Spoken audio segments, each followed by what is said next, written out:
for a while. We'll see how my internet works out. I did change one thing about the Warlord Titan. I decided to get rid of the fist and just go with the two plasma annihilators. I mean, some people may have problems with that, but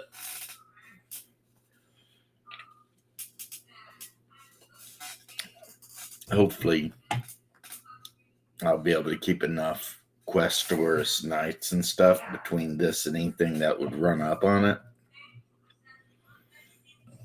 So it will be well supported.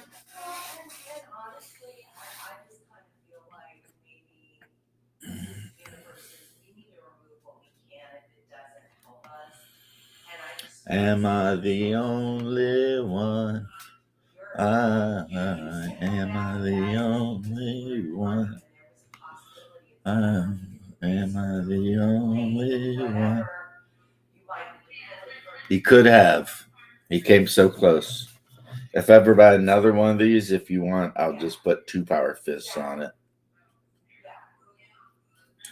And then whatever weapons go on the top, And then he will be Fisto Roboto. But he does more than fist. So, well, that'd be about time since you avoided me for 6 hours straight yesterday. So I can go ahead and put these aside. Am I the only one? Am I the only one? Am I the only one?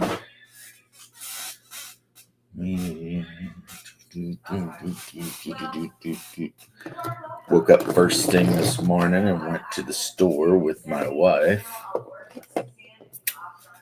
which is always fun because the dog loses his damn mind. Step well, maybe you needed it, man. We go to the store, right?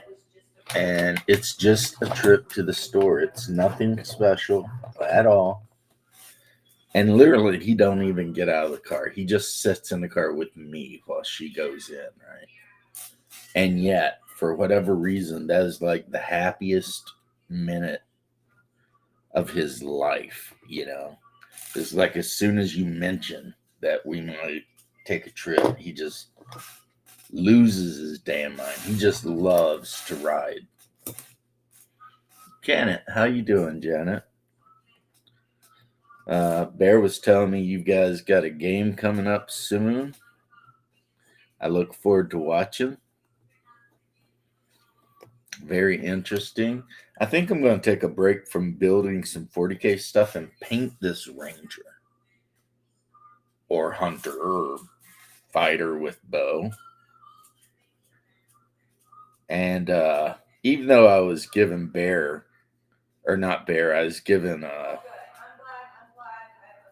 Shadow a little bit of crap about, overcomplicating paint jobs.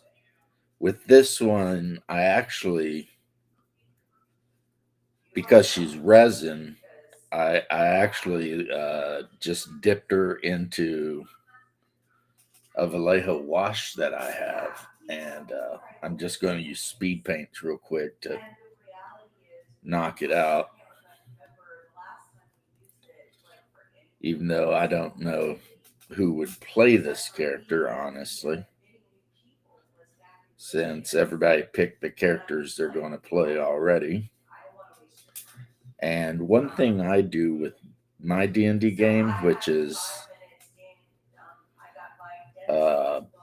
I don't know if other people do it or not, but a lot of times I'll have my collection of painted figures and I'll let the players look at it, and then the hope is that by looking at the painted figures, they will be inspired to make a figure, give them inspiration as far as what they want to play.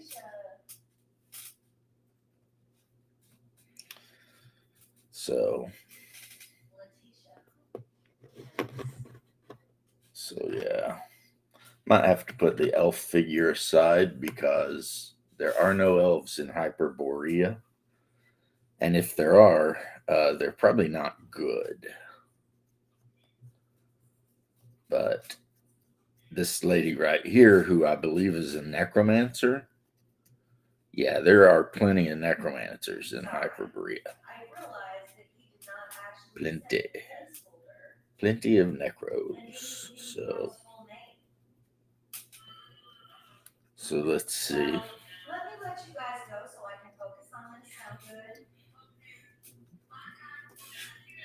And then, of course, you've got the fighter mage warlock class that can choose whether it wants to be straight fighter mage or fighter cryomancer, or fighter pyromancer, or fighter necromancer.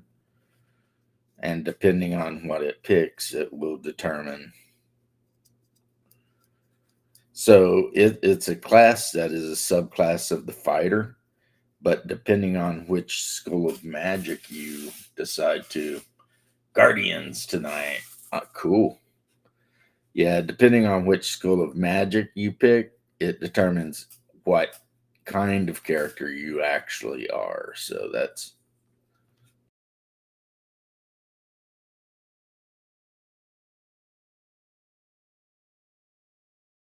interesting, Like if you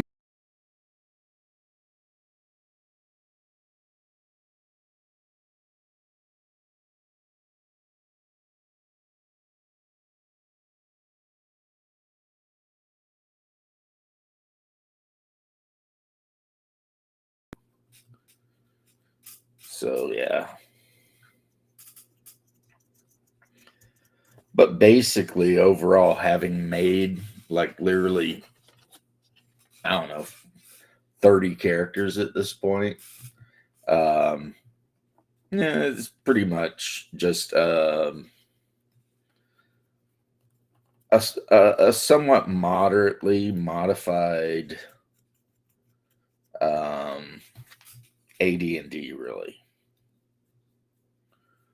So it turns out I'm not stepping too far out of my comfort level, which might be the perfect thing for me, considering I'd taken a break from running games and pretty much had just about sworn it off.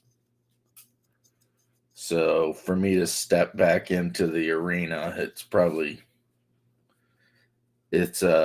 good that I'll be running a game that's close enough to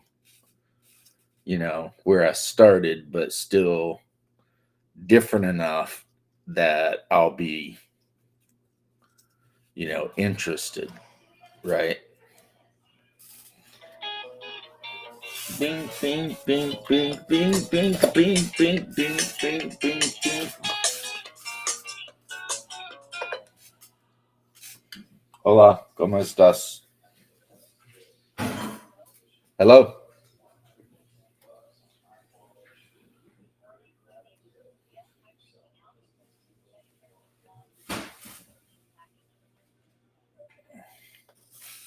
Yeah.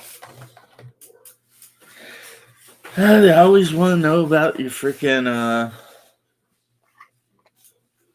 how your extended warranty is and stuff, don't they? It's like, leave me alone. I don't even own a car anymore. I sold it. You're gonna play Whisper again. Is that your bard or what? What character is that? In Hyperborea, they do have a bard class, but it is very different than your standard, bard. It's actually more of a warrior than a mage, kind of. It's a weird class. Let's just say that, focus. It's like a rogue class, but it's got like die hit die. So it's like the toughest rogue class. And it gets some thief skills, a little bit of magic, and a couple of abilities that have to do with singing. You know. Now, one that I thought was an interesting class in this game, and maybe you should tell Bruce to take a look at it because you might like this game a lot or not. But there's a class called the Witch, and at a certain level, I forget. I think it's 4. Oh, the gnome bird. At I think 4th level, the Witch has the ability to do a dance, and everyone who sees the dance has to um, make a saving throw or become entranced by the witch. And then on top of that, of course, she's got magic and stuff. So my wife is playing a Norse berserker because, like I said, the thing with this particular game is there you don't ever get to play demi-humans really, but there are like 30 types of human you can play, and some of them are very different. I don't know how much you've read of certain fantasy books, but the Hyperborean people are very much kind of like Elric of Melna Bene. They're tall, they live a very long time, they're blonde, they kind of think everyone else is like lesser beings, savages, and whatever. And then, of course, you can play Greeks and Romans, Cimmerians, Celts and Picts, Lemurians, the people of Mu, people of, you can play all these different like groups of people, and it actually is pretty interesting. Do they do a little dance and make a little love and get down tonight? Get down tonight. You know,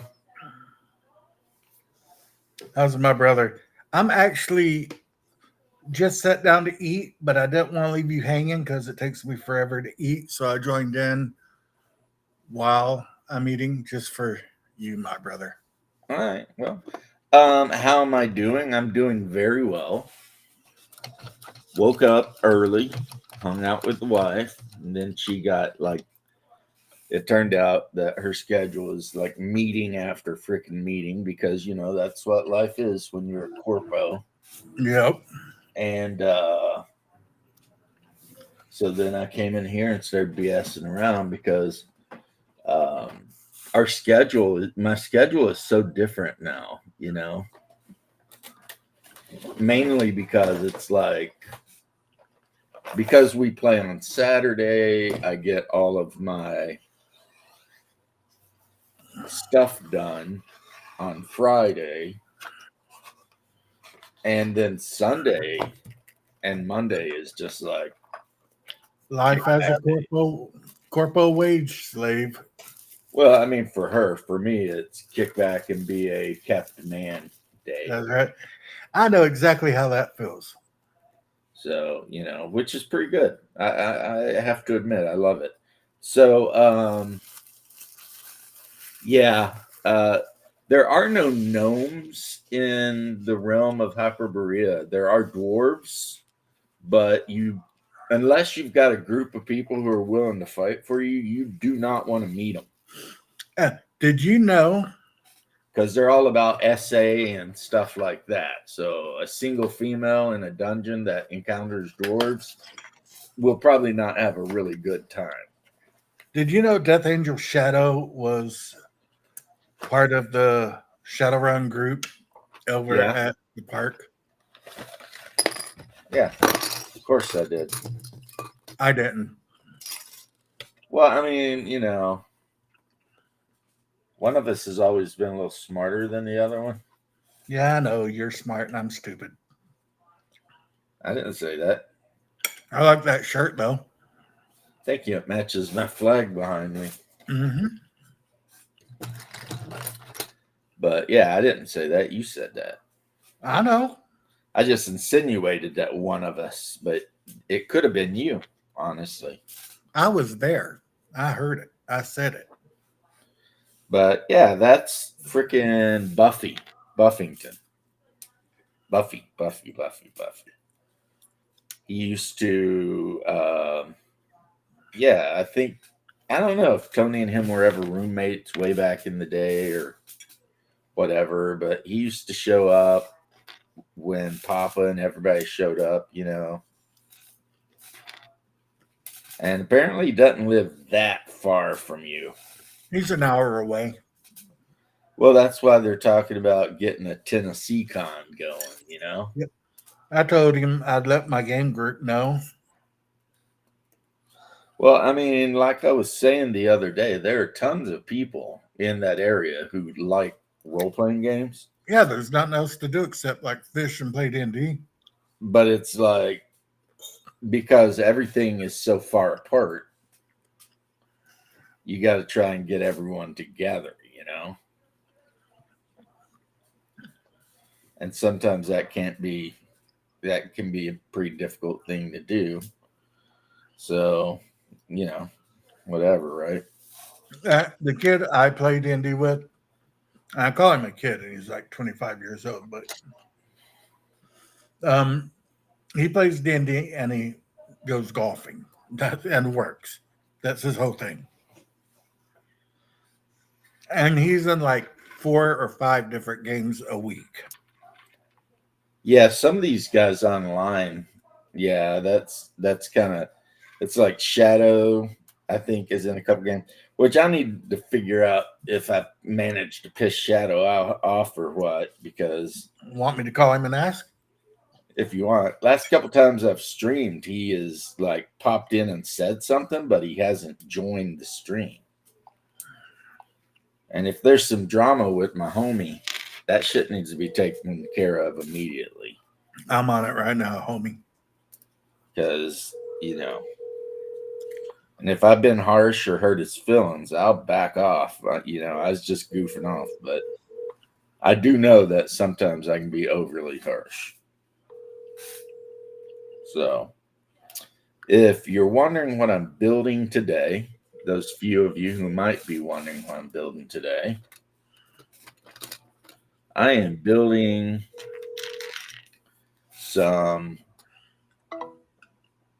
assault, or no, duh. I am building some stalker tanks for the Dark Imperium, the Dark Mechanical. Mechanicum. I've already got my Mechanicum army done. I've got my Knight army done. So, and then with the addition of these Titans, I mean that's like massive amounts of points that can go into any army. Like that Warlord Titan, 600 points out of a 3,000 point army, you know. So, um, yeah. Doran Oakenshield would have been upset with me this morning. What'd you do? I was making ham and eggs and I broke one of the eggs. And you know how he says, I like 6 eggs with my ham. Yeah. And mine don't break them. And mine don't break. Yeah.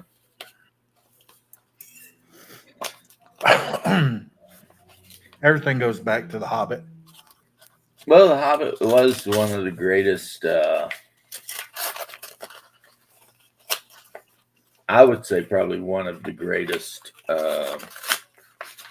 books ever.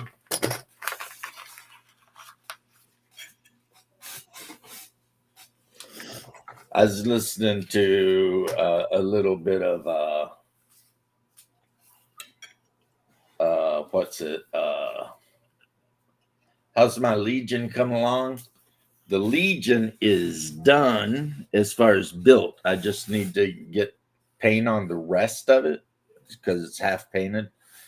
And yesterday, I don't know if you dropped in, but I put this together. What's funny is this Titan is the size of a knight in 40K. You know what I mean? Yeah, I thought that was a night when you first showed it. It's huge. No, my knights. Let's see if I can find one of my knights. Where are the knights? Where have I put my knights at?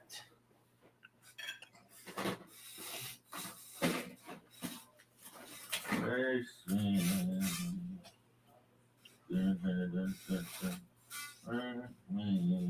my friend? Well, I don't know where my knights are. Oh, they're right here by me. See, this is a Cerastus knight compared to a Warlord Titan. And the Warlord is not half the size of an Imperial Titan. And well, they haven't made the Imperium Titan yet. And then, of course, you gotta have some armatures. They're gonna be really easy to paint though, because you know. Hey, what's up, Mobius? How you doing, my man? But what I got in front of me right now is some Legions Imperialis or Adeptus Titanicus, Scintillax, or Tenebrax Battlestalker cohort.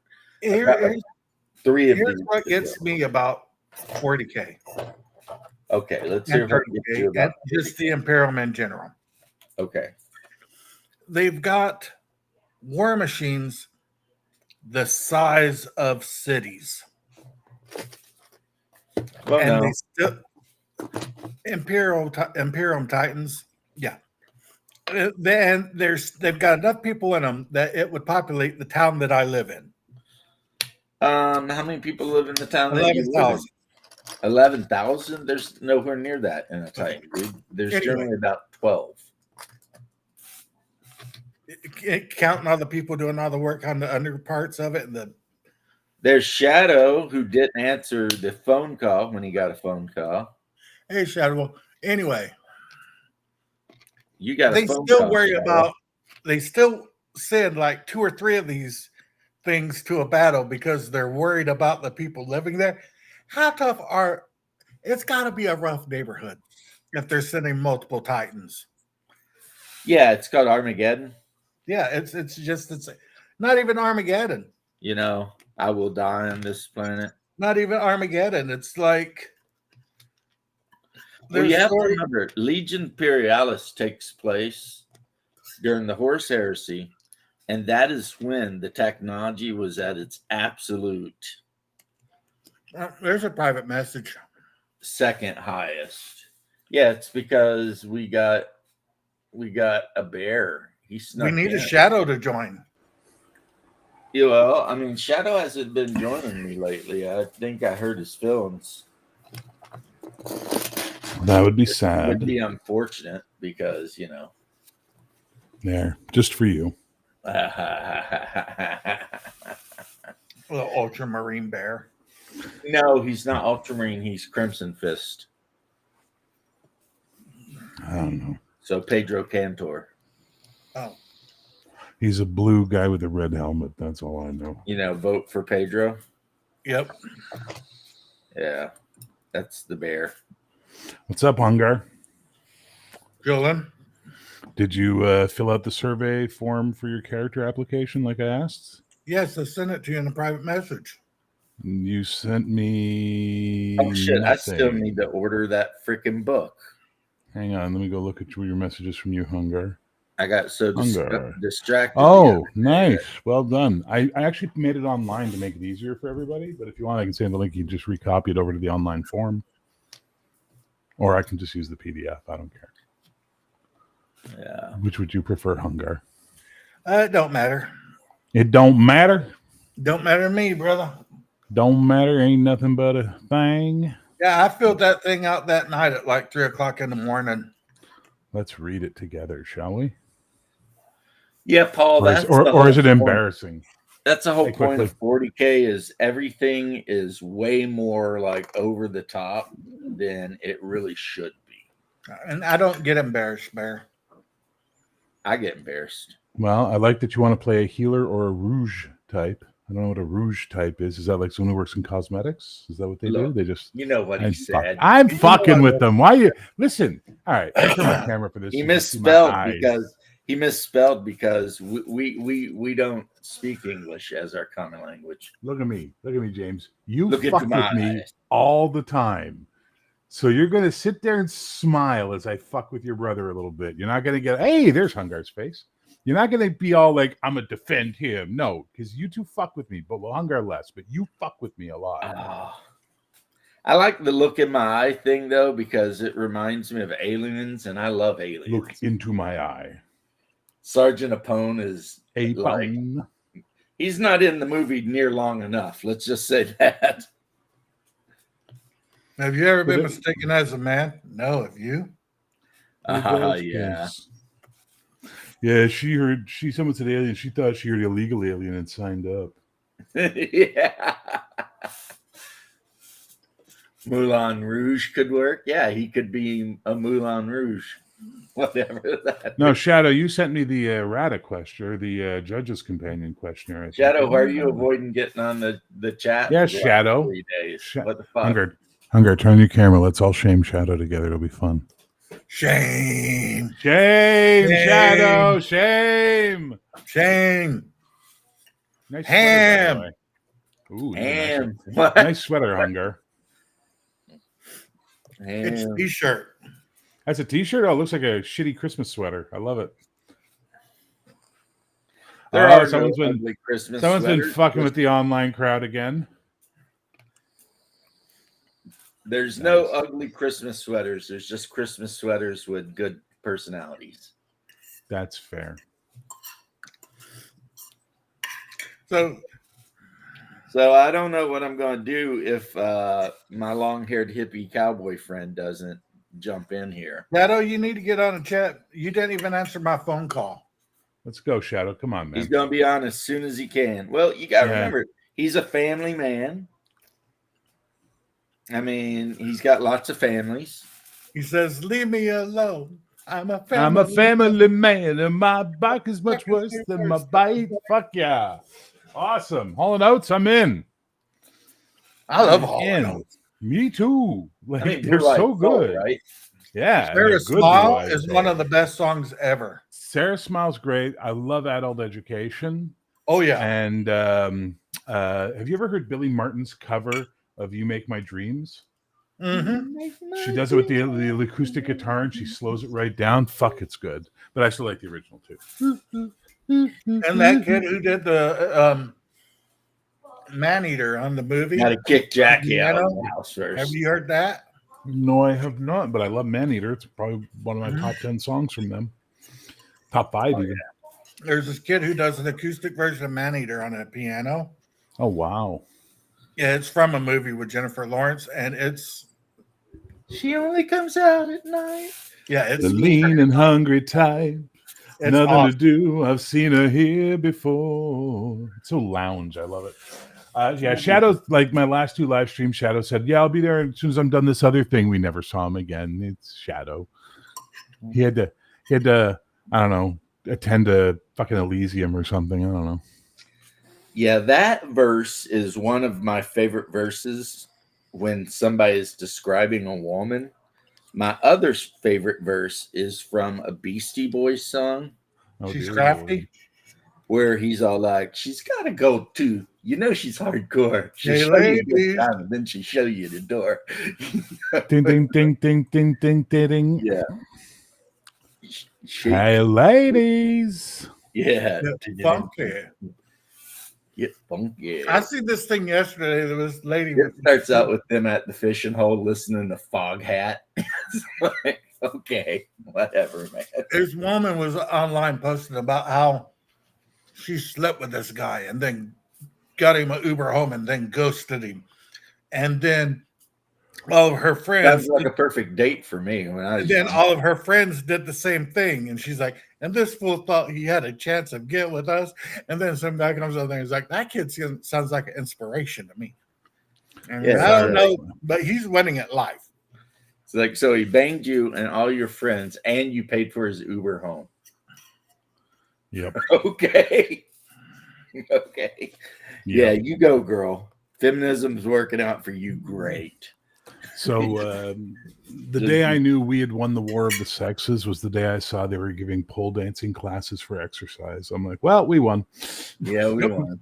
We just sit back and watch the fireworks now. First episode of Landman was crap done. Well, I've not watched Landman, but I've heard some good stuff about it. I did watch Yellowstone for quite a while, and this has nothing to do with whether Yellowstone's good or not. I got bored of it because that's what I do. If a TV show don't get to the point and start getting their shit done within within the first couple seasons, I drift away. Wow, Now, you are The more Boys has generous got than me. pretty hooked. You are far Because more every generous than me. episode of The Boys, there's some effed up shit going on. Like, If a series doesn't get me within 2 episodes, I'm out. Like Yeah, 2 yeah. episodes, I'm done. What I hate is series that never end. Like everybody's like, "You're an anime fan and you've not watched One Piece," and I'm like, "There's over 1,000 episodes and they're still making them. If I start now, chances are I'm going to die before it finishes, and I'm not going to go out on a cliffhanger. Screw that shit. I'm watching 12-episode anime and that's it." Yeah. yeah, I watched Ghost Story last night and then Golden Age Arc for a little bit. Ghost Stories is so good. Yeah. And 1,140 episodes? yeah. Are you shitting? I'm not watching this. And they're still making more.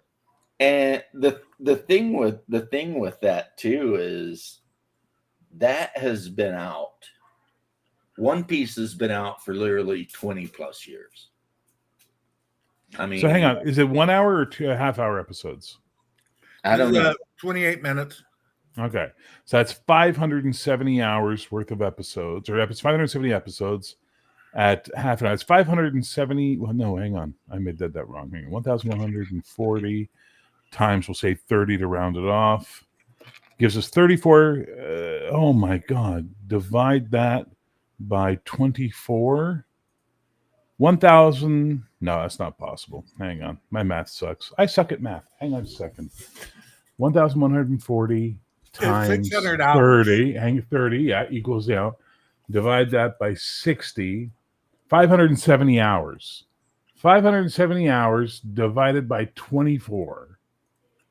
It'd take you a full month of nothing but watching the show every hour of every day to catch up. Fuck And that. apparently, Luffy's little flag, the skull and crossbones with the stupid hat, Was you in the see it at a Mexico lot of uprising. protests all of a sudden. Yeah, it was at the Mexico uprising. It was kind of fucked up. Yeah. Oh, And those that's not counting the live I'll tell you action. what, those Chicanos were pissed. Boy, were they ever. I guess because the cartel killed a very popular governor of a town or whatever. Yeah. And they freaking were like, nah.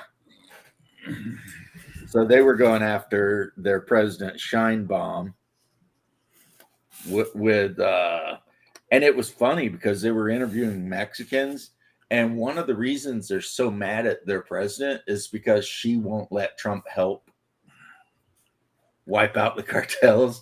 And it turns out the average Mexican on the street is like, if the Americans are willing to help do this for free, I mean, why wouldn't you let them? I mean, duh.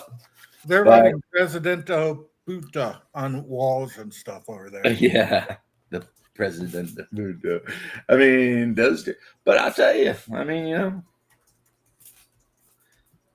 they're basically just Texans that speak a different language, honestly. Like, if you ever did any rodeo stuff, there'd always be a lot of Mexicans and Brazilians there. And aside from the fact that they speak Spanish, they're basically no different than any of the other rodeo guys. You know what I mean? They wear their hats and their boots and they get out there and get their brains bashed out by a 1,000-pound bull. And, you know, and it's kind of just how they do. So, I mean, culturally, Mexicans are actually very similar to Americans when you really get down to it. You know, they're not that far off, which is why they get along so well in Texas with the whole Tex-Mex thing and all that, you know. Deep in the heart of Texas. You step in the Alamo. Well, yeah, but that was one thing. That was one thing, and I don't know if Santa Ana even Mexican? I don't know, but you know what? He still got his leg. Well, I asked that in all seriousness because that was during the time period where Mexico went from being ruled by like France and then Spain and then France some more and then like all I have to say, sir, is this: Chico Fernandez living on a gun. Remember that song, Buck? The Mexican by Babe Ruth.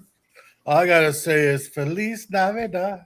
no. Oh, Chiquita, tell me what's wrong.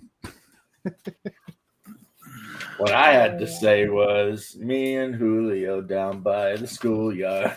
Yeah, I got Pancho was a practice Santeria. I ain't got no crystal ball. Right. Pancho was a bandit boy. His horse was fast as a polished steel. Yeah. Come a little bit closer. You're my kind of man. Out in the west. That is a great song. I love that. Amazing. Out in the West Texas town of El Paso, I fell in love with a Mexican girl. That is problem number one.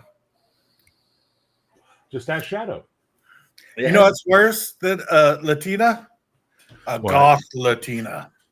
Oh, I've never seen one of those. Ooh, Oh shit, they're super drunk. Ooh. dangerous. Ooh. In That sounds like Orlando? ultra kryptonite for me. In Orlando, we have gothy Brazilian and Mexican Latina chicks. And Puerto Rican and And Puerto Dominican. Rican. Yeah. Mm. Goth Latinas. All right. You had my curiosity. Now you have my interest and my attention. Well, the hair's already black, so that's a bonus. He's like God AFK, so he can Google it. Yeah, I mean, of course, we live in a city where Hispanics are the actual majority people. So nobody should be surprised that we've got a shit ton of goth Latinas hanging out. I mean, it is what it is. Big booty goth Latinas. What's weird though is you don't get a lot of male goth Latinos. I don't know what they're busy doing, but they're not out there, Roofing. Yeah, And cut roofing. lawns. Yeah, I can tell you what they're doing, hiding from Shadow. mowing lawns, whatever they're doing, but They call Shadow the coffin. the goth. I'm going to be very disappointed if Shadow don't join soon with me being You on. gotta get Jackie to school, man. You gotta remember he's 3 hours behind us. Yeah, it's 8:30 there. Jackie should have been in school already. Don't school start like 6 o'clock? No, We better. had to get up that early to go to school. Because we had an hour and a half bus ride. Oh, yeah. They called him El Atuad. Hmm. Be careful, boys. El Atuad walks among us tonight. Did you look up Latino golf No, I baddies? went and got a drink, but I was listening to you the whole time going, fuck, Hunger has the lowest opinion of me. That's so sad. No, I would have done it too. No, so you have the highest opinion of me. Yeah, I don't think that. See, he wasn't thinking you were doing anything he wasn't going to do himself. and you know what? If I'm going to do something, I can't hold it against anybody else for doing it. So you got a lot of leeway. Does A this lot say of leeway. Bruce? Does this say Bruce down here? No, it does not. It does not say Bruce. I'm not Googling big ass Latinas.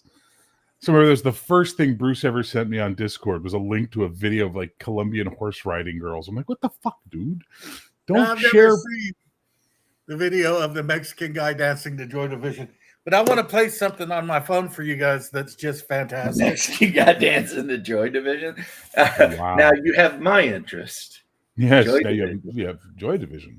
Love will tear us apart again. I like She's in the Parties. Hmm.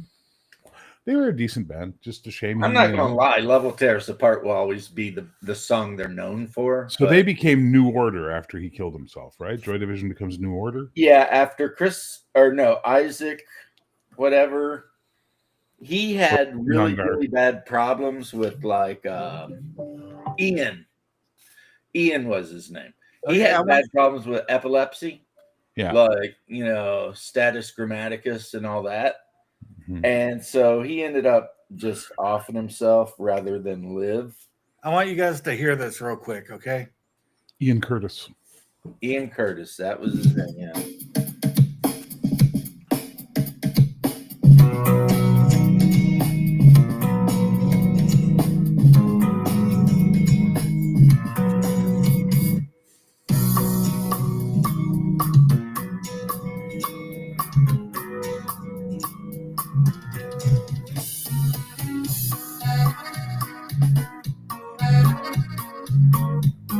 So it's Mexican music, okay.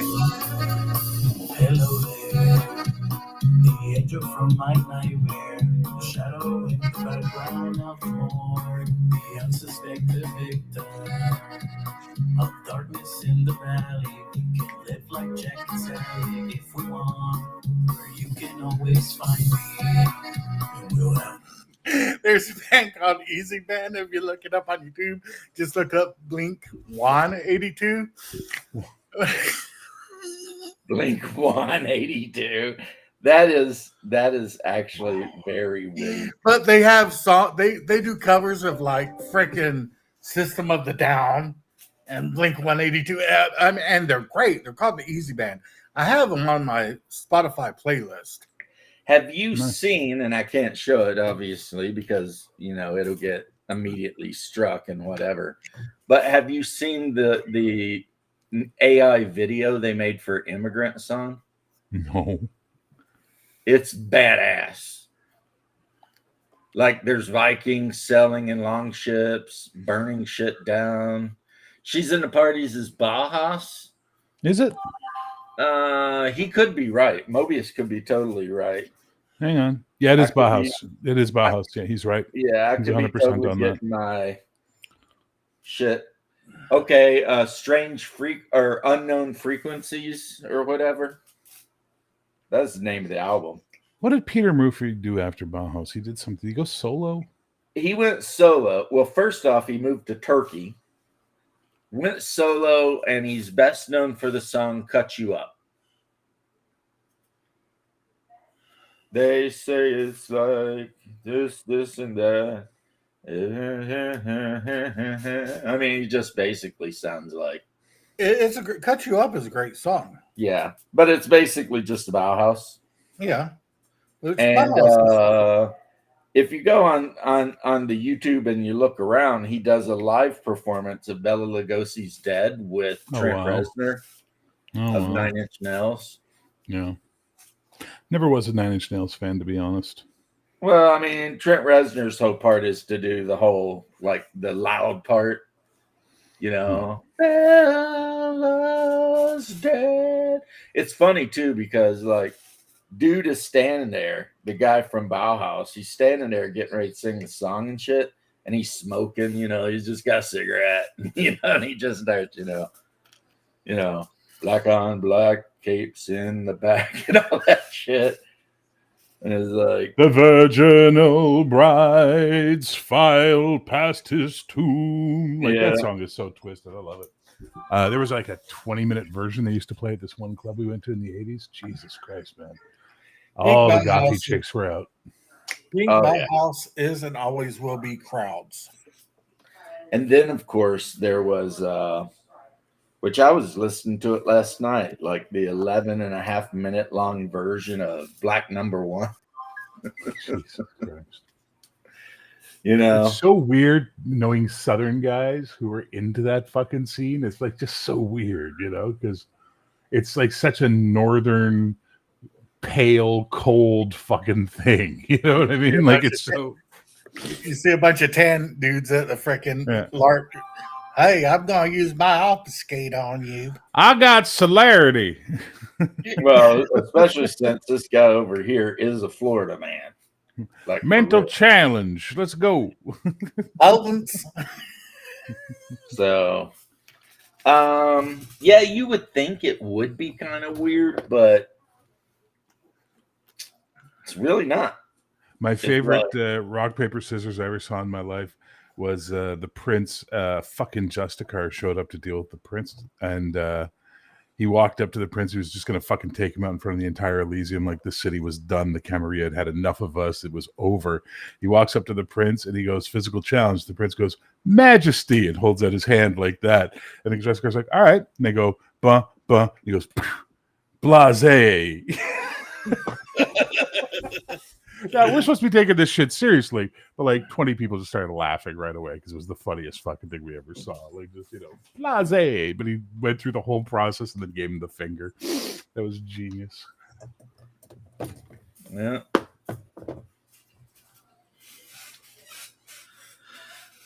Oh, well. The virginal brides file past his tomb. Soon they'll be Undead. alone in a darkened room. The Count. The Count. Yeah, you know, it's Yeah. like, all right. I've seen it. White on white, translucent black capes. Yeah. Back this- on the rack. It's such I a seen good this song. post, and it was like Angel Reese, you know, Sid Sloth. And it's like a date with Angel Reese or $5 million. Somebody underneath it posted not $500,000. Somebody posted $500,000 is a lot of money, but if that's how much I have to pay to not go on a date with her, I guess I'm in. I'm in. She is so fucking ratchet. Like, Jesus Christ, is that chick ratchet? Who? Oh, Angel Angel Reese. Reese. She's like the thinks she's the best player in the WNBA. She isn't. She's a really bad player. Yeah. And she's constantly attacking Caitlin Clark on the fucking floor. Like, And she oh. looks like Sid the Sloth with a mustache. Yeah. I know who you're talking about. They put her on the Reese's Puff cereal because her name's Reese, and people was going to the stores like, "Yep, I'm going to get this Angel Reese cereal," and they'd like toss it like they're going to make a basket with it into the cart, but they'd always miss, or they'd go to pour it in the boat and miss. 'Cause- That's fucking funny. Because she always misses. yeah, She always misses. She always double dribbles. She always fouls everybody. But the fucking refs protect her. It's really disturbing watching how the refs protect Angel Reese. Well, I mean, I don't know. I don't watch that shit anyway, But Sophie Cunningham's fucking hot. is that the one that was selling short shirts for a minute? Like the really tall blonde? Yeah, Yeah, she's all right. she's a is fucking all right. smoke show, man. She might be the hottest chick in the WNBA. Oh, fuck, hands down. Yeah. And if they were to get some more of those, they might have a shot at getting somebody to watch. But Well, think about this. If they started getting chicks like her, and they started playing topless, they would get out of their deficit like quick. Sell out the stadium. I think it's funny that people are going to the show and throwing purple. The dildo thing was hilarious. And people were actually betting on what color the dildo is going to be that was thrown on the freaking court. yeah, like the betting things, they're like, you know, It'll be purple. It'll be green. taking bets on that. And the girl you mentioned, she was good humored about it too, because somebody chucked one on, and she just laughed and kind of kicked it off the floor, you know. She's like, whatever, you know. Well, think But- about this. Like, this makes no sense, right? You've got Caitlin Clark, who is so fucking popular, like so fucking popular. When she couldn't play one game that had sold out, the amount of return tickets was more than 50%, right? So if you're the WNBA, you're thinking to yourself, holy shit, we got our Jordan here, right? Let's Right. protect her. Let's make sure we promote her. Let's make sure she's out there. And all these ratchet old hoes who couldn't make the WNBA work if they had a fucking time machine, a plan, and $1 billion are fucking attacking her on the floor and trying to hurt her and put her out of the game, not realizing she's going to be their direct fucking success. But that's women. They can't fucking at all celebrate someone else's success. It's got to be about them and them only. So you get more, hang on, get more Sophie Cunninghams, put them on the team to protect her, right? And then talk to your fucking officials and go, listen, enough of this fucking bullshit. You either protect the fucking star or get the fuck out. But when people foul her, call the fucking fouls. Do it. But they don't. They just let these fouls happen. They're blatant. Yeah, women can't be happy. If they got blonde hair, they dye their hair dark. If they got dark hair, they want to dye their hair blonde. If they've got big boobs, they want smaller boobs. If they got small boobs, they want bigger boobs. They got dark skin, they want light skin. They got light skin, they want dark skin. They change their eye colors with contact lenses. They are incapable of being happy. It is. I mean, satisfied. I don't know. It does seem like he's out of line, but he's got point. Yeah, but that's just like a fucking default warning on the box of Hungar. Yeah. You know, new Hungarios warning. He's out of line, but he's right. Yeah, he's got a point though. It goes back to that joke about Adam and Eve. Adam goes up to Eve. He's like, "Look, we've got everything we want. Life's paradise. We don't have to worry about sickness, death, anything." And Eve looks, he's like, "Yeah, still not enough, is it?" It's okay. This is fucking weird. Okay, James, I'm going to put the link for you if you want to. It's not, probably won't get you a strike, but you're not monetized. Why are you worried? Fuck. Yeah. Like that's one of the freedoms of not being monetized now. Thank you, George, for sharing that. One of the freedoms I have with monetized now is I can do whatever the fuck I want in my channel, and they come, oh well, we're going to take all the profits for this. Okay, let them have it. Oh wait, delete the video. Fuck you, you don't get shit now. I don't care. Demonetized, huh? You demonetized my video. Well, I demonetized my whole channel, bitches. How you like them apples? Yeah. I never got monetized because I didn't want to put up with it. Well, that's because you do what you want. That's right. Anyway, James, I just shared what George shared, the Mexican guy dancing to Peter Murphy, Ian Curtis to Joy Division. Ian Curtis goes Mexican.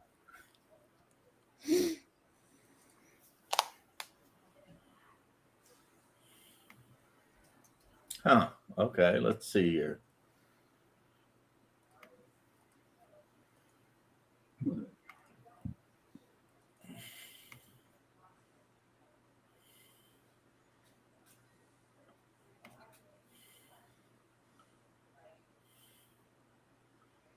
Volume's down, okay.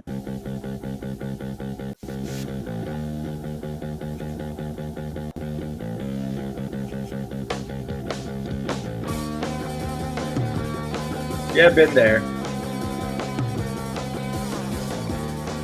Totally been there before. Of course.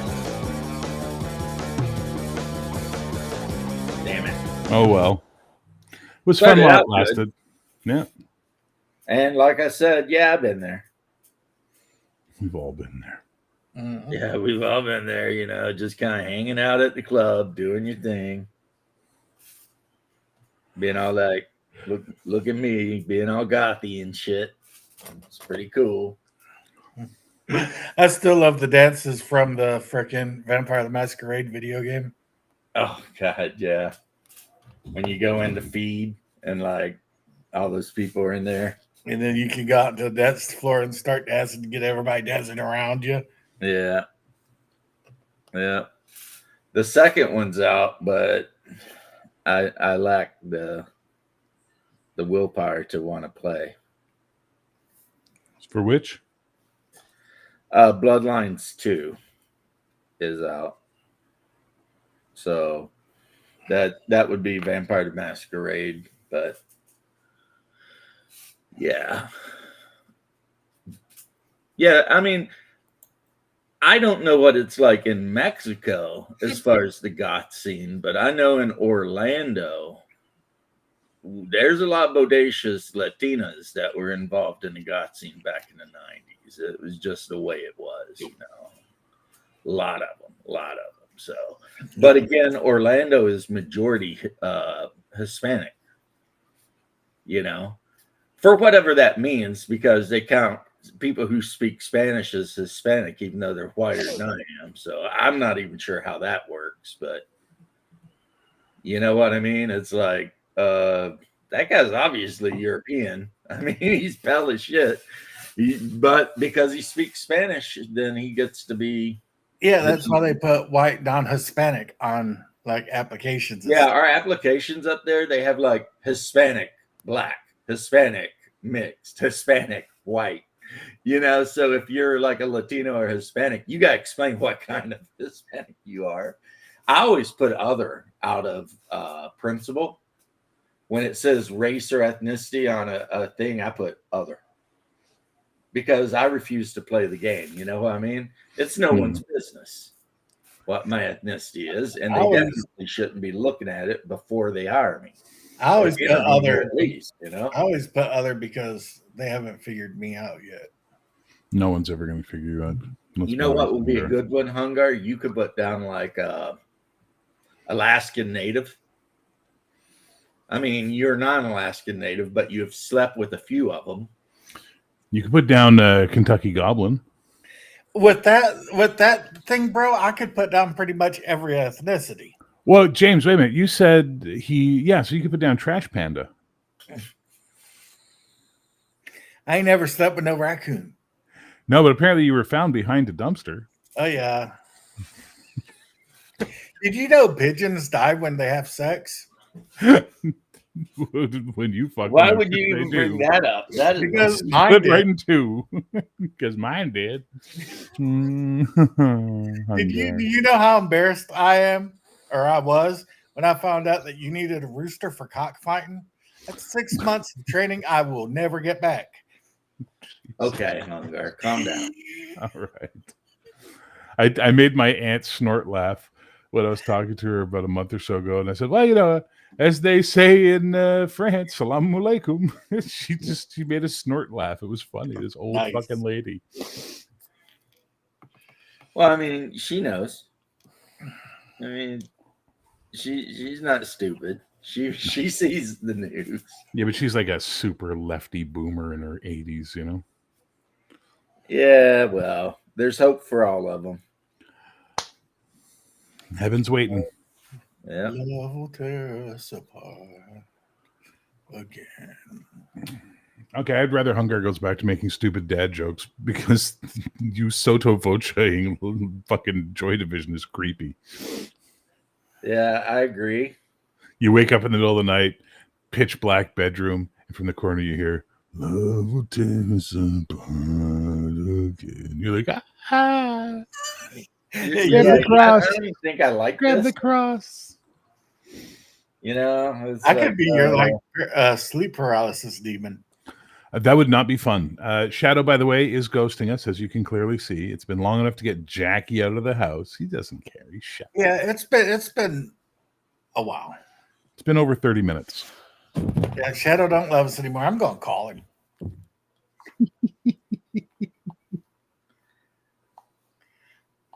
Well, I mean, you know, he's a busy guy. He's a family man.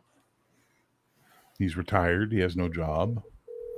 Well, I don't know. He does things. We know when he decides not to answer his phone.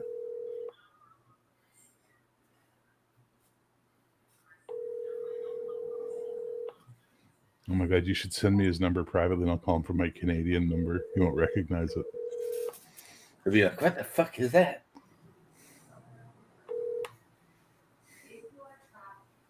Please leave your message for 8185. He doesn't even have a personalized voicemail. Oh my, what a hipster. Well, the sad thing though is, yeah, he totally like didn't answer the phone.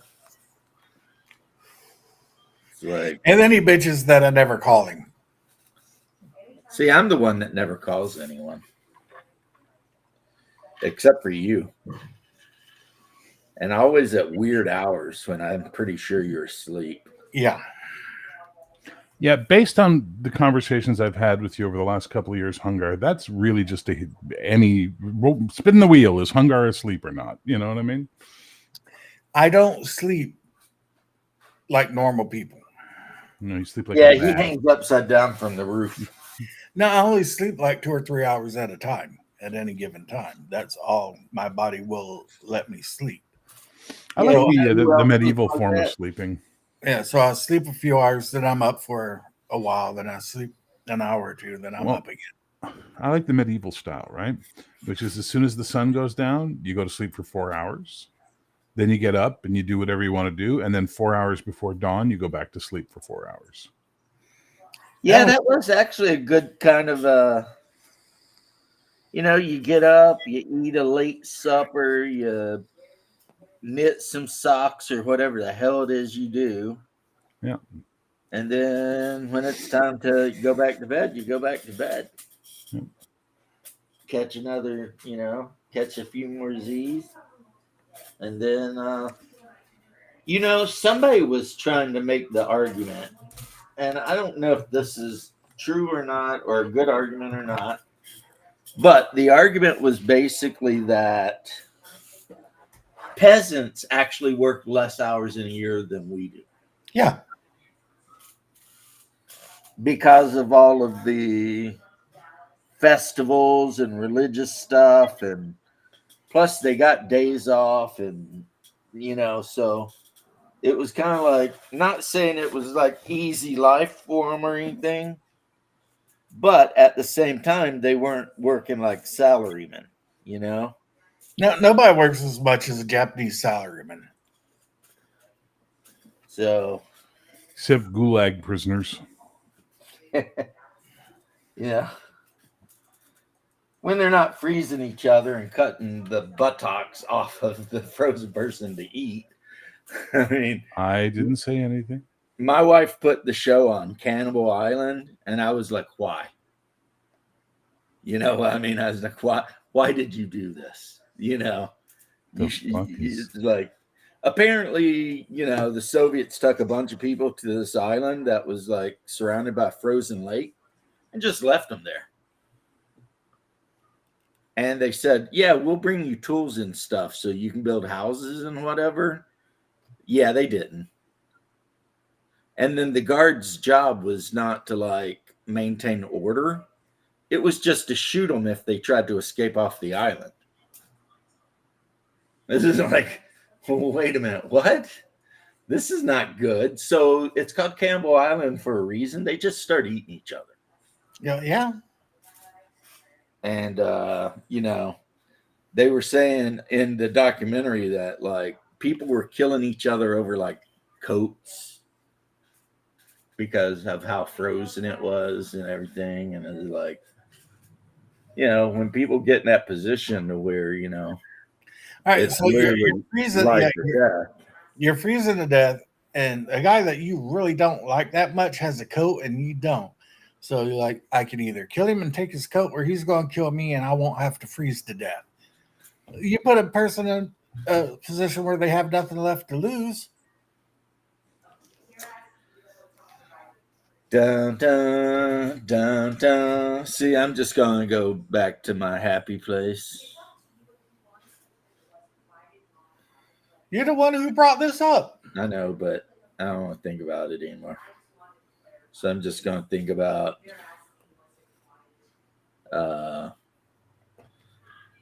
goth stuff. Sometimes the world is God cold stuff. and empty. Under the moon. Is it under the what moon tonight? Yep. Oh, fuck. Wifey wanted to go to the store this morning, so away I go because it makes the pup so happy to get to ride to the store. And song on the radio, Grape Me by Nirvana. And it reminded me of the fact that even though Nirvana is not the greatest band of their era, they are the band that kind of created a whole genre. You know what I mean? Because I've always been a bigger like Foo Fighter fan. Me too. Yeah, they're a better band. But you can't argue that Nirvana didn't change the whole game because they did, Oh yeah, totally. you know. But I remember the first time I heard "Smells Like Teen Spirit" in 1991, and I was like, "Holy shit!" well, you know what? I had a one of the cassettes I took to Iraq with me was Bleach. So I remember listening, Polly wants a cracker. I think I should get off her first, and shit like this. So I'm in the desert, like sleeping on top of a Bradley with my freaking cassette player listening to Bleach, which a lot of songs on Nevermind or whatever, Smells Like Teen Spirit. They put some of the songs from Bleach on that, Yeah. And I swear that I don't have a gun. No, I don't. But yeah, and also Dave Grohl was like 15 when he started being the drummer for Nirvana. He quit school and just was like, yeah, I'm going to just be the drummer. But yeah, it's a good way to get the day started, though, because I was just kind of wandering around the house doing whatever. And then the wife's like, let's go to the store. And then, I'm listening to whoever said that Lady Gaga or whatever says the F her face in Poker Face, they're right. It was me. That was me. I was the one who said that to you. Well, clearly heard. She goes, I actually listened, and I was says, like, "Holy shit!" That is definitely poker face, fuck her face, and you hear it clear as a bell when you got it on headphones. Clear as a bell. If you listen. And I'm just sitting here like, I mean, when I was listening, I was just like, "Damn." Whoever told me that shit was 100% right. I woke up this morning to my neighbor calling me, asking me to come over and have some coffee. Well, I mean, it's better than calling to tell you that he hopes you die or something. Yeah. When my neighbor come on over for some dick, When my neighbor works late or he's off, we always have coffee in the morning.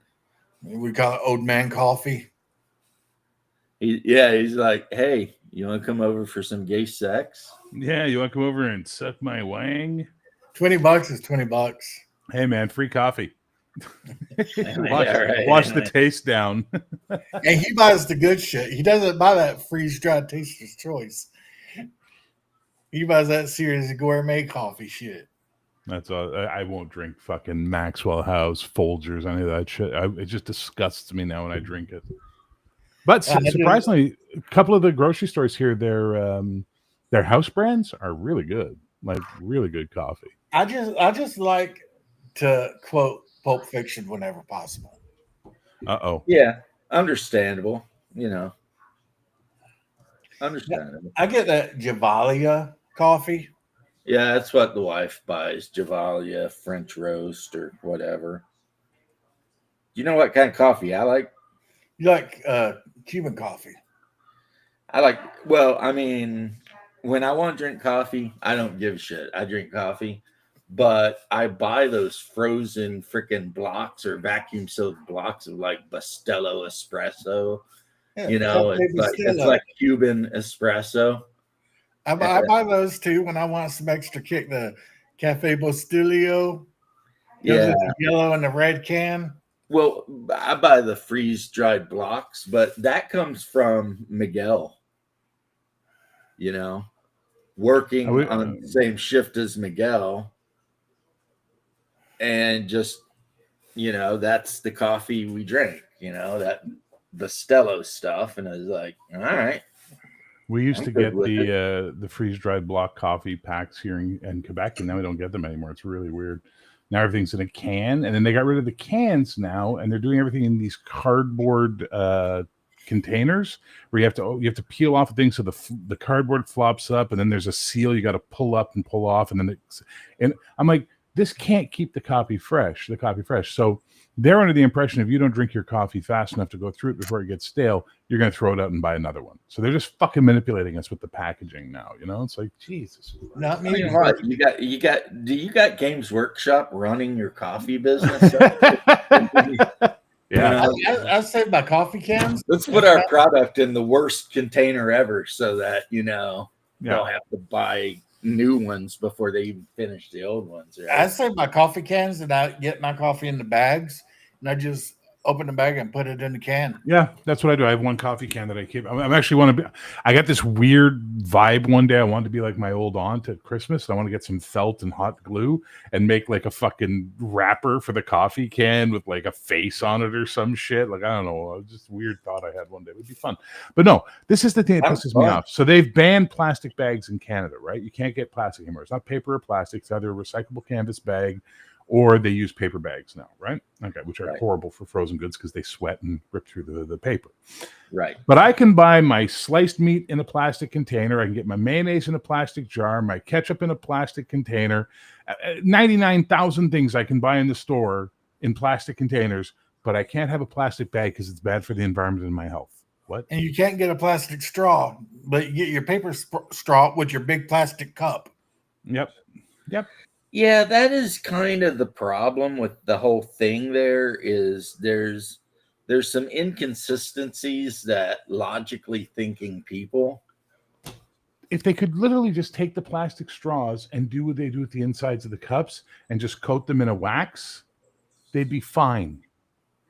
But they don't. So they fucking turn into mush halfway through the drink. You know what I mean? It's like, what a waste of fucking time. Or there's got to be some way they could make the thing so that, because there's plastics that degrade very, very quick. Yeah. And, you see Costco. You would think they could. Anyway, go ahead. Well, did you see Costco fix the issue of the paper straws? No. When you go to Costco, I don't know if it's in the States, we have it here, and you buy your drink with your $1.50 hot dog or whatever the fuck it is, right? They do got good hot dogs. They do. The lid that goes on the drink, the plastic lid, has a sippy cup mount on it with a hole. Well, there you go. So you just and off you go. Yep. No straw needed. See, here in Tennessee, people say take those paper straws and shove them up your butt sideways. Give me the plastic one. They're like, okay, here you go. Yeah, we get plastic straws here. I am personally kind of indifferent to the thing. My whole problem with the global, terror network, basically, that's trying to scare everyone into whatever, is that they can't. My problem with them is the same thing as my problem with a lot of people that are left of me. It's the lack of consistency. It's like, be consistent, If you're going to wear a hat that says "be kind and friendly," well, guess what? Be kind Don't and friendly. throw a brick at someone's head. Yeah. Be kind and friendly. Stop being jackasses. Quickly, bit of a coffee snob. I wouldn't be ashamed to say there's nothing wrong with being a coffee snob. No. Nothing wrong with it at all. Though I'm a little surprised because Lee lives in the UK. I would have think he would be having a cuppa. You know what I mean? A cuppa. Yeah, a little bit of Earl Grey with some milk and maybe a little sugar. Nothing wrong with being a coffee snob at all. If that's what you want to set your standards at, a good cup of coffee, I say go for it, man. Well, you know what my pops always told me? If you're going to drink, and of course he was talking about alcohol, buy the good stuff. Yeah, always. He would always say, don't buy bottom shelf stuff. Pay the extra to get the good stuff. Pay the extra, get the good stuff. That Even way. if it comes to anything like tires or food, anything, clothes, he'd be like, pay the extra, get the good stuff, because you're going to get what you pay for. Well, it's not only that, but if you buy vodka and you make sure you get the good stuff, then you're a lot less likely to want to die the next day. Yeah, it's just better for you, I mean, pay the extra money, get the good vodka. Don't buy the Popov. That stuff will kill you. And and have your time. But Yeah, don't buy the half-gallon vodka in the plastic container. that's Popov. Comes in a plastic bottle with a screw off top. That is a warning right there.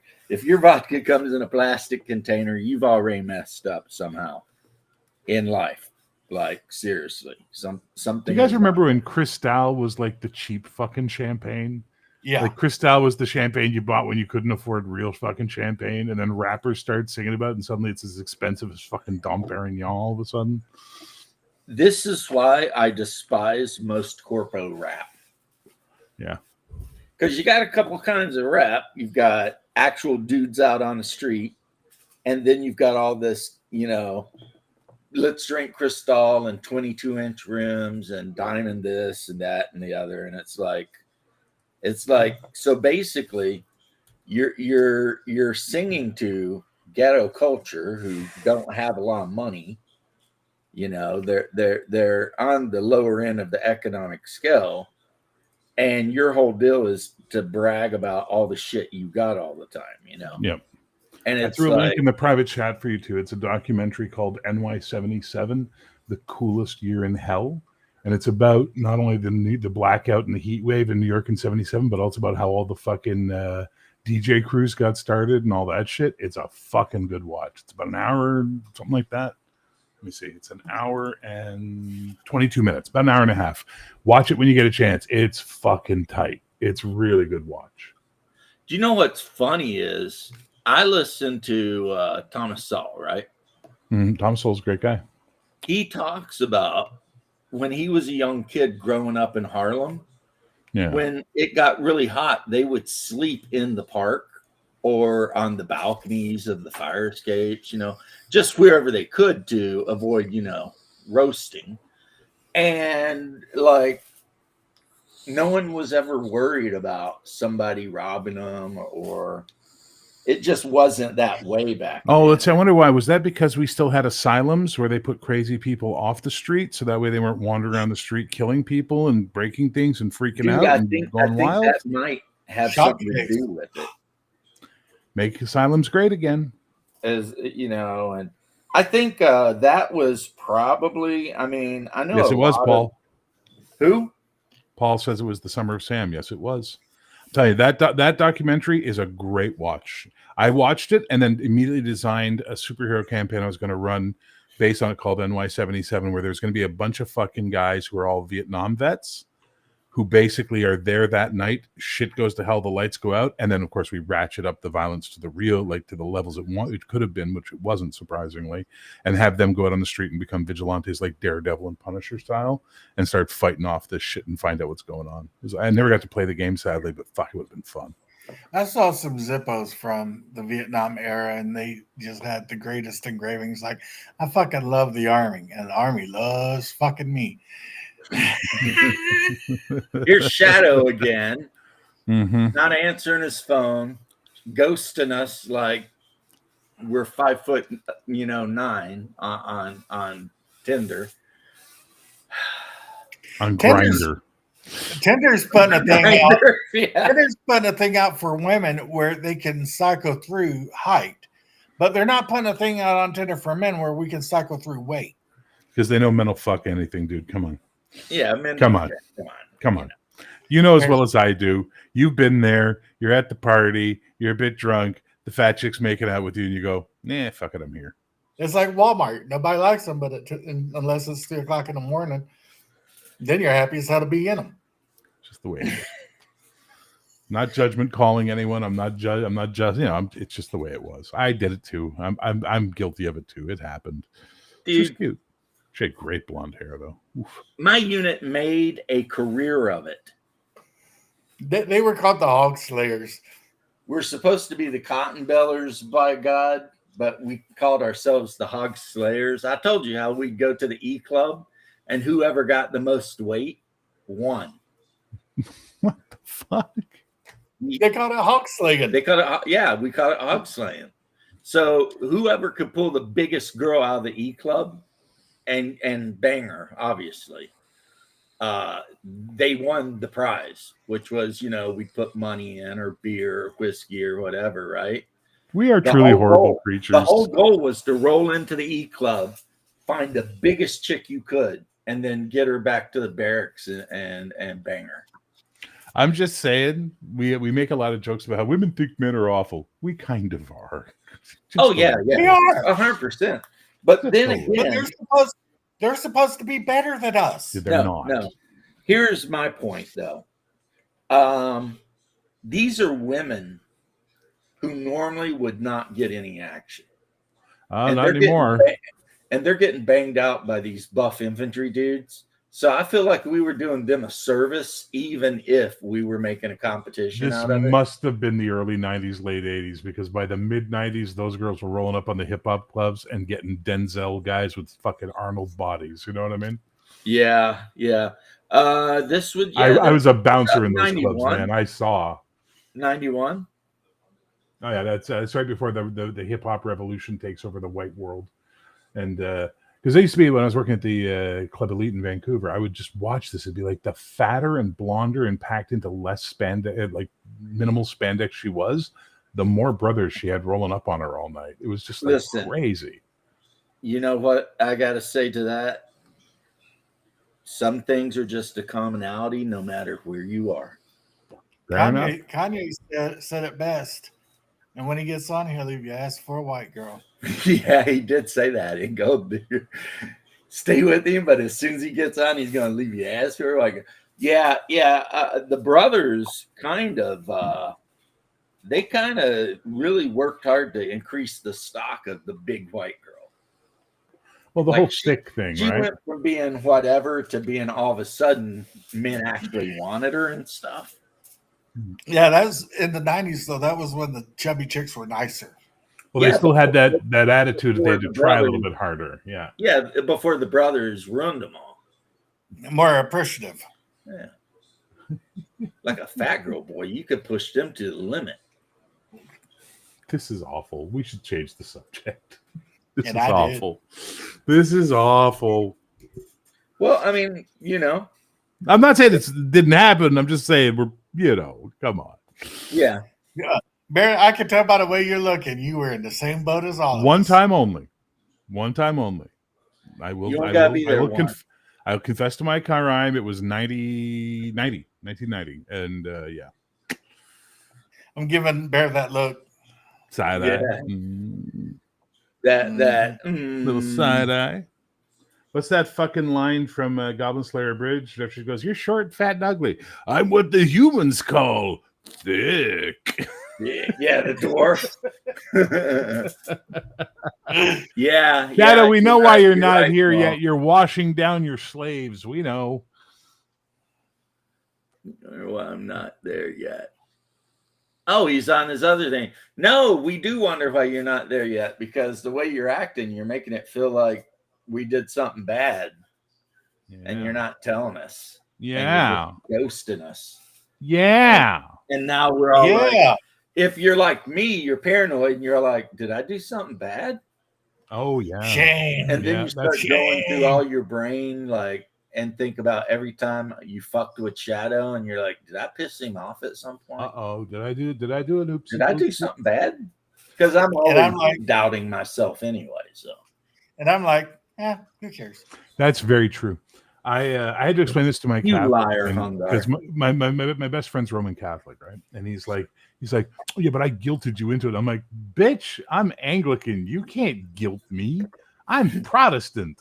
We don't take your external guilt. Like, my Jewish friends have tried to guilt me. My Catholic friends, it's like, fuck you. Shove that up your ass. I guilt myself. I'm Protestant. Yeah, I don't need you for guilt. I don't need your external bullshit. I just in my head go, I'm a bad person. Oh, what did I do wrong? I never think that about myself. Yeah, Hungar, you are not normal. We know this. We know. It's fair. Life is good. Yeah. Life is like a box of chocolate, and you got your dick in every one of them. Life's like a box of chocolates, and you shouldn't eat them unless you want to lose a foot. Yeah, you're already down a toe, so let's not risk it.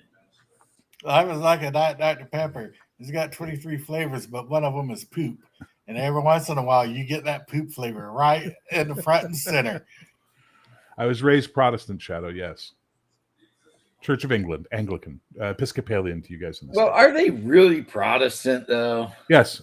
So as Eddie Izzard said, basically when Henry kicked all the Catholics out and took everything and just took everything, they were all like, and then Elizabeth comes along and she sees the Protestant Reformation happen. She goes, oh, thank God, morals. And she just put that on top of the Church of England, and therefore off we went. But we're Protestant. Yeah, we're considered part of the Protestant Well, the Reformation. only reason I ask honestly is because you still keep a lot of the doctrines and canon and stuff of like yeah.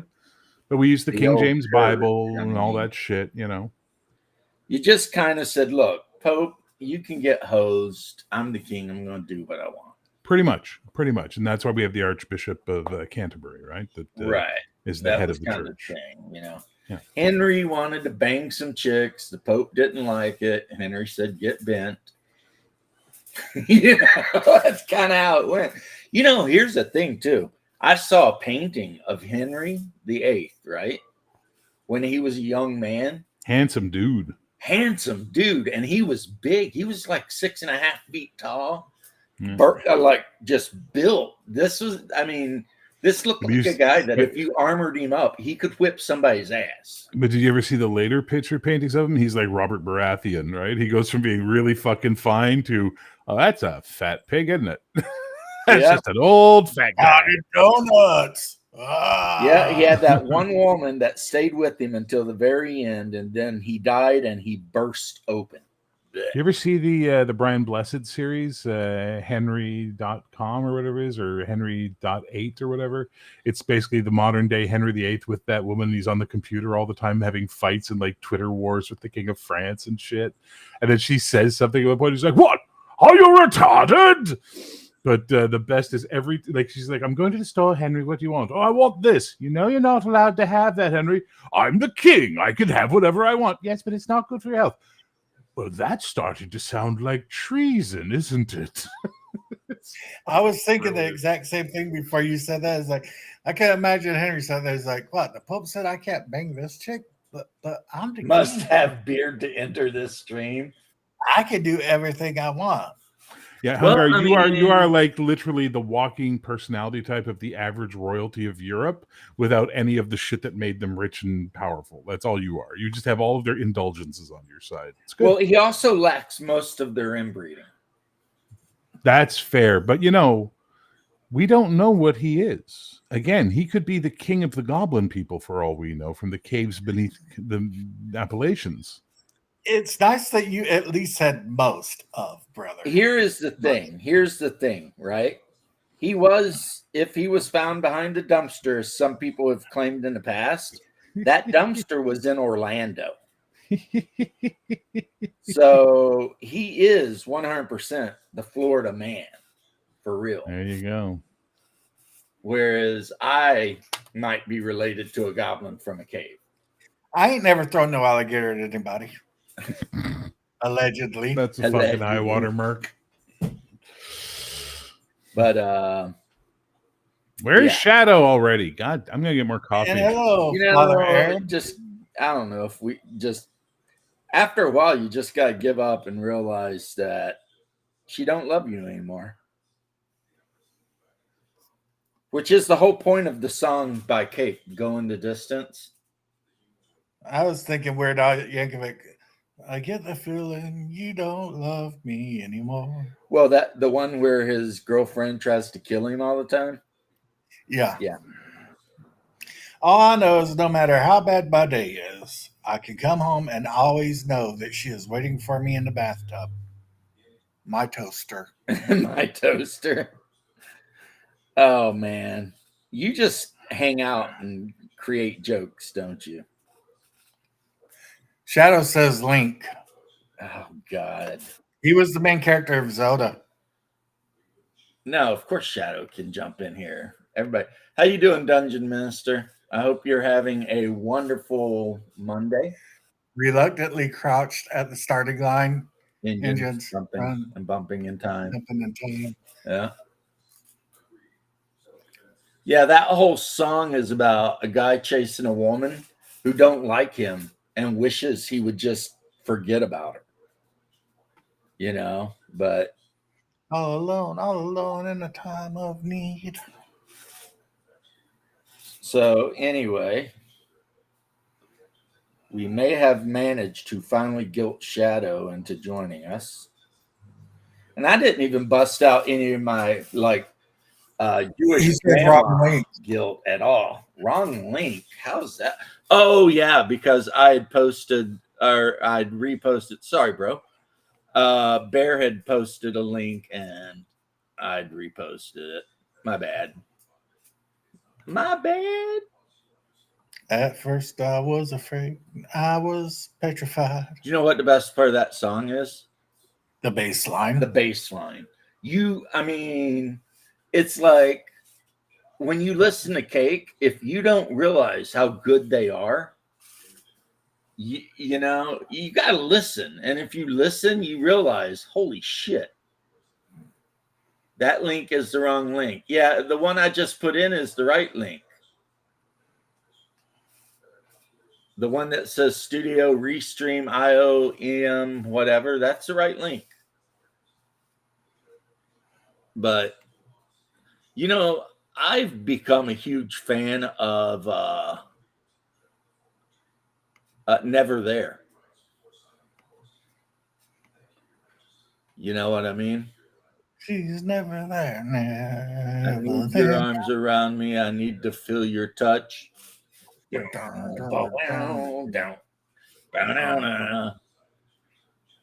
Need to so I want there a Jack. is woman. this guy.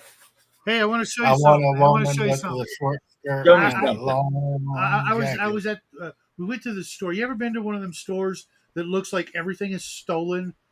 It's like super cheap, crazy prices. Everybody there is of a certain background, and it's just like, You on mean one corner Italian? there's no, but everything looks like it fell off a truck. In one corner there's motorcycles. Another corner there's freaking rows of bins of garbage. Italians. Furniture, no, furniture, appliances, then a rack of jewelry. It was. My wife is like, Yeah, "What are you you're, talking about? This you're place is great." describing a basement store in like New York. Very much so. And I found, of all things,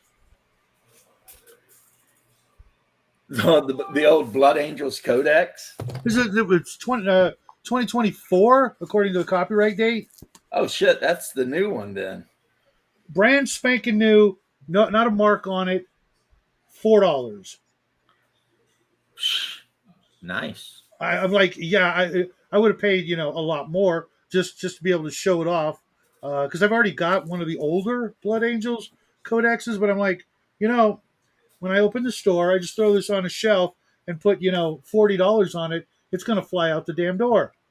If I put it The on eBay, codex that a lot of people, because of nostalgia, want is called Angels of Death. It's like the I have that second edition codex, or maybe I first think I have that edition. one. And it I've has got a lot like of the the old Blood 2E Angels, the Dark Angels. It's like got a couple of different things on it. It's pretty good. Sad And then- Songs and Waltz, probably my favorite from Fashion Nugget. That is the most complicated dildo I've ever seen in my life. Or is that a butt plug? Anything's a dildo as long as you are open-minded about it. I think if you open something else about it, sir. You see the little Alpha Omega? No, I The don't. problem with Cake is that I've seen like beneath the Planet of the that's Apes. the rocket from freaking Yes, the yes. second or third. Is it beneath? Yeah, it's beneath the Planet of the Apes, right? Yep, Yeah. yep. My favorite. Where they worship the nuclear bomb underneath the Yes, world or whatever. yes. Yeah. It's part of the Planet of the Apes RPG Kickstarter. I'm not done with it, but It looks good. I was going by some images from the movie, and I'm really happy. Mind you, there's like 4 different colors of gold/bronze on it to get it to look. Cold Iron, You have your new meme, Shadow holding that up, saying anything's a dildo I just shut as the long fuck as up. you put your mind to Dear it. God. Father Aaron, you're right. Cake come out with Mr. their Minister, album, and then howdy. they kind of never come out with any other album, but they still do tour. So Yeah, our cousin's husband drives the tour bus. yeah, And- so it's like, I mean, you can see them live, and they'll do all those songs, which is, in my opinion, pretty awesome. But I mean, yeah, it's kind of like Real Big Fish. They came out with a couple albums, and then that was it. But they still tour. 20 years later, they're still out So, there. by the way, you guys were talking about Weird Al. All I have to say is, I'd rather dive into a swimming pool filled with double-edged razor blades than spend spend one more minute with you. That is I'd rather clean all the toilets in Grand Central Station with my tongue than spend one more minute with you. That's Well, my, hey, I have 3 favorite songs by him. That one, Dare to Be Stupid, and Amish Paradise, because that one killed me. It was so Party in the CIA is my favorite. Don't I know love that one. song. Well, the good thing It about was the one Floyd. Bear mentioned, Spend One More Minute with You, it wasn't a parody. That's the thing. I like his non-parodies more than I like his parodies. It's just Yeah. like he literally just sat down and wrote that. Just Jack like Dare to Be Davis' favorite is, Stupid is not a Albuquerque. parody. He just sat down and I mean, yes, it does kind of sound a little bit like Devo or something like that, but it's not parody of any song. It's just Dare to Be Stupid is just Al being Al. just Weird Al being Weird Yeah, Al. My We're wife Free did Born production Planet. for Macy Hall when Weird Al was in Toronto, a few years ago. He's no, I've never heard anyone say a negative thing about Weird Al as a human being. Apparently, he's just a really nice guy. No. True. Hey, Dungeon Minister, I need your mailing address. I got something for you for Christmas. So Don't I do know it, Dungeon Minister. It's a trap. Don't fall for it. Don't fall for it. I've been holding Don't on fall to for it. What's in the box? What's in the box? and I know you've got my email address, Shadow and Sun, and I don't have your mailing address. At hotasianladyboys.com. No, Jesus Christ. Forgive me. Oh my Hey. God. Cut Shadow a break, man. He's had a hard couple of weeks. It's true. No, not really. I had that Well, one. actually, I noticed that my meme man has been taking it really easy on you lately. Really, and like going after me a little bit. I'm like, whoa. Me and hey. Bear have been catching Because he hell. knows, I'm just gonna laugh it off because it's funny and I So don't do give we. two shits about it. Yeah, it's Yeah, so I love it actually because it kind of makes my channel now infamous. And Oh, I always People trust me, actually go trust to me, my you account do just not to want see how I'm infamous. being made fun of. I like. I go on the Discord and I copy all the pictures to my phone, and then I send them to our D&D or our gaming group text with his wife and all of our. Oh yeah, all of friends. my personal friends. This is my And he's favorite been- one of late. Heaven is void of light. Yeah, it's like, and there's What? another one where I look really afraid, and you pulled your eyes out, and you're like, I Oh don't my God, need I you must have to missed all of find those. you. And I'm just like, oh shit, Yeah. I haven't seen the one Bear just posted. I This don't think one- I've this looked is- at him since This is Friday. the one. This is the one that he put up that you're referring to, James. Bear visits James at his Appalachian homestead, and despite all the warnings, goes wandering in the woods. You call these woods? I'm from Canada. I don't need these to see, James. Yeah. Oh, fuck. He's ripped his own eyes out, and I'm standing by the Oh, cat like, oh fuck. shit. Yeah, this is not going to be good. Oh no, Cold Iron is literally my favorite memester now. I love his stuff. I want more of it. He did one of them though, where he goes after Bear a little bit, but you and I, he like makes us look good, and it's the one based on we should talk about Rome every day. Like you and I are standing there like in Rome, and we're speaking Latin, and it's like, but not Bear. He don't like Rome. So it's like, And like that's the worst I want- part. You guys are so horrible because I never said I don't like Rome. I'm just not up my ass about it like you guys are. You know. All right, Wait, now on you that can't Rome be including topic. me in that sentence because On that Rome topic, Father Aaron put out a short video the other day about roads. saw it. in your D&D campaign, if you've seen it or not. And it got me thinking, is like, that's something that I've never really thought about in one of my games I was running or even playing, is the roads. Who maintains the roads? Who builds the roads? Who takes You care of should them? know that from having played the game with me. You Yeah, remember but those every 10 miles or so on the King's Highway where you had to stop and pay coppers and fillers taxes, depending? Yeah, that's how yeah, the roads get maintained. but that's not in a lot of other people's games, dude. That was in my game, though. So while Father Aaron is right, I at least can say 100% I handled that shit. And if there was a bridge over a stream, you damn well was paying taxes to cross the bridge too. And it was going to be so much per person, so much for horses and cattle, and then so much for wagons, depending on how many axles were on the wagons. James makes us pay taxes in D&D games. Oh, You know, yeah. there's nothing- oh God, Saxius, the Saxius alert. I was just thinking the same thing there. When you get back to like Stojanau Keep from a successful dungeon run, oh, you can bet you're paying 15% right off the bat. I mean, he's even got a guy which in medieval times was called a beadle. And his whole job is to basically stand by the gate guards. And when you come in, inventory your shit. And then you got to pay taxes. And that's how you keep the players from running the economy of the whole damn kingdom. He's going to fix the economy. Should we put toilet water on it? Yeah. who's going to fix the economy? If it's a troll toll, you pay in bones. Yeah. Well, no, I did the whole deal because it was based on Russia that, you know, every so far there was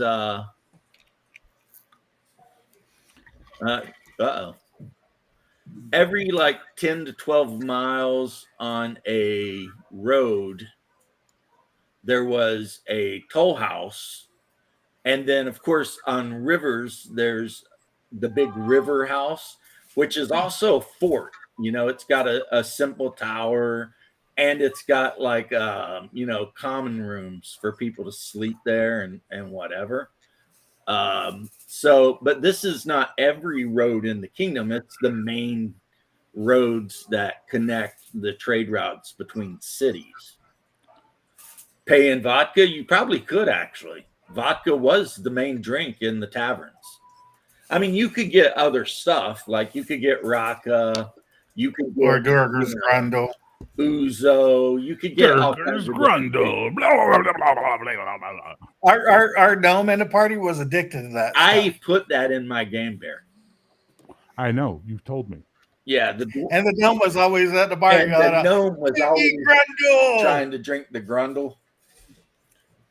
And it always made her a little wild, you know. I want the Grundle.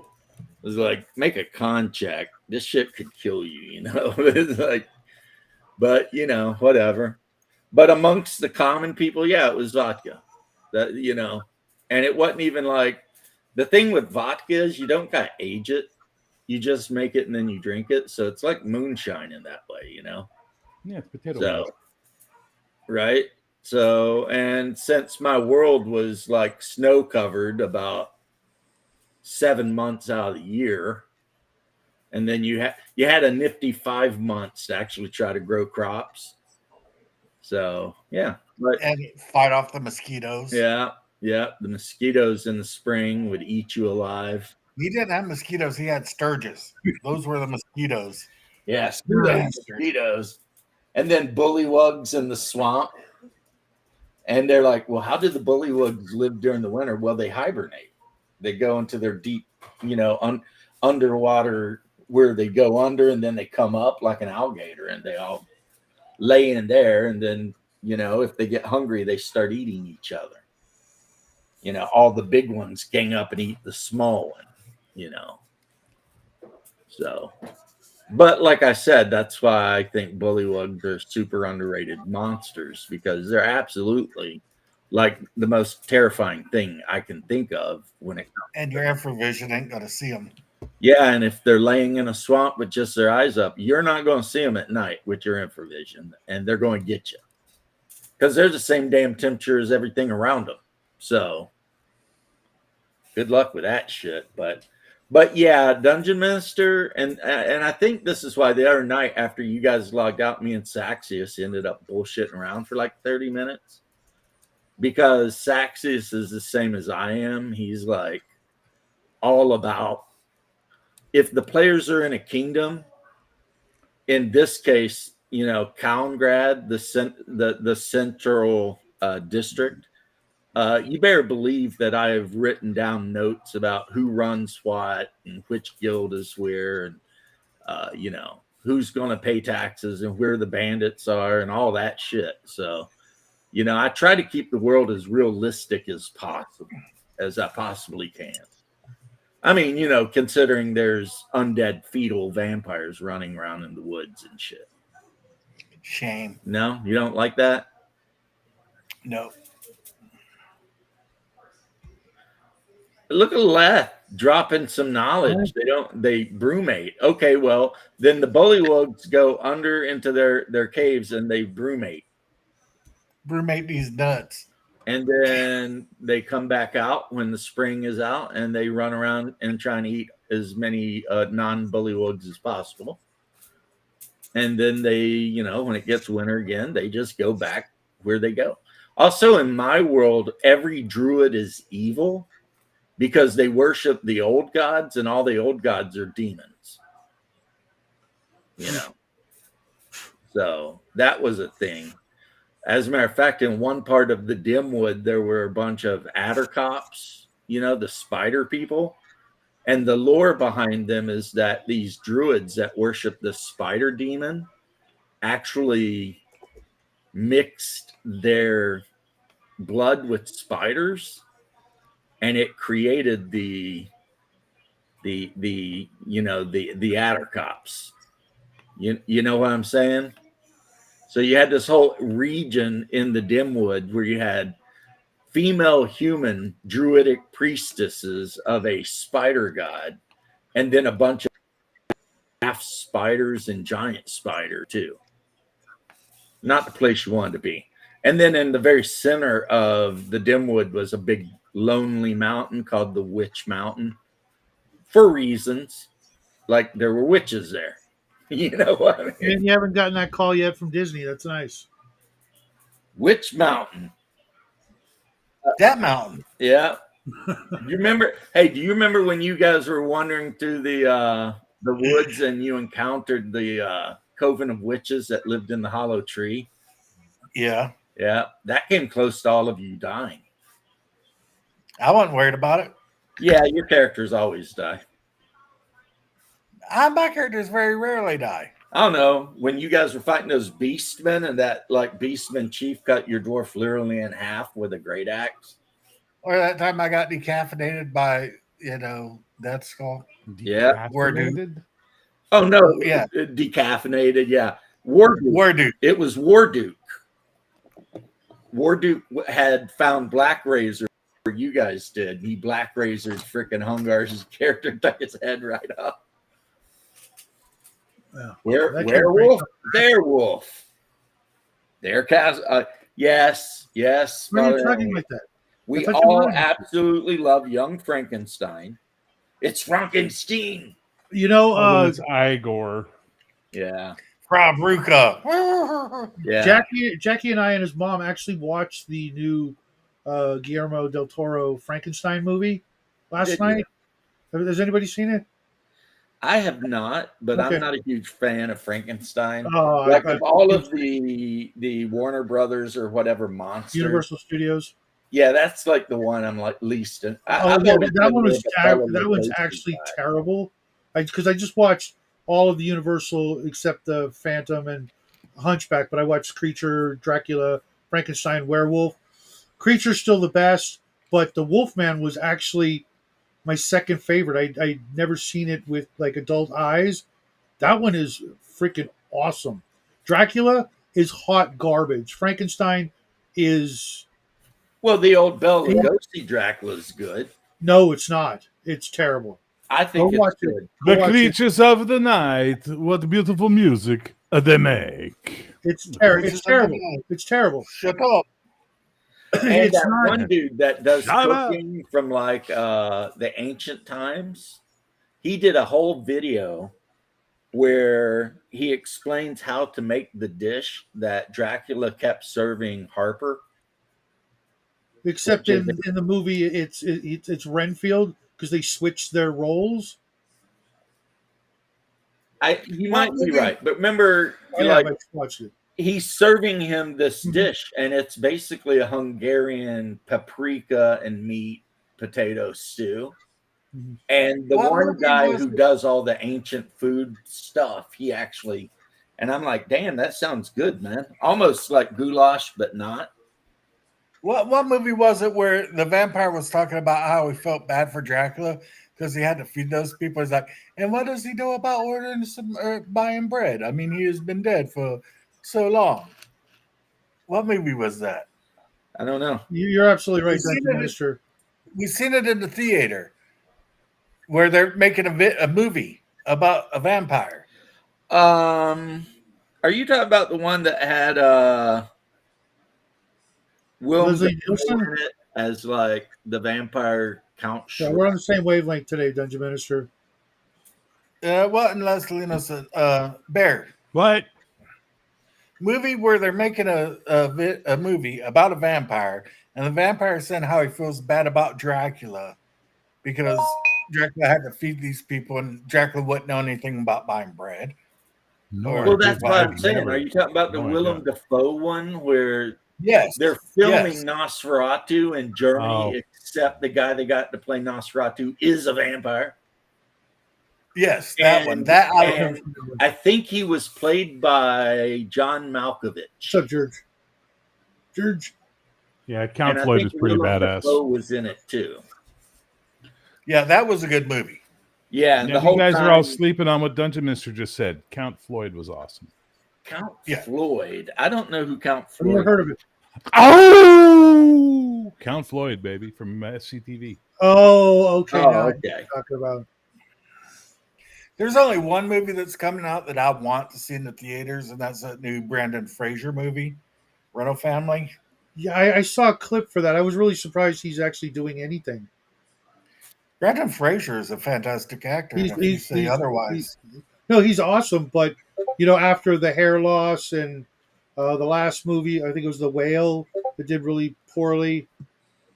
that fantastic. Really, He got standing ovations at the Oscars for that movie. really. Yeah, I don't watch the Oscars, so I missed that. But I heard I don't watch it either, but it's all over YouTube. Yeah, I don't What? watch that shit either. What? Sorry, what's all over Shadow. YouTube? How Brandon Fraser got so much acclaim for the movie The Well. Yeah, and Yeah, I don't watch. Shadow said that the movie did poorly and stuff. that's what I heard. he got Well, huge in acclaim. for it. Shadowland, maybe it did, but in the Right, rest of the where- world, I Thank don't God. want to live in Shadowland. Thank you very much. Oh, except there's a really good chill collection there, so maybe I do want to live in Shadowland. Ah, fuck. except like in the real Temptations world, from beyond hell. people were so like no, they're not excited beyond. They're for right Brandon smack dab in the Fraser to be back doing anything that it was a big deal. He was good on Dead Doom Patrol. Rental Family looks really good. Look, I mean, he was the shit in the Mummy movies. Come on. Oh yeah, it made his career. Dude, George of the Jungle made me laugh so many times. Airheads. I've never seen that. I've seen Oh my god, Airheads George of the Jungle's funny. and Encino Man, and some of those other movies that you kind of have to do a certain kind of movie to. The problem with the Mummy, though, Shadow, is it made his career. It also ended it. Because that's where he effed his back up so bad that, he couldn't do much after that. Dudley Do Right. Oh, he'd be great at that. I didn't see that one either. He did that. Yeah. He did Which that. is weird. Well, no, that's actually a different company. He did the Ink Master. Yeah, that's a great movie. Journey to the Center of the Earth. He did the I didn't see new that one. Journey I to the probably Center of should. the Earth. But yeah, he did a lot of the stunts and stuff in the Mummy, and he ended up really wrecking his back. Yeah, that's kind of what I was thinking, Dungeon Minister. But now my favorite movie with him in it is the one where Christopher Walken's his dad, and they live in like a bomb shelter or some shit, Blast from the and past. then like he has to go up to get more groceries or something. Oh, bless me, a Negro. Yeah, yeah. He's like so happy to see his first black guy. It's just like, oh my god, and it's just like, okay. I mean, that was a good movie, and of course he gets with like the bad girl, and he changes her around and makes her stop being such a bad girl, and Because he's just a she precious ends stuff. up marrying him. And the one guy from SCTV and talk radios in it, the guy who played the manager. I can never remember his name, but yeah, he was in it. I mean, it's just a good movie. It was wholesome, George, are you talking the Devil Wore Prada or something like that? No, bedazzled or whatever. Okay, because I did see that one and I hated her in it. Elizabeth Early, I've never hated her in anything. I did not see that, so I have no opinions.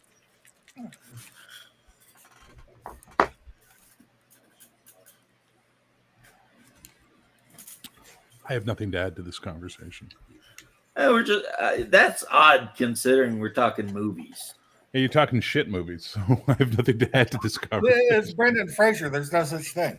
There are plenty of such Blast things. from the Past is a good rom-com. Come on. It's an okay rom-com. Okay, I'll take okay from you because you're a freaking critic, but Yeah, you're a movie snob.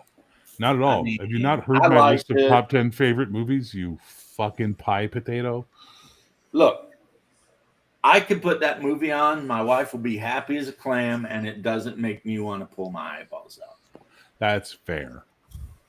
So, I mean, you just got to do what you got to do sometimes. It's just what it is, That's fair. No, I found it to be mid. It was a mid movie for me. Didn't make me laugh a lot. I didn't feel like a great return to watch it again after I saw it the first time.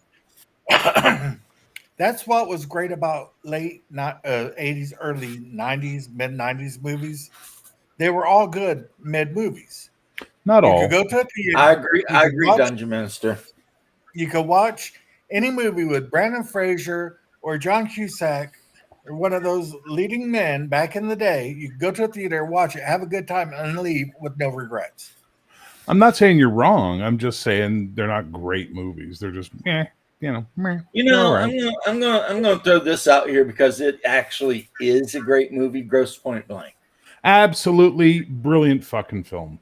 That is a good. I've never seen it. Shadow. Let me tell you, it's a good movie.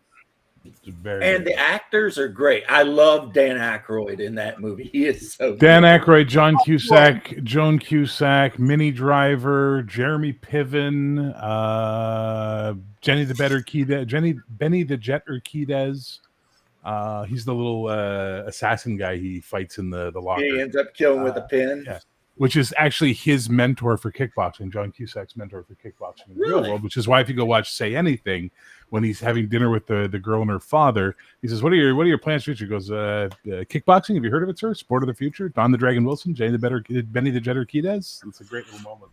My buddy, we were watching this movie, my friend was not at all, he's a martial artist, he was so bored by the movie, and then he says that line, and he literally just sat up on the couch like a fucking dog who heard the dinner bell. He was like, oh. We started paying attention to the movie all of a sudden. It was so funny. Say Anything was such a good movie. Yeah. Great movie. Which is why in my head canon, and only my head canon, Grosse Point Blank is the sequel. Yeah, could be. Dungeon went off and Minister, joined the army. mostly, I'm working with contrast speed paints, and I need them to dry really fast, or they'll pool up in the wrong place and look like the 3-year-old painted them. Like anything with Minnie Driver. Yeah, well, I mean, I wouldn't call her beautiful, but she is kind of cute and adorable. You know what I mean? So, Um, yeah, I mean, Shadow. sometimes, It's sometimes like I cute's all. said, she's just cute. She's adorable. She's just a little adorable thing that you could pick up and just carry around. Mini Driver. There's Yeah. not so Yeah. many. She was good. I liked her as the Russian country singer in Goldeneye. Was it Goldeneye? Yeah, That where was a great movie. where I she's don't fucking remember. Robbie Coltrane's is it Goldeneye where Robbie Coltrane plays the Russian banditi, and he's having the meeting with them, and she's singing with her friends in the background. He's like, "Ugh, enough, stop." She gets mad. She walks away. She looked good. She was good in that show with Eddie Izzard about the travelers in the States. Yeah. Oh, nice. The only show I remember about travelers in the States had Bill Paxton in it. And it was called The Travelers or something like that. And it was just Bill Paxton riding around like ripping people off. The only one I can think of is I think it was the Grifter or the Grifters with Angelica Houston and I think it was John Cusack. Yeah, the show Oh was called man, The John Riches. Cusack's sister in Grosse Point Blank, the way she Jonah. like when she's on the phone, she's like, "No, you have to put stock in the soup. That's where the flavor." And then she's like, "Hold on a second," click, and she's like, "What do you mean you ain't got 9mm? You told me you fucking had it." I heard blah blah blah. And she That's not what I just got. goes, This isn't right. This isn't right. This Yeah. isn't Or right. when she's destroying the computers in the office and pouring gas on it, and she's all happy, and he's like, "I'll take care of you," and she's like, "Take care of me?" No, not like that. Look under the desk. Yeah, money. Thank you. She's Yeah. so happy at the end. Yeah. Yeah. And Father N is right. Grosse Point Blank is kind of the Gen X thing. Yes, it is very much. I love when Dan I Aykroyd's don't see like, that remember when we coming. bought all those T-64s from that one general? Man, we took Yeah, a bath on that. I took a bath on that. Yeah. Whoa. Slow down there, champ. Gaping bullet wound isn't on the menu. Isn't that? Yeah. He's like, and that when he's like, I have the omelet. Okay, what do you want in it? Just egg whites? Well, that's not really an omelet, is it? And he's like, look, I don't want to get into a semantic debate. I just want protein. I mean, every line in that movie is good. That's the thing. Whoever wrote it was really good, you know. They turned my family home into a quick mart. Yeah. He blows it up and he's like, I guess it's true what they say. You can never go home. And meanwhile, the guy who works there, he's like, I gotta find another job, man. You know that's his brother in real life. Was it? Well, John Cusack, he managed to get Joan in like every movie he's in. Sorry, what were you saying about? Which one was this? What were you saying, Hunger? The kid in the convenience store on Grosse Point Blank. Yeah. The clerk Yeah. is John Cusack's little brother. Well, the woman they meet at the bar when he and Minnie Driver go for drinks, and the girl sits down and starts talking about her divorce and all that. Not the one, Yeah. no, the one in the head brace. Yeah, that's also one of his sisters. But the one at the bar where they're having drinks and she's just talking to them, and she wound up showing them that's another one of his sisters, like the Cusacks. Yeah. He puts his family in everything. Got to respect that, man. Yeah, I like that, you know. The psychiatrist is the best. Alan I left Arkin. my heart Oh the my same thing. fucking Christ. We don't have a relationship. This isn't a relationship. You just keep coming here. I ask you to leave. Yeah. Yeah, but I want you to help me. I'm all about this process, and I know where you live. Yeah. That wasn't made to make me feel good. That didn't make me feel better. How does that help? You ever see Kevin Pollock talking about how because he does a great Alan Arkin impersonation, and he talks about how he got Alan Arkin because they worked on a movie together called Indian Summer. So he has Alan Arkin's number. So I call Alan Arkin up one day to talk to him, and I get his answering machine. And being the person I am, I can't wait to fuck with him. So I leave a message that goes, Alan, it's Alan. Don't forget to pick up that thing. And he gets this whole message, right? Is there anything else? No, I think that's it. And so then I get a call. And it's I've Alan, actually like, seen that. it's like, hell, he goes, Kevin, not funny. Right? So then fucking Alan Arkin's on Larry King.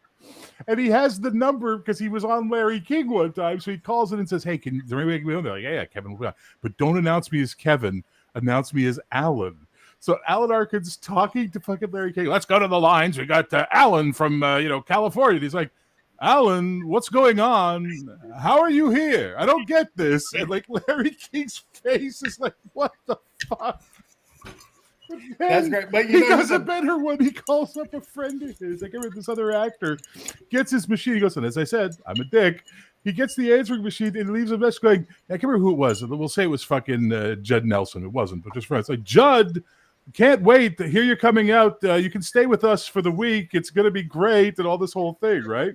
He goes, and then I go have lunch with him, and he's telling me how Alan Arkin called him, and I'm going to be staying at his house and all this. It's so weird. He goes, I can't tell him the truth because that would make me look bad.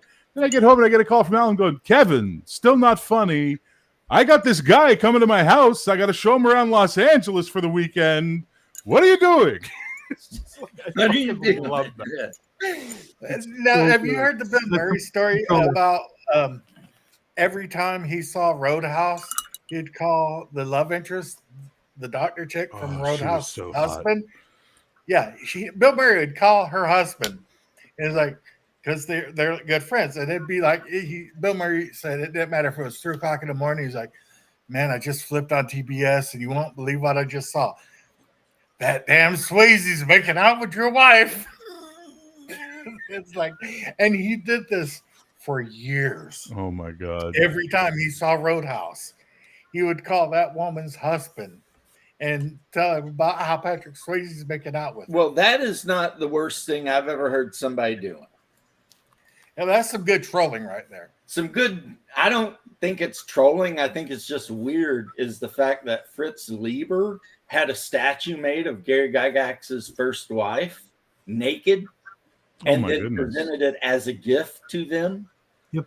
And Gary Gygax put it on the mantelpiece. And it was his first wife, the kind of hot redhead, but she was done up like a pirate and just buck naked. Because apparently Fritz Lieber had the hots for like really big time, and Fritz Lieber, was it Fritz Lieber that did that? Oh wow, okay. Or Jack Vance. Oh, I thought it was Frazetta. I thought it was Frazetta, but no, it's one of the writers. Okay. Yeah, it was one of those writers. They were just like, and I'm sitting here thinking, if someone I worked with showed up at my house with a statue of my wife buck naked as a pirate or a Viking or something, I don't think I'd be cool with that at all. I think I'd be like Hungar. The Bill Cusack was the waiter at the restaurant in Grosse Pointe Blank, not the guy at the grocery store. And I was wrong because it's Jenna Elfman is the girl with the head case on, like the one that talks about having a near-death experience. But Ann Cusack plays the girl there at the restaurant, the bar with having drinks. Well, I know he puts a lot of his family. So the only two that were missing from Grosse Pointe Blank was his sister Susie and his father Dick, who often show up in some of his movies. So yeah, good for him, man. And as we already said, his one sister is like in everything he does. Joan Cusack is in everything. Like always there. Hey, I'm a fan of her. Yeah, she was there in like High Fidelity. She's also a principal in School of Rock. Yeah. Yeah, I wasn't a big fan of her in the Addams Family. I think it's the second movie. Where she plays the evil woman that once. Yeah. Her teeth were just like. This is such a weird thing. You had a problem with her teeth. They were really, really bad. Just, I don't know if that was on purpose, but I've noticed in other movies she needs some work. Well, she was getting ready to marry Uncle Fester, aka freaking the Klingon from, the third Star Trek movie. Mm-hmm. What's his name? Something Lloyd. Christopher Lloyd. Yeah, I love that guy actually. In actuality, I love that guy and everything he's in. Like, I think he's overrated. You shut up. In Back to the Future, he's great. I think he's overrated. Come on, he's overrated, and the TV show with Danny DeVito, what Taxi or whatever. Yeah. He's He's overrated. I think you're just saying stuff to be edgy. No, I am not. This is my actual feelings about Christopher Lloyd. What is it? He's overrated. Christopher Lloyd? Doc from Yeah. I'm trying to think if he's overrated or not. No, I don't he's feel like underrated. he It's is. just my opinion, No, and I, I think could he's be I wrong. just think he's underrated, really. Or actually, he's mid-rated. He's just normal. I mean, you know. He's not as good as everybody says he is. I See, think here's the thing, though. Did you hear what you just said? Hey, Chewy. He's not as good as everyone else says he is. And that's my opinion, and I'm allowed to have it. Yeah, well, I would never stop you, brother. But like, if you're the only one who thinks somebody's overrated and everyone else thinks he's awesome, I mean, Right. come on, man. You know what? Speaking of Taxi, I believe it was his first appearance, Tom Hanks, in an episode of Taxi. If you've never seen it, try and find it. It's freaking hysterical. I like the episode of Taxi where they flash back to Jim's past, and he's Yeah, like a that's it. Yale. He's like a Yale man and all that stuff. That's That the he one. tries That is weed. the one. Tom Yeah. Hanks is the stoner that.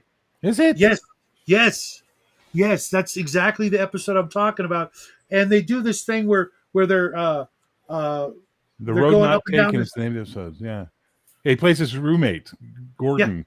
Oh wow! they're I doing never this realized thing that. where they're going up and down the stairs, and because he's the stoner, he gets turned around and like he does this thing like how did you beat me here?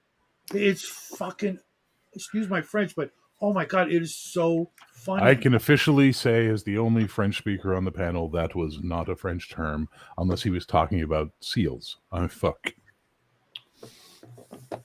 Trust me, when we were kids and we learned what the French word was for seal was, which is fuck. Sorry, I'm getting a call. Oh my god, that's just hunger. Oh, you're going to answer that one, but not mine? Kind of reminds me a little bit, Hungar, of like Cameron. You know, when like he's laying there and the phone's going off and he sees who it is and he's like, he's going to keep calling and he's going to keep calling. Is it from Ferris Bueller's when he's just poor Cameron's just laying there like, When Cameron was in Egypt's land. let my people go. Yeah. I mean, You ever see the theory that it's all in Cameron's head? I've heard that it doesn't work. was- It doesn't work, sadly. Like there's parts of the film where it breaks, but it's still a neat idea.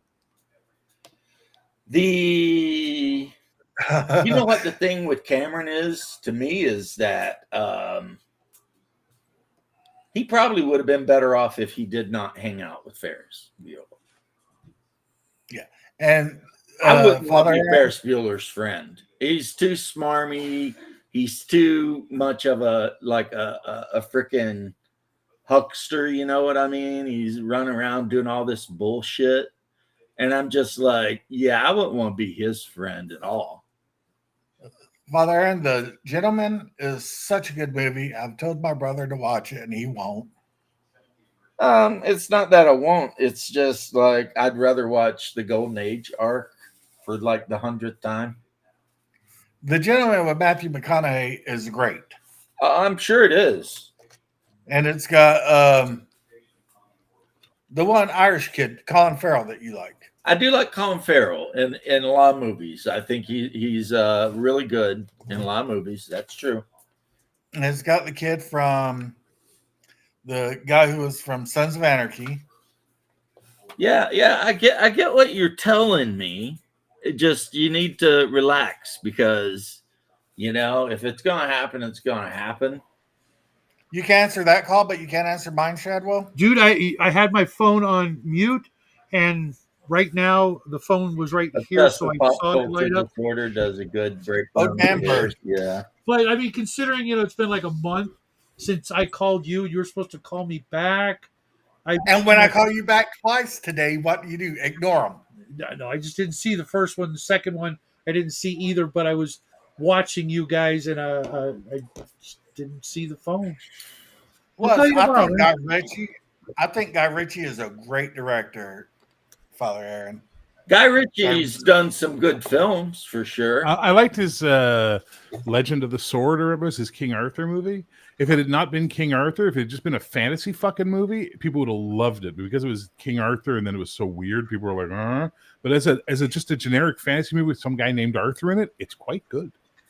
Did you see The Gentleman? No. Bear? Sorry.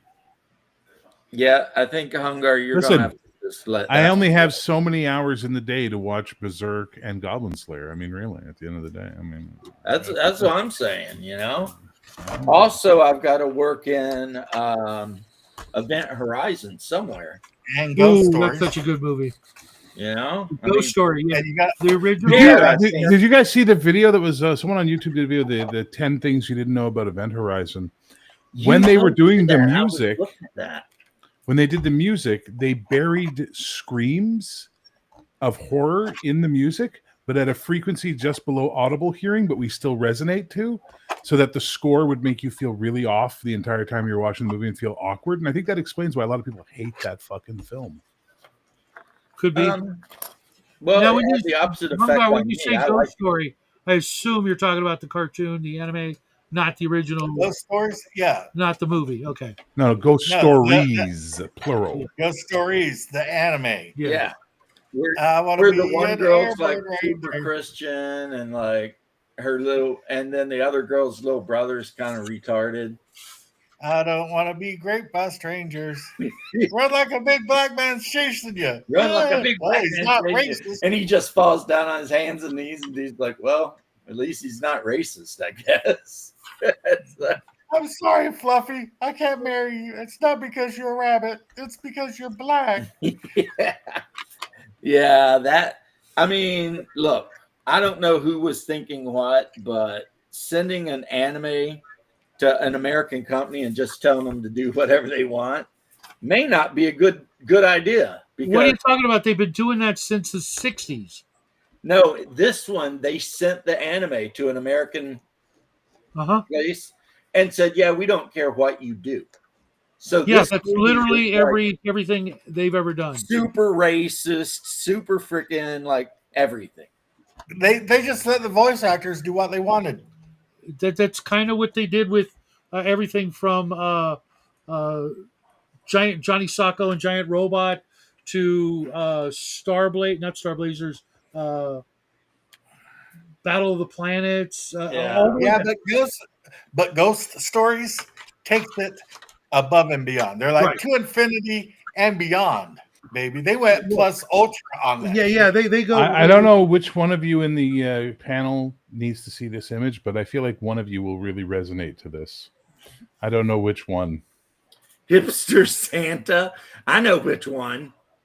Wants you Want to you leave to out a leave out a coconut coconut water and a water. gluten-free macaroon. Yeah, no, that guy's getting shot. He comes down my chimney. Yeah, only because he's trying to steal your Heading job. out for lunch. You my have job. a I don't have a wonderful job. week, Dungeon. Right there. I'm pointing at the guy who put I'm that, pointing right who- there too. who's that Santa. Take care, Dungeon Minister. Don't forget to send me your mailing address. Bye, Father just- Aaron. I'm the Santa that wants you to leave up thick Latina goth girls, and I want MILF and cookies. And yes, I said that right. Milfing cookie. I saw Daddy dicking, or saw Mommy dicking Santa Claus. There we go. Uh-oh. Well, Have maybe you heard with the Shadow Indian- involved, it could be Daddy dicking Santa Claus. I could be wrong. Have I'm you so heard? sorry. Have you heard the Indian Christmas songs? Oh, no, Bear. Jesus, no. Admire how awesome this is, even though you don't like what it's from. It's very stylish. Yes, it's babu. And this is the scale. These guys I'm putting on the front would be like 7 feet tall. That little bit there. Uh-huh. Shadow has one of these. I don't know what he did. So it with makes it. absolutely no sense and would collapse under its own weight in 1 point of gravity. Got it. Okay. All right, I'm getting ready to play Actually, another song. no, because one of the technologies the Imperium actually has access to is suspensor technology. I'm getting ready to play Oh, another I wonder where they stole that from. Could it be possibly the Dune universe? Listen here. Listen. Well, dude, they stole everything from everyone. Come on, it's lovely weather for a sleigh ride together with a Jew. Outside the snow is falling and friends are calling you. Come on, it's lovely weather for a sleigh ride together with a Jew. Show me your bobs and your vagine. That's enough, huh? Hey. Indian Christmas music is the best. I remember when they accused PewDiePie of being racist because in one of his songs he's basically attacking India. Oh yeah, But not India. He's attacking T-Series, bitch lasagna. Series. Yep. And he's like, he says, I'm a white blue-eyed dragon and you're a dark magician. Yeah, I'm a blue-eyed dragon. You're a dark magician. And everybody's like, that's racist. And it's like, no, it's Yu-Gi-Oh! The dark magician card sucks, and the blue-eyed white dragon is really, really good. But then Yu-Gi-Oh! Come out with a set that had a bunch of cards that worked with dark magician. So now people play dark magician decks. Trap decks, they call them, you know. Trap decks. Wait, I'm playing penis. What the fuck? This was a trap deck. Kinda exactly. Cards you put face down, and then if your opponent does a certain thing, you flip them up and be like, fuck you, didn't And I? it's a shadow live stream. Penis. That was not Shadow's fault. And every time I have somebody wants to join and I don't recognize them, I say a little prayer. I'm just like, Jesus Christ, please don't. It's been 3 damn years, and I still have to put the link in a place where only vetted people can access it. I shared this on your Discord, but I wanted to put it up so Shadow can tell me she's mid.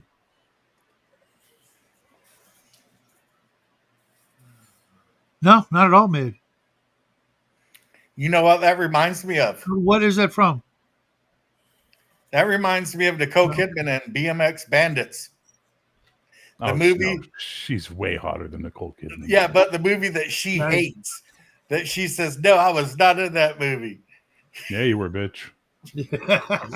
Own it. Own that B-rated bullshit. You were 100% in that shit, bitch. You know, I mean, here's what's funny. There was a time, well, not funny, haha, but there was a time when a lot of people considered Road Warrior to be a B movie. You know, Mad Max 2 and Mad Max 1. Those were B movies. Yeah. They were made with like no budget. The half of the guys that were there were being paid in beer. You know, they like borrowed somebody's semi truck. You know, and the van that gets T-boned and wrecked was literally the personal vehicle of the guy who was directing the movie. It's like the Evil Dead movies. Raimi, Ash would like pick up chicks at bars and talk them into letting him and Raimi stay at their houses while Raimi would work on the movie. Like the car was George Raimi's car in real life. Oh, you're talking about Evil Dead? Yeah, that's why Spider-Man drove that car. That was Uncle Ben's car in Spider-Man. Yeah. Yeah, old Chrysler. He puts it in every movie he can. If he can get it in, he puts it in. Well, I mean, it must mean something to him, you know. It's got sentimental value or whatever. But yeah, those were also B movies. But I remember when I was 16 and we were all hanging out and somebody was telling me about, dude, this movie is crazy. This guy cuts his own hand off and then it crawls across the freaking, and I'm just like, what?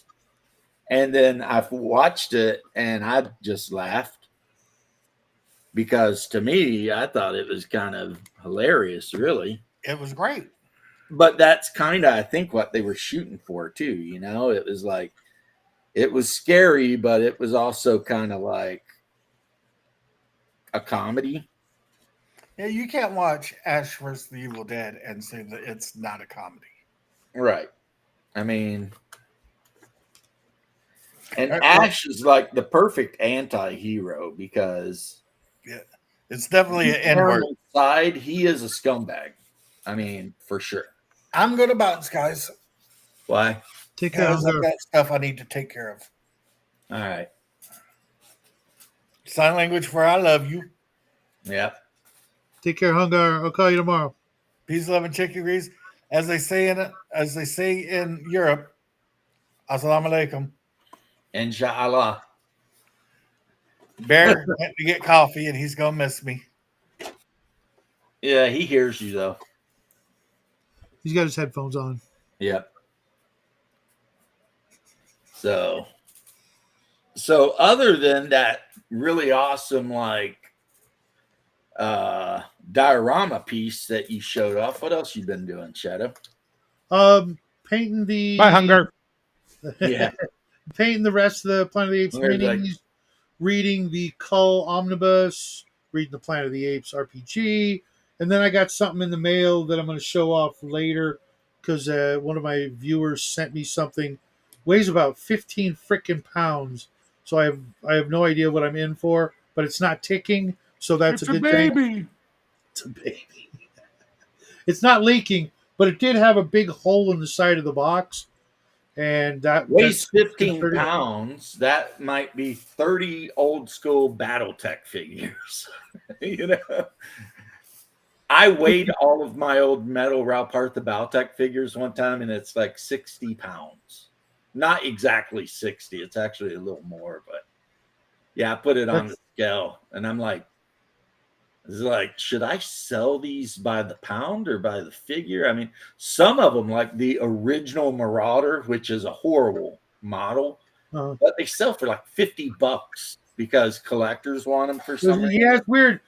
Some like you can go right now and find a lot of the original Ralpartha BattleTech blisters still sealed for like $19. Yeah, But other it's weird. Like if you're trying to buy the old sealed Ralpartha battleships from the space version of Battletech, Uh-huh. they're damn near dirt cheap. yeah, all the Aerotech. I've And got a then a bunch lot of the those. miniatures are really inexpensive, but then there's a couple of them. Yeah, The Marauder like being I picked up one an that's just Atlas. like I out of picked up an control. Atlas sealed for $20 when you sent us the BattleTech game, which I found. It's actually right up there somewhere. I can't see it right now. Oh, Um, so you found it again? Good. yeah, I Good, think I good, good. did. I thought I did. Okay, maybe I found it in the garage. I know I found Aeronauticus and I found the Titan Legions game, but I don't see it up there. Maybe it's in the back. But yeah, I'm waiting for a pair of Reaver Titans to show up. yeah. Gentlemen, I Uh, have to bounce for a bit. I'll try and come back if you're still on later, but I got to go do some shit too. Okay. Take care, Bear. Take care, Bear. Bye.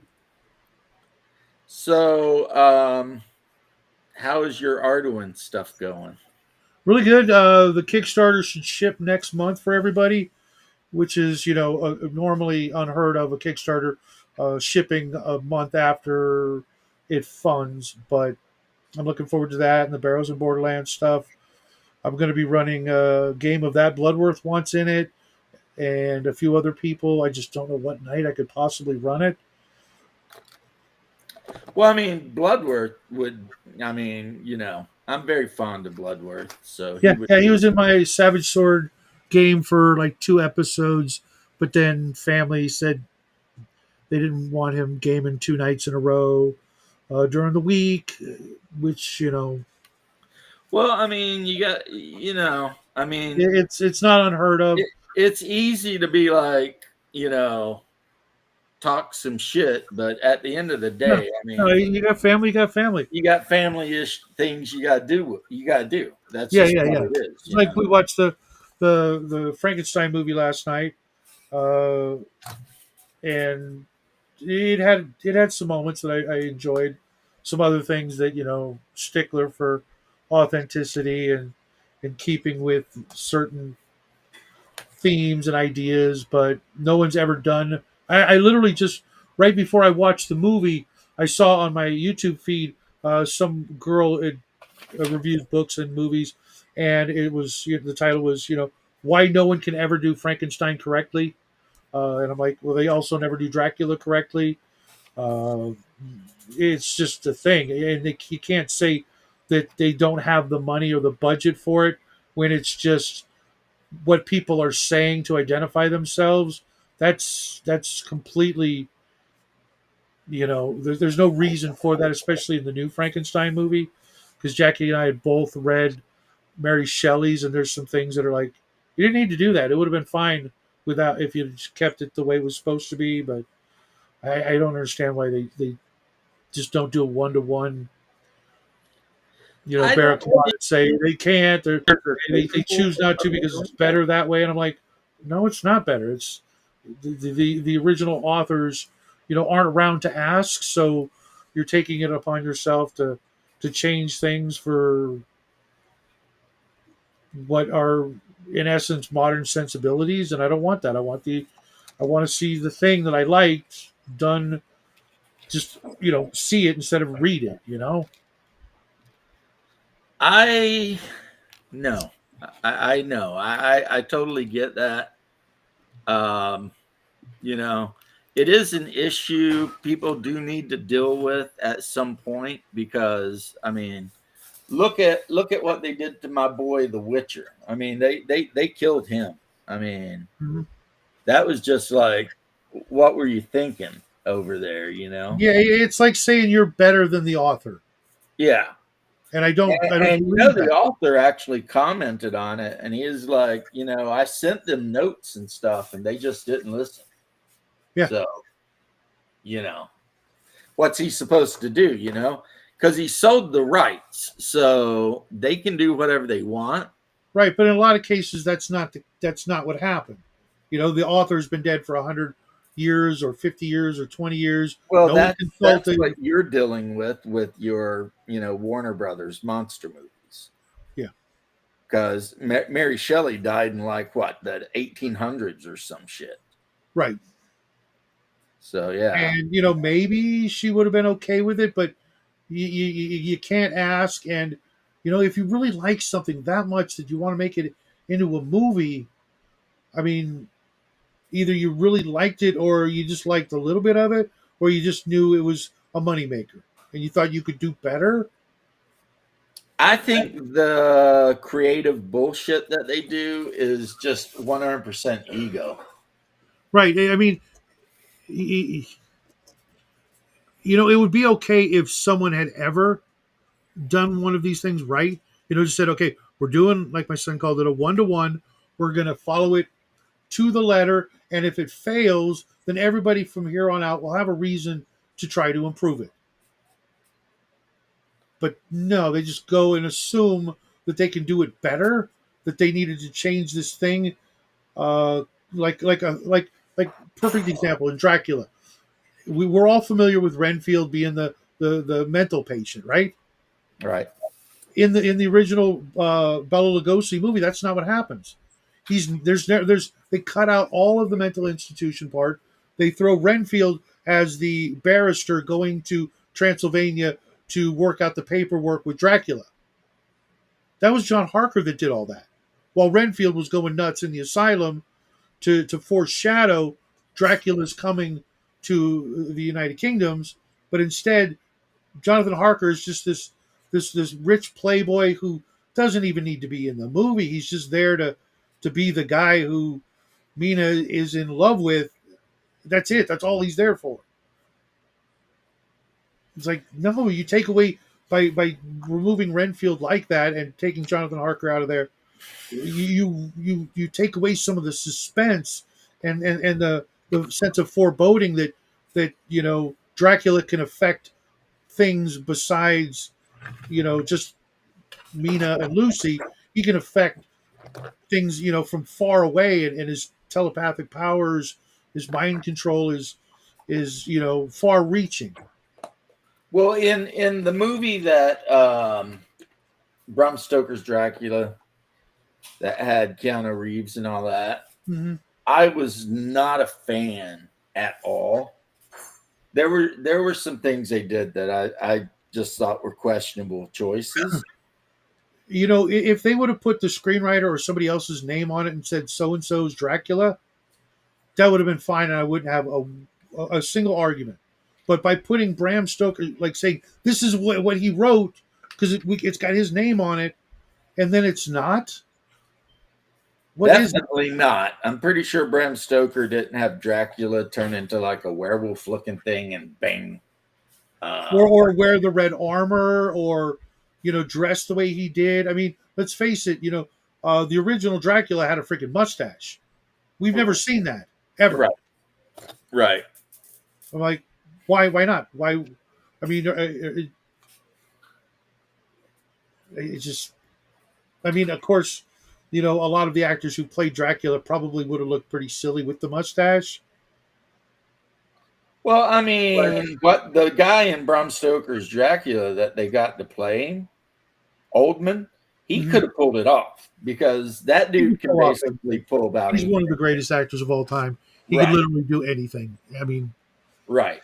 the only thing I don't think he's done is play a woman. So, Of course, what you really need is the best Australian actor of all time. His name is Kurt Lazarus. never heard of him. Yeah, you should look him up. He can literally play anything.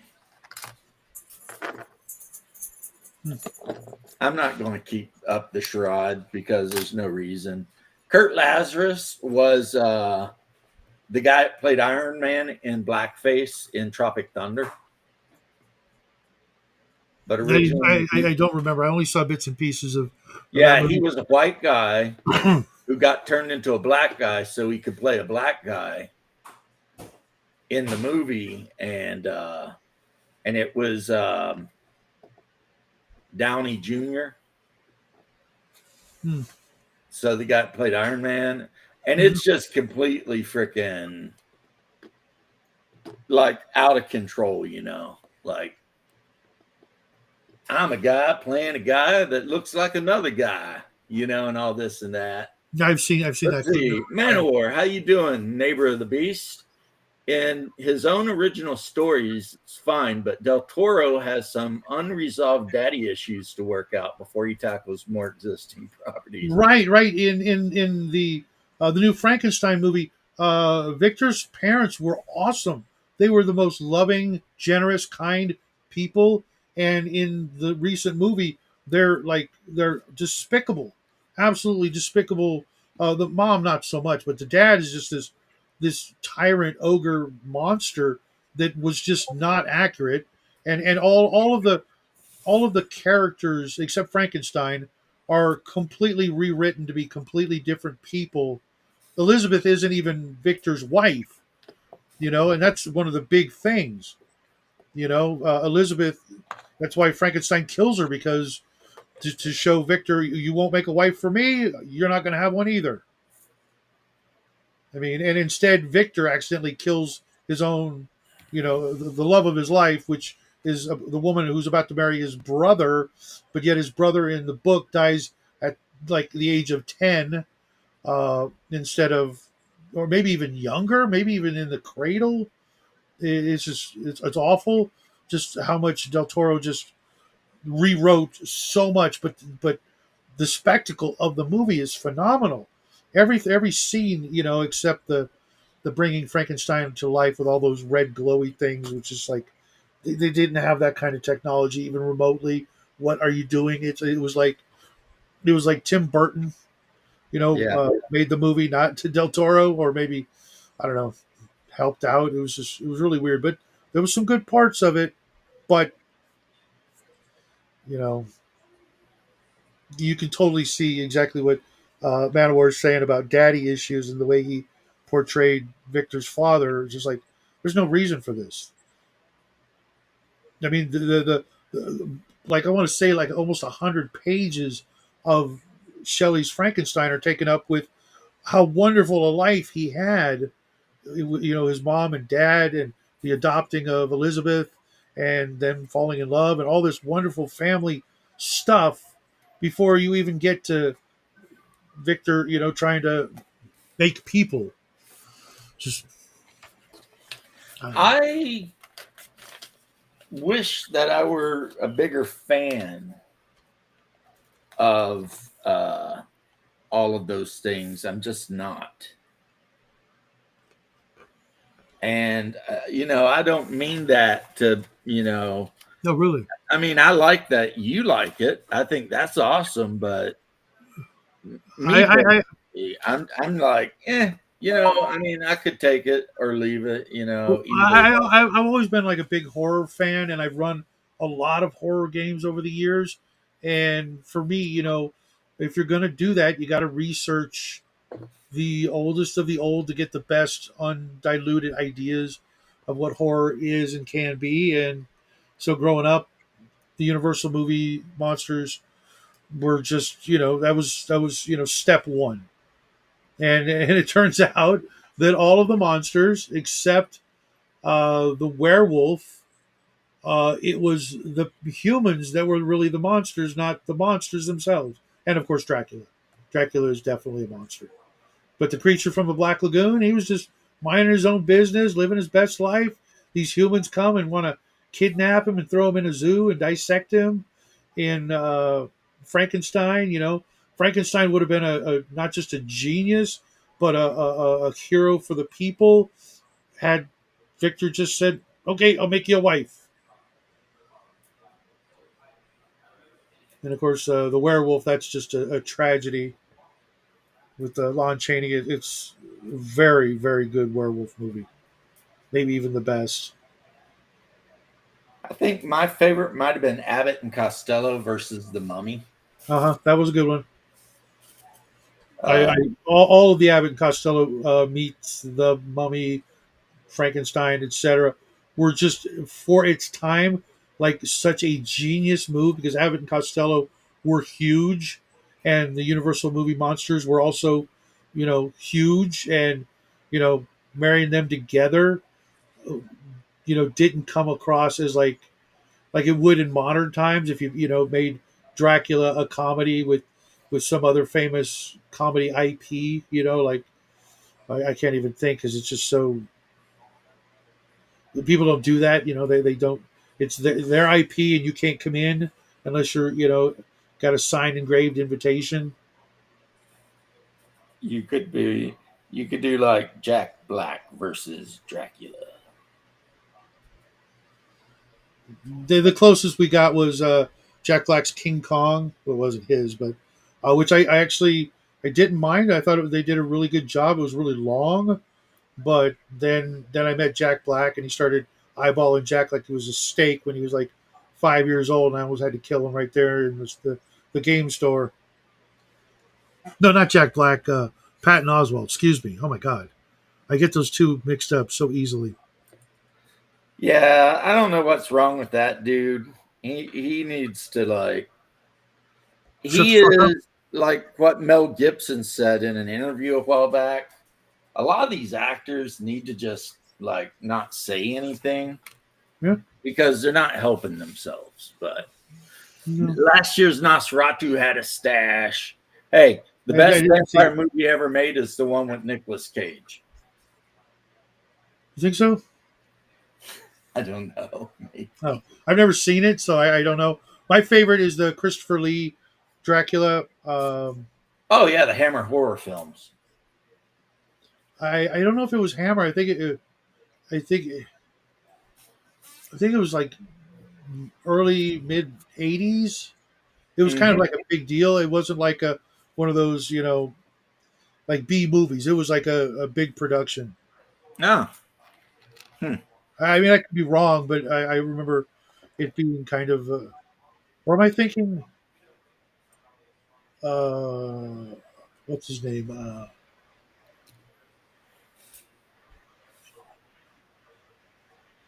Who's the guy in the Ninth Gate and Cutthroat Island? Frank Langella, maybe. Did Frank Langella play Dracula? I I bear don't with, know. but he's not here. Yeah, usually we got Bear to tell us. Donkey Kong versus King Kong. Uh, Yeah, Donkey Kong's going to win hands down. Come on. I think Donkey Kong is supposed to actually be King Kong, Mhm. but they couldn't use. I was, as a youngster, I never understood the appeal of that game.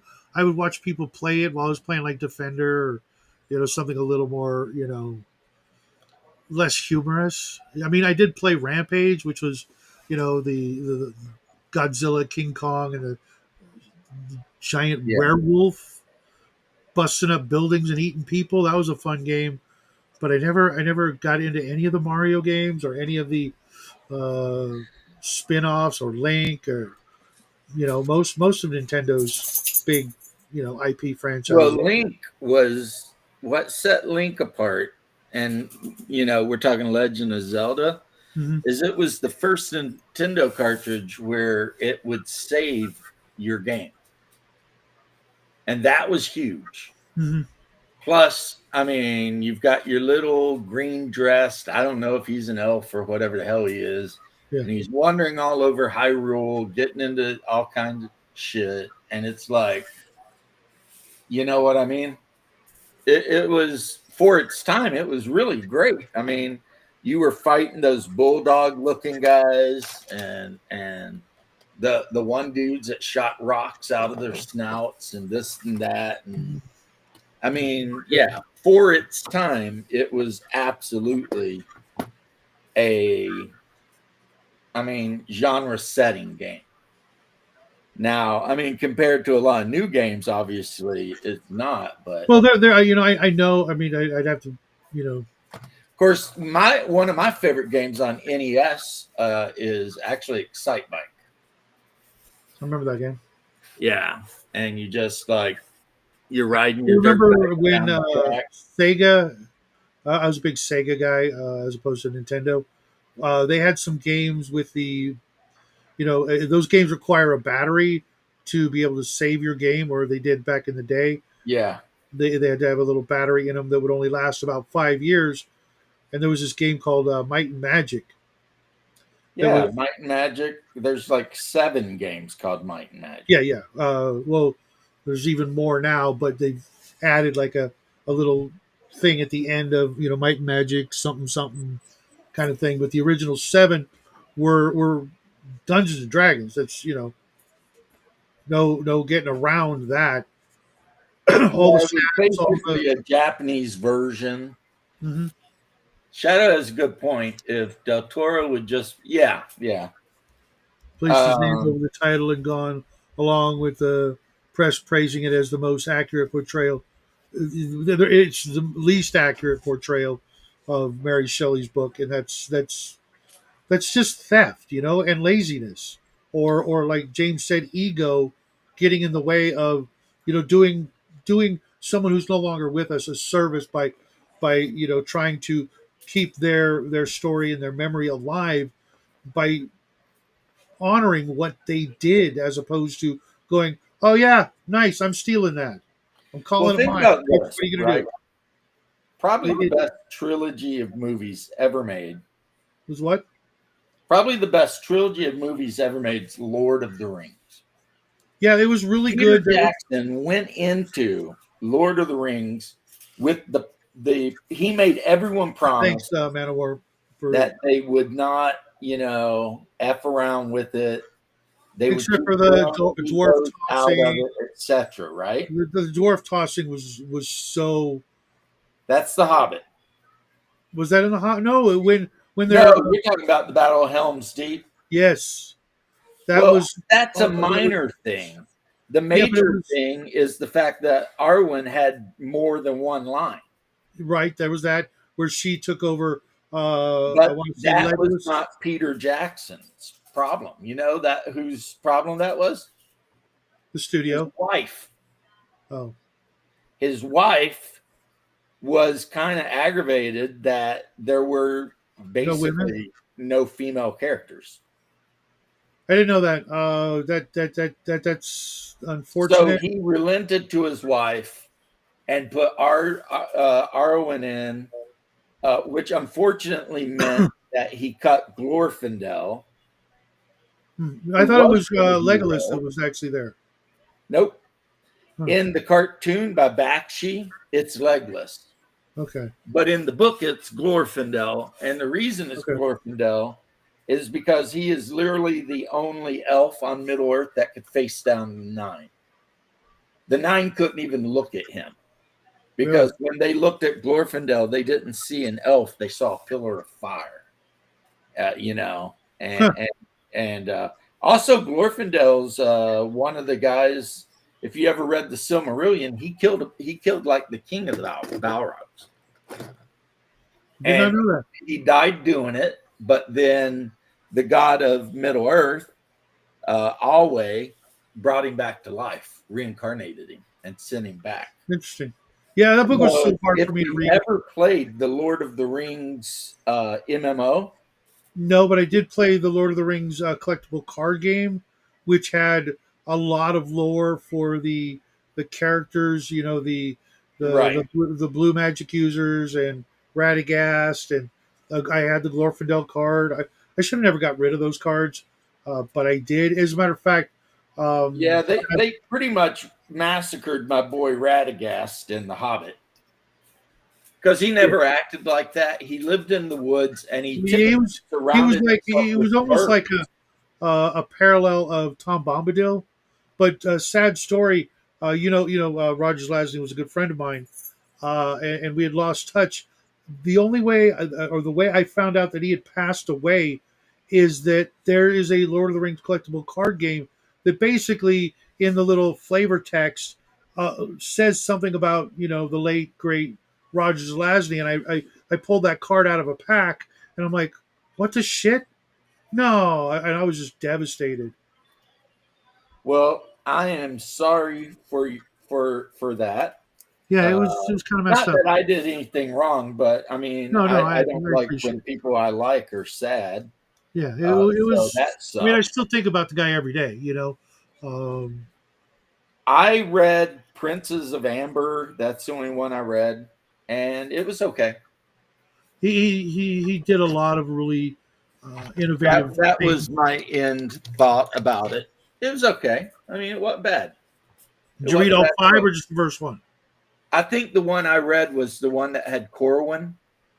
That's the first. I mean, he's in all five of the first. And he might have series. been fighting in World War I or some shit. Yeah, that's the first one. Yeah, and he didn't remember he was an Amberite or something. Yep. Yeah, I read that one and I thought, yeah, that's pretty good. That's pretty good. Hey, Ducato, they actually toned down her role in the movie from what they originally intended. Yeah, and that was all Peter Jackson's wife. But yeah, what was up? What was up with that? And I'm not even going to be mad at Peter Jackson because if you're married to someone and they really want to harp on some shit, yeah, it would be like no, I asked the studio. They said no, sorry. Yeah, and then she goes and asks the studio because she's there working on the project with you. Yeah. So in that case, I just told her every day you walk into your house and she's like, "So, what'd they say about the thing?" And you're just like, but eventually you're going to give in. So I don't blame him. I mean, I would have liked to have seen Glorfindel actually show up and F up the Nazgul. Yeah, that would have been way better. But what was up it's still the best trilogy made. And I'm of the opinion that there will probably never be a better Lord of the Rings made. Not in our lifetime. Maybe someday someone will, try to do a 1-for-1 and take out the nonsense. Like a question for you guys, or well, just you and me, right? What the hell was that necklace that Arwen gave to Aragorn that looked like her private parts made out of silver? You know what I'm saying? It was. I don't remember that in the books. No, because Arwen was barely in the books. Yeah, I don't. What was up with that? A promise necklace, though. Yeah, she gave him the necklace because she was promising to marry him. Mm-hmm. But she couldn't marry him until he did all the stuff he needed to do.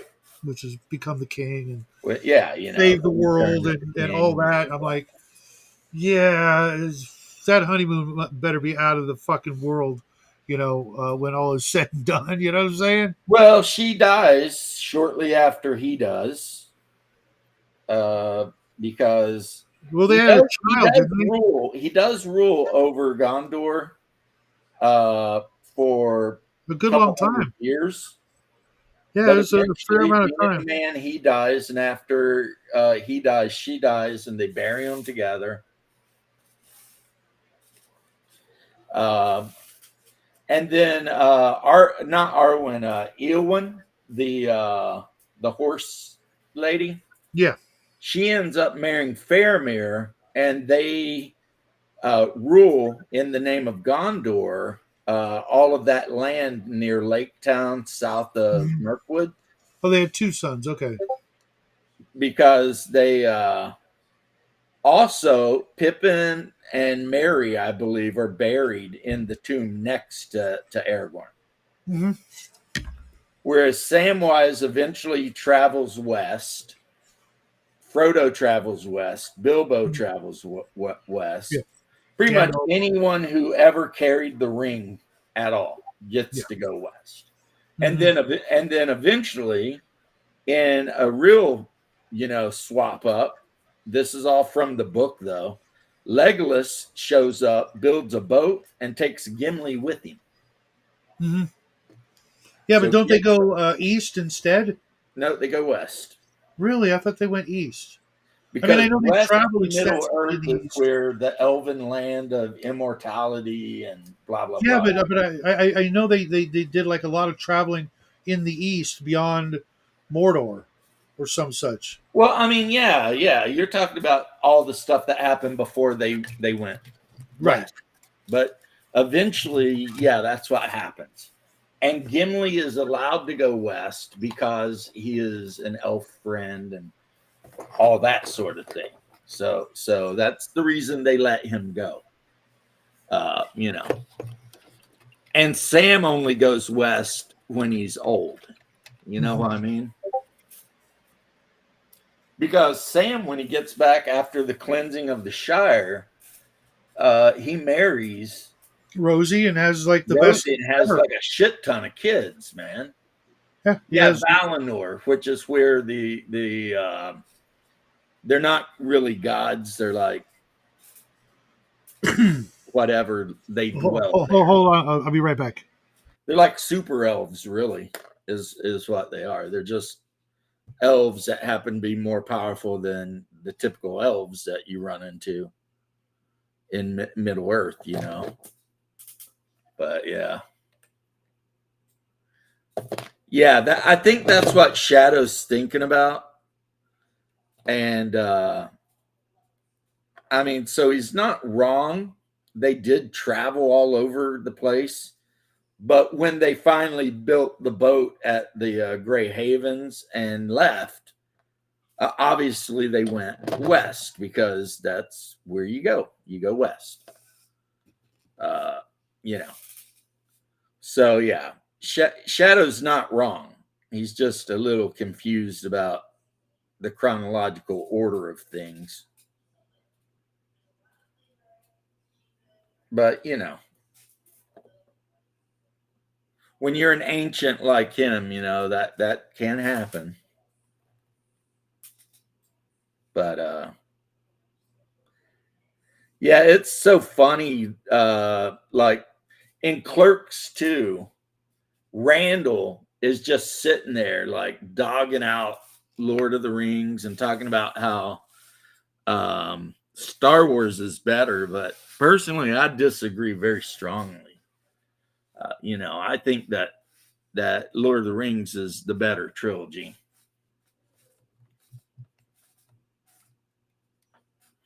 Angry Tabletop Nerd, Count Dracula 1970, directed by Jesus Franco, release date 1978, starring Christopher Lee. Well, thank you for dropping that in. Also, before you leave, if you're still watching, look at this bad boy. What do you think of that? Oh yeah. This is an 8mm Titan, and it's as big as some of the Knights that I had for 40K. So, I decided to give it the twin plasma annihilators and the Gatling machine gun things there, just because, I wanted to be like, I wanted this thing to be more of a fire support Titan than a trying to fight Titan. I might, because I've got a couple of this thing and the scale of it, which I can show because I've got a couple of these are swarmers, so they're pretty big. They're like maybe 8 feet tall, and this is the scale, So yeah, those are bigger than like an average human. But one of my reavers, I may just give that thing like a power sword or a chain blade and a freaking fist, and then the thing on the back, just to do it up. And I built a couple of my Wolfhound Titans to have the Eye of Horus on them and stuff. So, we're going to have some traitor Titans around here, basically. But right now, I am working on my Dark Mechanicum spider bug stalker tank things. Like this guy is the Cyclops, whatever, which it means it's a command unit. So, I've got 18 of these things to build. So, Ducato, what you been up to, man? How you been? What you been up to? What's good?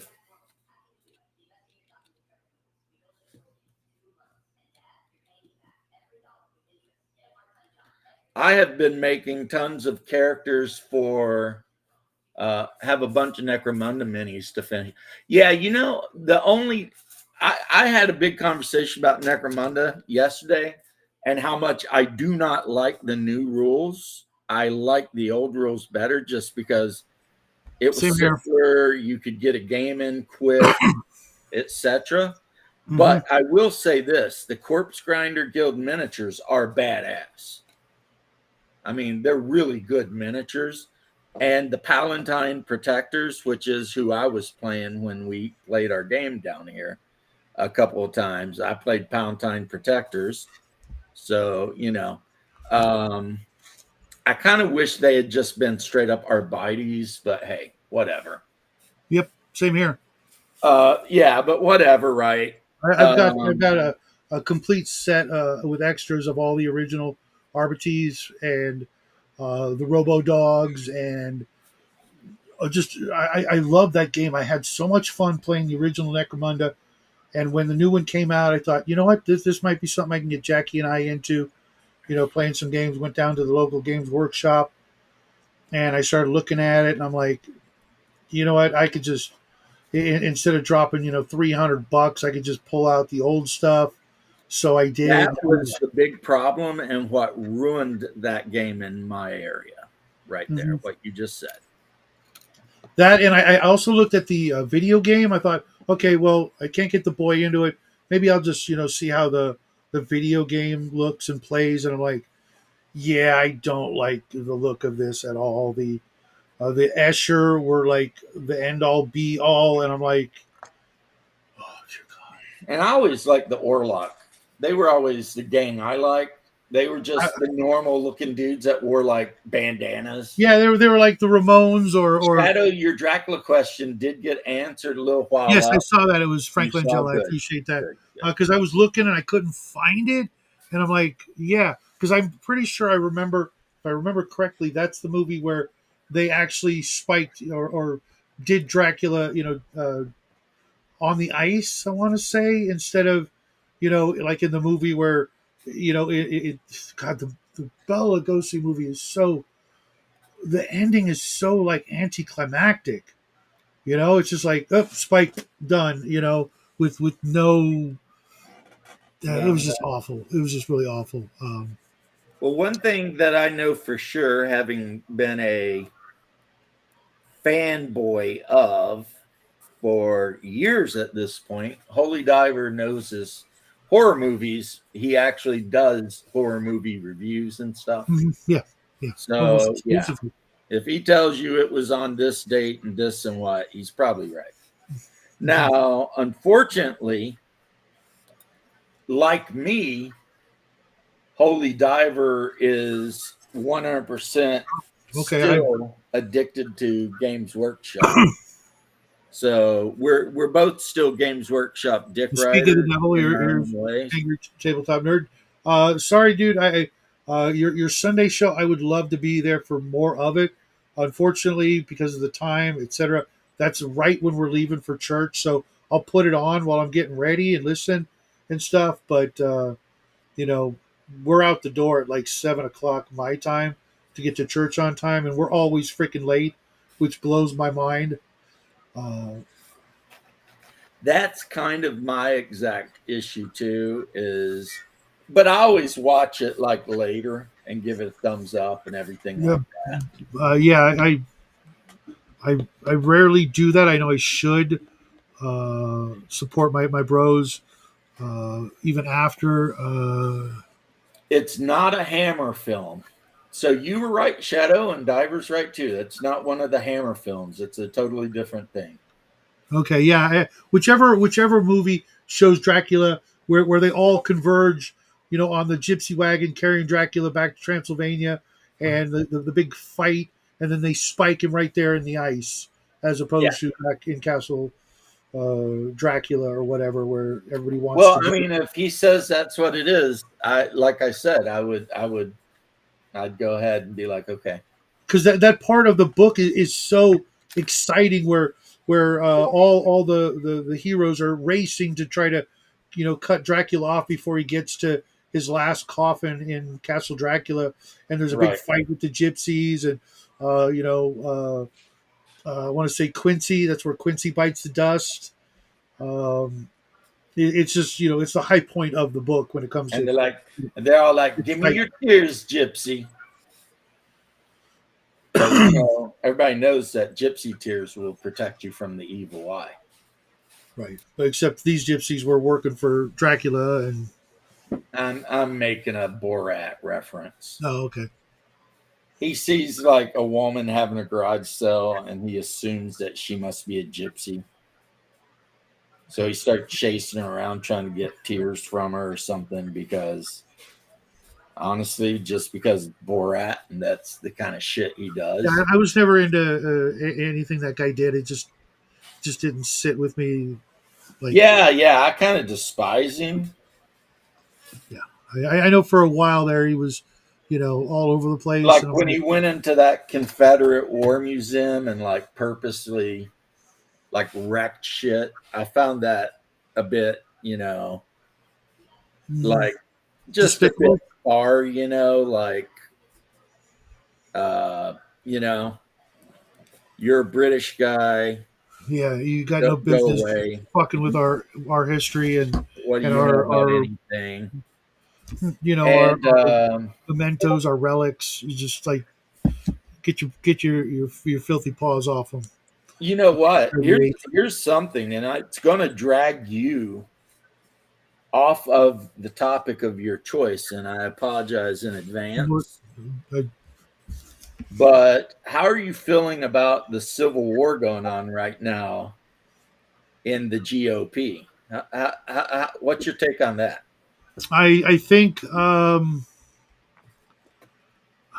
it's a tough one. You know, I grew up, you know, a certain way. You know, thinking that Israel was our bestest buds, and the more I hear, the more I, you know, my stance is really simple.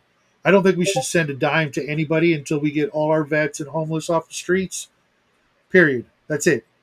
Not Right? one dime, not one red fucking cent to anybody. They can all suck it and either perish or succeed on their own ability. And not every country and every nation needs to survive. The idea that you know every nation now needs to be uplifted to be equal with us or whatever. No, that's not my problem. My problem is going outside and seeing vets living in the streets, because there's nowhere for them to go, and there's no places to take care of them for those who are messed up, not just vets, but any American that falls on hard times or no longer has a place to get the treatment that they need, mentally or physically. We've got we got to just stop all of that. And there's huge portion of the GOP that says no, we've got to give other countries money to be the good guys. It's like, no, we don't need to do that. We need to stop doing that. If it wasn't for us doing that, a lot of bad things wouldn't have happened because people get mad at us for helping their enemies, and so they get we get things like 9/11 and crap like that. And I'm like, yeah, if we just fix our own backyards first, come back in 100 years, see who's still standing, and you know because let's face it, we could literally be self-sufficient on every level if we did that. We don't need to do any business with anybody else, and I mean, other than selling our excess, which we really shouldn't do. I Well, mean, I'll tell you this. Ben Shapiro and the guy Levine mm, are losing their damn minds. They're absolutely losing their they're about to create a kind of racism we've never seen before in the United States. That's what somebody said. They said that they're doing this and they don't understand that all they're doing by behaving the way they're doing is they're making people like there's going to be a backlash. Yeah, the young men of this country are completely fed up with it. Well, And I they're, mean, they're they're they're standing up, taking notice, and doing the homework and the research and finding out these things that arguably shouldn't be happening, shouldn't have been done, shouldn't be continued. We shouldn't continue to do these things uh, because they're supposed to be our allies, but yet there's so many stories of them treating certain people like shit. That's not that's we can't have that. yeah, Then there's the fundamental religious issues. We think that next the next man that says he's the savior, etc., is the exact opposite. right. You know, being a big fan of the Book of Revelations, I'm like, having to think twice about our, you know, Yeah, I don't read that one too much. I pretty much stay with like Matthew. I'm a huge fan of of the book of Matthew. right, but it's there for a reason.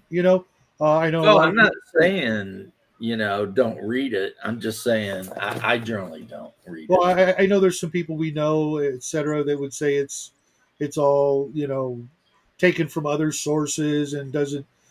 For me, I have this weird look that the Bible, no matter who gets a hold of one, that it somehow magically tells us what we need to know, regardless of when it was printed and by who. I have to believe that God would somehow, some way, give us a sort of an instruction manual so we can make it through this life. Not just make us and just go. I'm just going to sit back and watch. I can't. That's like the worst father ever. You know, you got if you're going to raise a kid, you've got to have some regular interaction with that child or those children, and teach them how to grow up and be good people. And there's got to be some documentation. You know, since God can't come down and talk to each and every one of us, which would eliminate the need for faith. We have to have we have to have the ability to believe something that on its surface value seems implausible, and you have to just believe Well, I it. mean, you're. Hold up now. You getting all out of bounds here. Oh, okay. I was just. I mean, I don't want to get into theology or anything, even though I do love talking about it. I was just pointing out the whole how quick shit has changed, because it's like, Well, that is part of the reason why it's changing, is because Christians are putting two and two together and going, hey, these things are not, they don't work together. In addition to the money and the attitudes, etc. I mean, if we can't criticize somebody without being, called a thing, just by asking questions or saying, "Hey, we don't like what you're doing," that doesn't mean we hate you, down to your very, essence. Right. We have to, with free speech, be able to question and even call out things that we see that just don't jive well with the American spirit. And So they tried to cancel my boy Tucker, Tucker, but of course that's not ever going to work. yeah, that's again another backfire. I Huge. Let's think step on they the did giant rate. manage to cost him one of his people who advertised on his show, but again, like, he really don't give a shit about that. No, that's one of the great things about Tucker. Mind you, I have some issues with him. I don't trust him implicitly, and I know he doesn't know everything, but Right. he always makes me laugh. He always has, or usually has some very solid opinions on things that I tend to agree with. But trying to Well, the cancel reason him they because got mad at him is the Fuentes thing. Mhm. And here's what's kind of hilarious. A reporter asked the president about it. I saw that. And the president's like, he should be able to interview whoever he wants. Mhm. And then that one female reporter started yapping. And he's just like, who are you with? Thanks, You're Overkill. horrible, Like, Okay, puppy, you can have one. he's like, you're absolutely horrible. I don't even know Yeah. why they Yeah. She works for Bloomberg. Yeah, and that and they're like, well, you had dinner with Nick Fuentes. He's like, no, I had dinner with Kanye West, and Kanye West brought Nick Fuentes. I don't know that much about the guy, and why would Trump know much about Nick Fuentes, honestly? Mhm. Yeah, Shadow Overkill, you're 100% right. Shadow does have the strongest hair in the OSR for sure. Thanks, guys. He's definitely the best looking one of the bunch of us, honestly. Which is funny because he's like 10 years older than all of us, at least. Some of us, he might be even I wouldn't hundreds. go that far, but well, if you go back, bathing in the blood of virgin. if you go back to the channel, I think I had. young. I want to say I kind of had short hair, but as I was doing the channel and then COVID hit, I'm like, I'm not getting my hair cut if I have to wear a mask and do all this other crazy shit. And I've had long hair off and on all my life. Thank God I lived in a state that didn't make me do any of that, because this is the street. I didn't do it either. The free state of Florida, and we don't give a shit. We do what we want. As a matter of fact, no lie, the next time, which will be relatively soon, that we head up to Georgia, I am going to take a picture of the sign that says "Welcome to the free state of Florida," because I don't know if they believe me or think I'm just bullshitting. I am not. That sign is there, and it does say "Welcome to the free state of Florida."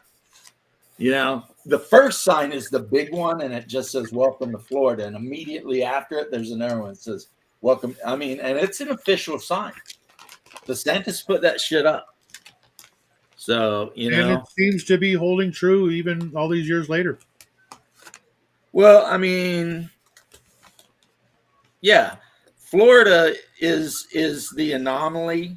We've talked about this of all the states because we get so many people who are fleeing blue states here, and yet Florida has actually went further right.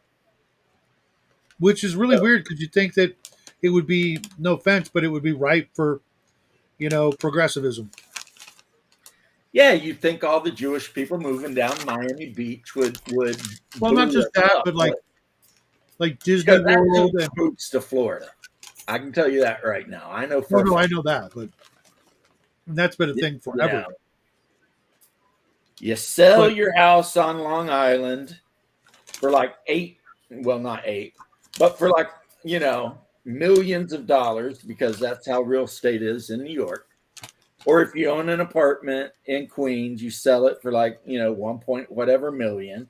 I know, And right? then you move down to either the Villages or Miami Beach and you get a condo where you don't even have to mow your lawn or anything. And you just kick back in Florida, right?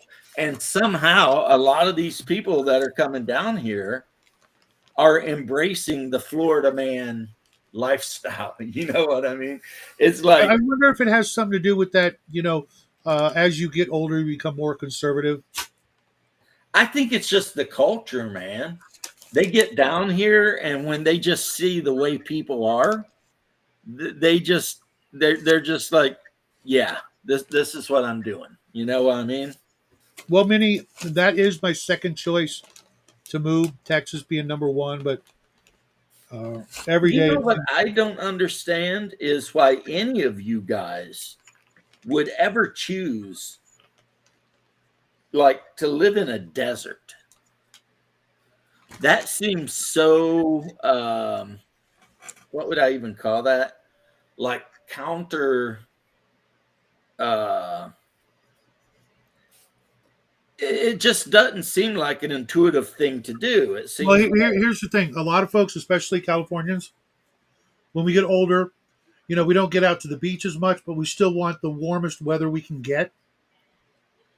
well, And you're in the wrong state because the warmest where you can get probably would be Arizona well, we've got. I mean, I'm not that far from Death Valley. or New Mexico. Oh, I've been to Death Valley. Did you know that? Mhm. You know And that Army training base there? we've also got some of the most glorious sunsets you've ever seen up here in the high desert.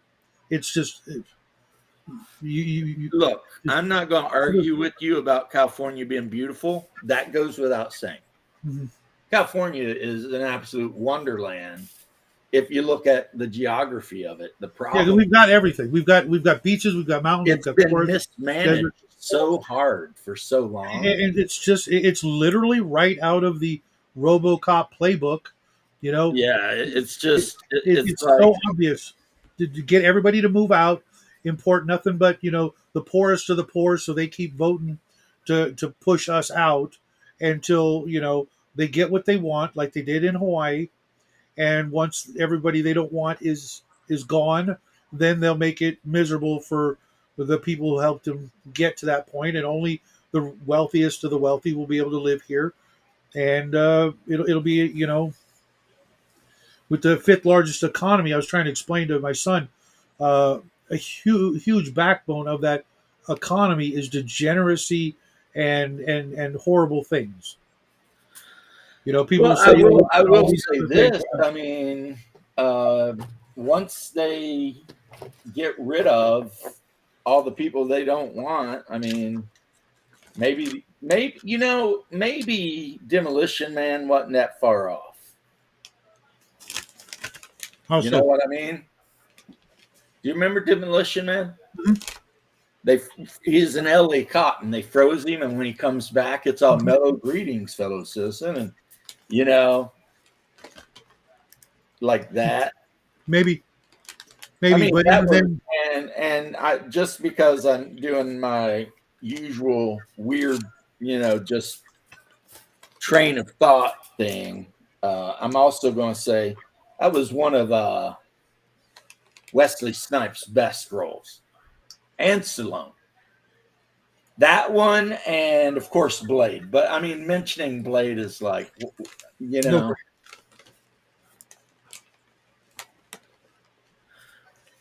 there may in fact be RPG groups in the villages. I'm just not 100% sure I'd want to be a part of one of them. Because it would be like, okay, we're going to play a role-playing game, and then after that, we're all going to, have a giant orgy. So, Hard pass. And don't worry about the STDs. No, none of us are going to live long enough to carry anyway. So that's kind of a thing, man. That is kind of a thing. They are. Yeah. I mean, Hard pass. And that's where a lot of not necessarily the New York Jewish people, they all end up in Miami mostly. I'm painting with a broad brush, right? But like the non-Jewish people that sell out from New York, New Jersey, whatever, they end up in the villages. Just they all do. And if you drive through the villages, man, you'll see these guys riding around on their golf carts with like their Cuban shirts, the Cuban shirts that have the really thin panels and the thicker whatever. But they'll have that thing unbuttoned to their belly button, all of that chest hair hanging out with a big medallion in there, big gold chain medallion. And then their golf cart is made to look like a Rolls Royce. You know what I mean? It's got the big grill and shit. And they're just, they are literally, the villages is pretty much Sodom and Gomorrah for old people. That's what it is. Those people just are buck wild. We were having a world renowned. People in other countries know about the villages. Jackie and I were having this discussion. It's kind of weird, but maybe you can help us out. We were talking about Sodom and Gomorrah, and we all know what Sodom was famous for. What was Gomorrah famous for? Okay, I'm going to base this on what I heard from some of the professors from China, Illinois. They were into like stuff involving poop and corpses. Because Jackie and I, we went with baby eating. No. The problem with Sodom and Gomorrah were sexual degeneracy. Baby eating is not sexual degeneracy. As a matter of fact, the Israelites themselves were involved in a little bit of child sacrifice on occasion. But my guess, and again, I'm just basing this on the Professor brothers from China, Illinois, and that's a comedy. So, take it for what it is, a comedy. I remember that show. That was a long time ago. Yeah. Gomorrah, basically, they were into like maybe, German poop stuff and sex with corpses. Yeah, I don't really want to tell Jackie that. Because the guy who wrote the cartoon's trying to figure out what is worse than. That's what we were doing, trying to figure out what's going on in Sodom, right? Well, and he ended up with, necrophilia and eating poop. We were trying to go, poop on yourself. Right? Something at least equally repugnant. Yeah, like. And then my response was, okay, now I have to make a race or a kind of monster or a group of aliens, the Gomorrans, and throw that in somewhere of just, something, hilarious. Right? A group of creatures, let's say, that are. You're half right, Manowar. You don't. I know you're doing the lot thing, but you don't turn into a giant tube of Astroglide. However, if you buy a trailer in there, part of your housewarming gift comes with a giant tube of Astroglide. Because like I said, those dudes are like swapping wives and running amok. It literally is the Sodom and Gomorrah of. And you wouldn't think, because like I said, it's a bunch of 60 and 70-year-old people. but they are just out there getting their freak on, man. Yeah, no offense to the women out there that are my age, but I've always had the strong belief that whoever I'm with has to be younger than me.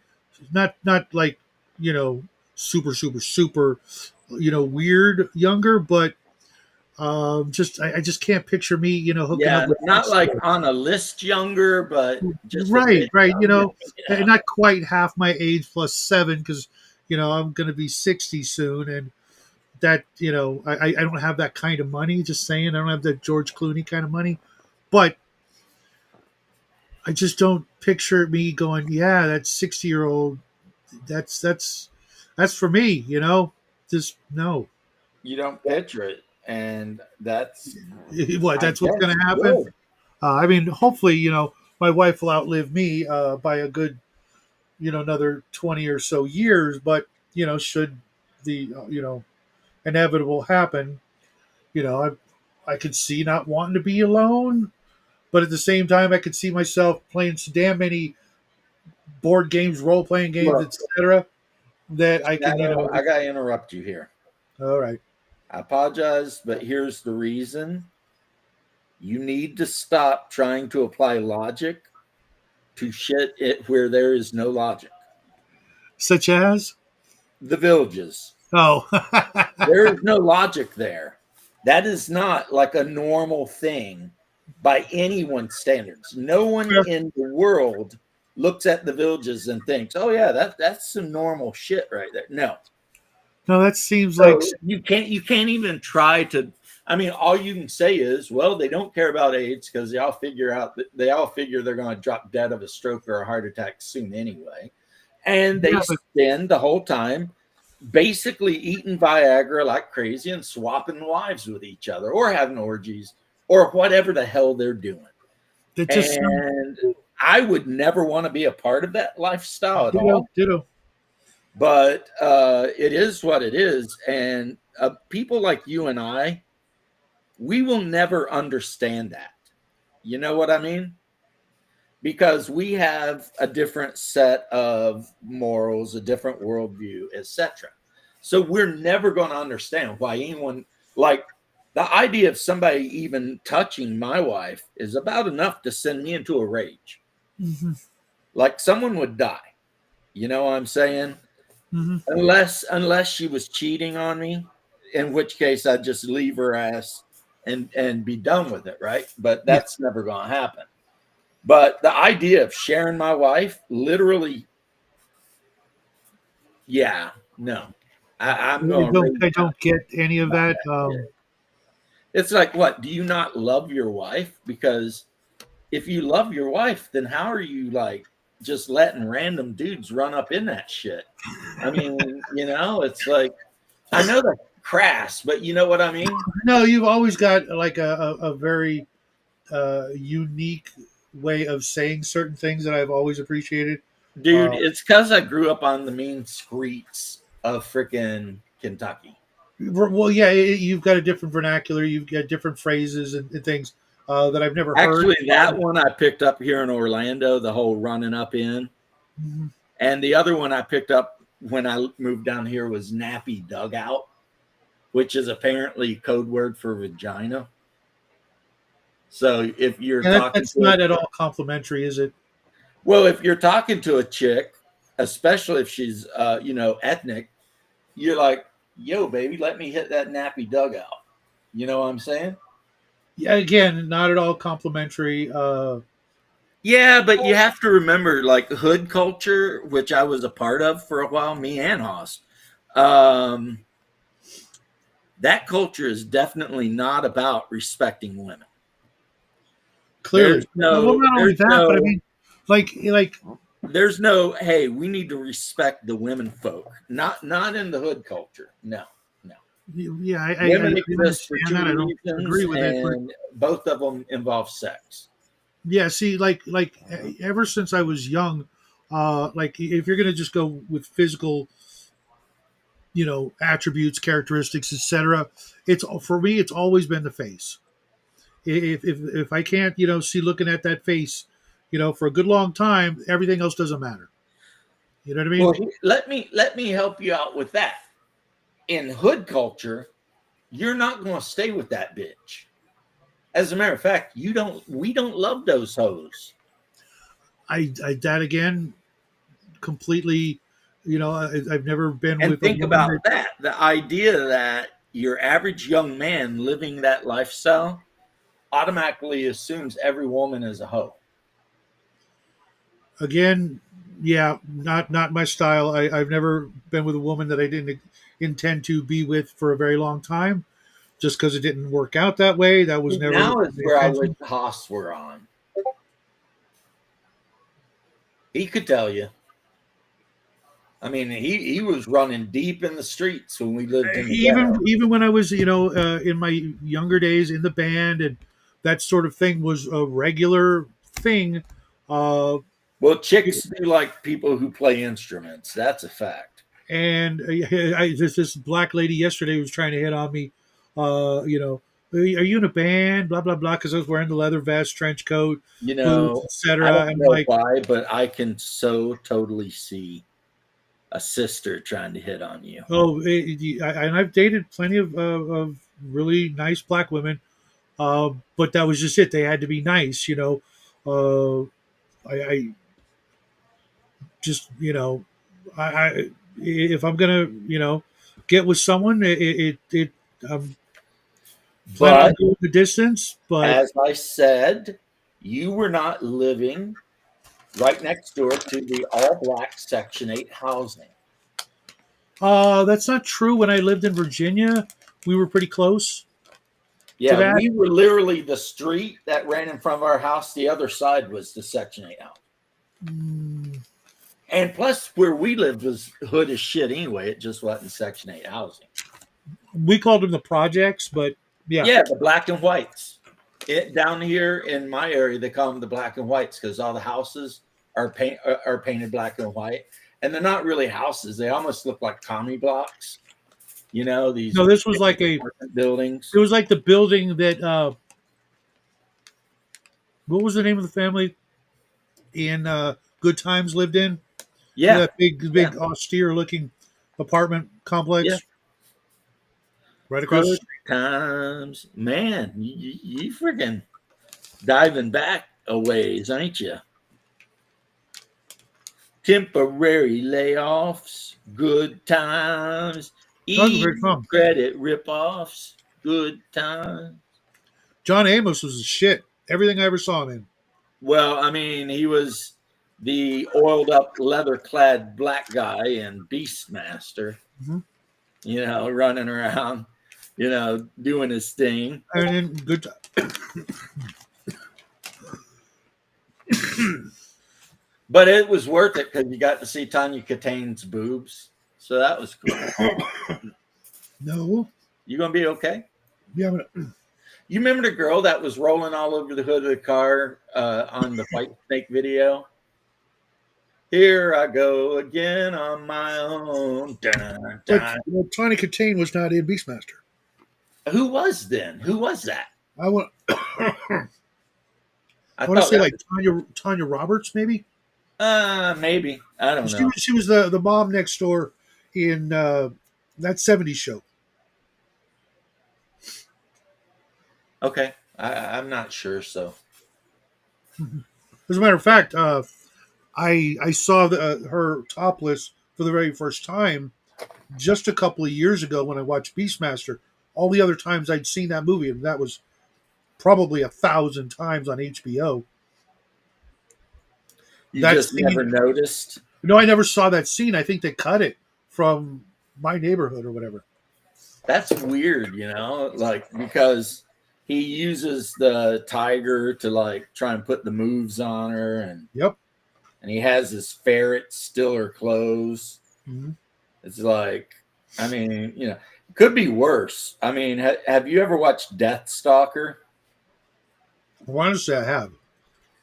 Yeah, in that movie, right? This band of like inbred mutant cavemen have captured some young girl and they're getting ready to do some bad stuff, right? So then the hero of the movie jumps in, swinging a sword, and just starts killing these assholes left and right. and he runs off. He either kills or runs them off, right? One or the other happens to them. They either die or leave, right? And then you've got the woman that they were getting ready to, put some grapage on. Uh-huh. She was in Witchboard, I don't know, but and she's tied to a post, right? Topless.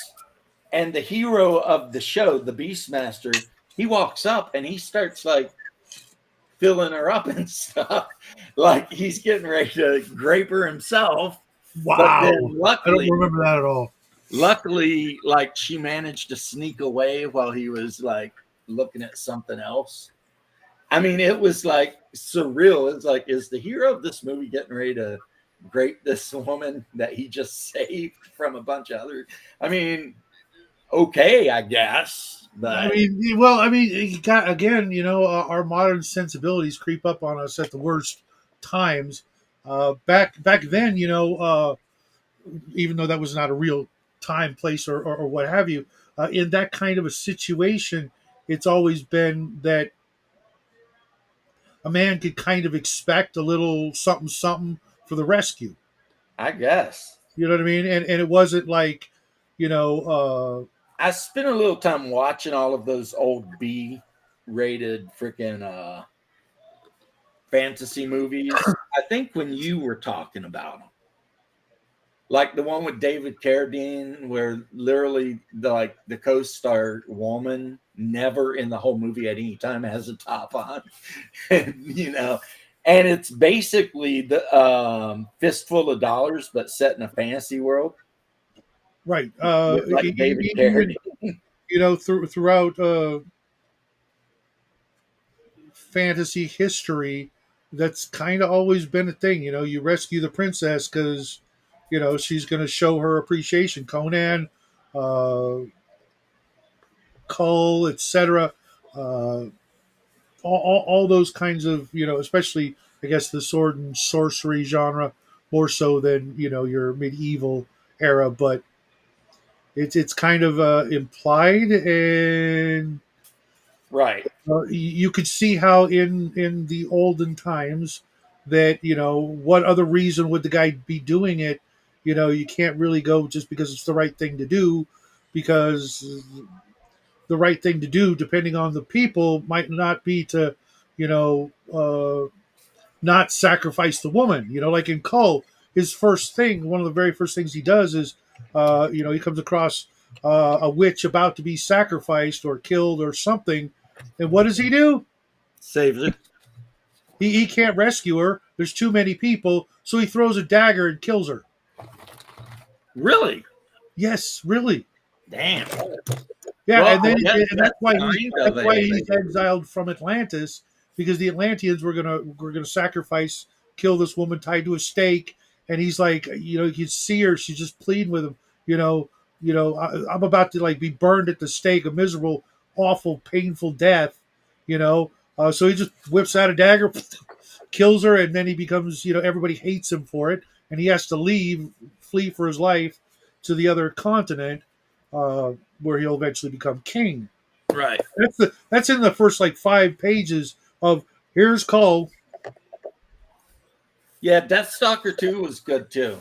The only one that I thought was just really even so goofy that even I had a problem with it is the one where the dude has like the weird triple bladed sword. Yeah, wasn't that the first one though? No, that wasn't Deathstalker. That was Okay, something. I just saw that one recently with the flying sword blades that you could see the string holding them in the air. And I believe the main bad guy is like Jack Palance or something. I think you're right. Yes, yes. It was pretty awful, but Yeah, it was definitely pretty worth a watch. awful. Have you ever seen the Gore movie? Yes. Nothing like what you'd expect. Nothing like the hype, and not bad. I mean, not awful, but definitely not even remotely good. Well, you're talking about the one where the professor somehow gets sent back. The guy from Earth Sent to another then, planet. Yeah. Yeah, with all the bondage and whatnot. Well, that is I mean, look, I know did some. you I know. did some research. Yeah, there's still people to this day calling themselves I Gorites or knew whatever. some of them. There's a live action thing that was kind of a counter to the SCA Yes, yes, it's still a that was thing. all based on gore. The whole And you're talking like servant the kids master. are walking around with Wow. iron rings around their necks because they're literally slaves. But the Yes, chicks yes, want it. And then when yes. you read what the professor that wrote Gore says, and then you see how they're acting, man, it's like, is he The right? the weirdest Do part are women the like people. just have these weird sadomasochistic fantasies? I mean, what's going on here, Yes, right? it's really, really. It's But the guy perplexing. who wrote the Gore stuff, he's basically a cult leader. Well, he passed away a while ago, but then someone else Yeah, but took I'm over. just saying he is basically a cult leader. When he is alive, that's Hawk the Slayer. Okay. When he was alive, he was basically leading a cult. Mhm. And And, I saw some. and I the saw. main premise of his cult is that deep down, every woman wants to be great and enslaved by a strong man. I think they put it more like possessed. Yeah. Yeah, there's some weird shit going on there. I'm telling you. And it's the weirdest part is there's a whole bunch of women that want to be that, but with actual, but there's actually no actual sex. Dude, I have seen the slave women. I can tell you that for sure. I've seen them with their And iron freaking necklaces and the whole 9 yards. mhm. There are some strange women out there. These women were too weird even to be in the SCA, so they went and joined the Gore That's Club. I'm not gonna say that's saying a lot, but that's saying something. You know, Well, no because saying, a lot of the women in the SCA, they're only showing up to watch the stick fighters and then to get banged. Mhm. I mean, that's literally the only Well, I reason mean, they're there. we could say that about a whole bunch of things because women don't like sports either. You know, Yeah, I we could mean, say that there are about some that do, firefighters. We but could I say can that about guarantee you, cops. most of the ones that actually do like sports were like the oldest daughter or the only child. You know, My wife has a very, very large fondness for the Blackhawks. is she an only child or the oldest? No, she is one of one, two, three, four, five, Okay, six. then like a big family of sports fans, and that's just that Yeah. was their thing. Okay, Well, she lived near Chicago.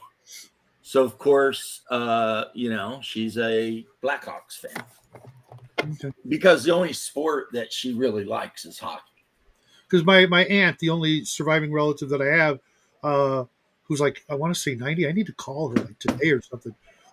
She's not only the oldest, but there were no boys in that family, and they all, her and my mom, grew up being big sports fans because that's you know that's the only way they got attention from their dad is like, hey, I'm going to watch the game. You want to watch the game? That's what I'm doing.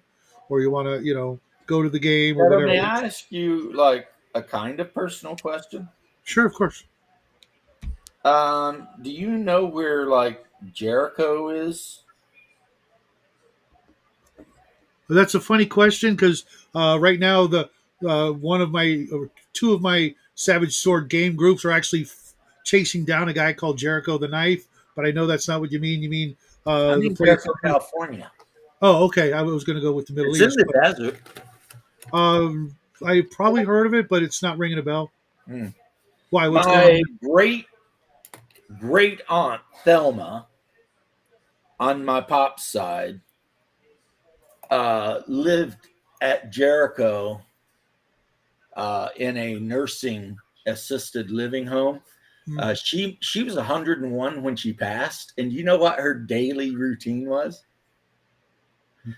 She No. woke up, she ate breakfast, she went on a long walk, she smoked a shit ton of weed, and then she came back and ate lunch, and then she went on a long walk and smoked even more weed, and then she ate dinner and then hung out a little bit and went to sleep, smoking some more weed. 101. And you know what she said why she lived to be so long? She never used rolling papers. She always smoked it out of a pipe Oh, okay. because she said the chemicals in rolling papers kill you. I've heard people say that about cigarettes as She well. was a crazy old Jewish lady. She was crazy. And then when she passed, because her husband had been in Hollywood, they had money, right? How's that a personal question? She refused to let a rabbi handle her funeral stuff. She got a Baptist preacher. And when like my pops found out about it, he called her because he was Thelma's favorite. They were so close, right? And he's like, "Why did you get a Christian to do it?" And she's like, "Because I don't trust the rabbi." Like, it was like Now two questions. Okay, she was a Russian Jew, like 100% first generation. But how is that a personal question? Because I mean, it might have been like doxing you if you're like, "Oh yeah, it's 2 miles from me," and now all of a sudden, No, everybody knows I live in Palmdale. It's no big deal. okay. And my aunt, the one that's alive, actually lives in Atlanta. So you could probably say hi to her easier than I could. Hot Atlanta. And I tried to avoid Atlanta. when you said she wouldn't let, she passed away at a certain age, and she wouldn't let a rabbi take care. How did she lived do her that with entire life Jewish? But right? when But she died, once she you're got a dead, Christian to do all of you it. really don't have any control over who does what with your remains. No. What I mean is when she picked the person to handle the arbitration of the will and everything, Okay. she picked a Baptist preacher. Okay. I figured the that's what you reason meant. was because she didn't. Am I the only one who thought rabbi. that sounded weird? It sounded kind of weird to me. Even though she did donate tens of thousands of dollars to the synagogue in the will, she just didn't want the rabbi to. But maybe she came around, and didn't want anybody to know, which would be awesome. Well, that's possible because No it offense happens. to our Hebrew friends, but you think you're right, we think we're right, and I'm going to stick with I think I'm right. Well, So, I mean, what having do you been one of those Hebrew friends, kind of, sort of, I think we're right. I lived 25 years of completely kosher Jewish lifestyle, the whole 9 yards, yarmulke and everything. I'd have made Ben Shapiro so proud. But I mean, let's face it. Then one day, I encountered something in a book, and it changed my whole life. Right, the whole idea of redemption—that's not really a Jewish thing, is it? Not the way it is in Christianity. No. Right. So we get peace on earth and, in our last moments as well, less to be afraid of. I will tell you what, a bit like once I started really, actually, let's say once I got corrupted by the book I read, you could say that. I wouldn't, but you could. I want to know Brothers Karamazov, Dostoevsky. Uh-huh. Yeah, I started realizing some stuff, and then I was like, well, what is this church that Ilyusha is like going to, right? Well, it turns out it's the Orthodox Church, right? So I started looking into that, and one thing led to another, but Judaism, for like normal Jewish people like me and my pops were, you go to synagogue, you hang out. Most people do it just to keep their moms happy. Honestly, that's not the right reason for doing that, but okay, why not? Your grandma or whatever. Mm-hmm. Like, why don't you go to synagogue? Like that. So that is an actual thing. And then the other thing is that I mean, it's good. It's a good place to network and Yeah. And see and be seen by the rest of the community and whatever. Yeah, but that all that stuff sounds like what we're not supposed to do according to the I'm other. not going to argue that point because I don't disagree with you, but I'm just telling you this is kind of the way things work. And then you've got the Which crazy. is weird. Which is weird. You raised a question that I've been Well, wondering then about. you got the crazies, and those are the ones that are super into the Talmud. And my pops told me to avoid them at all costs. So yeah.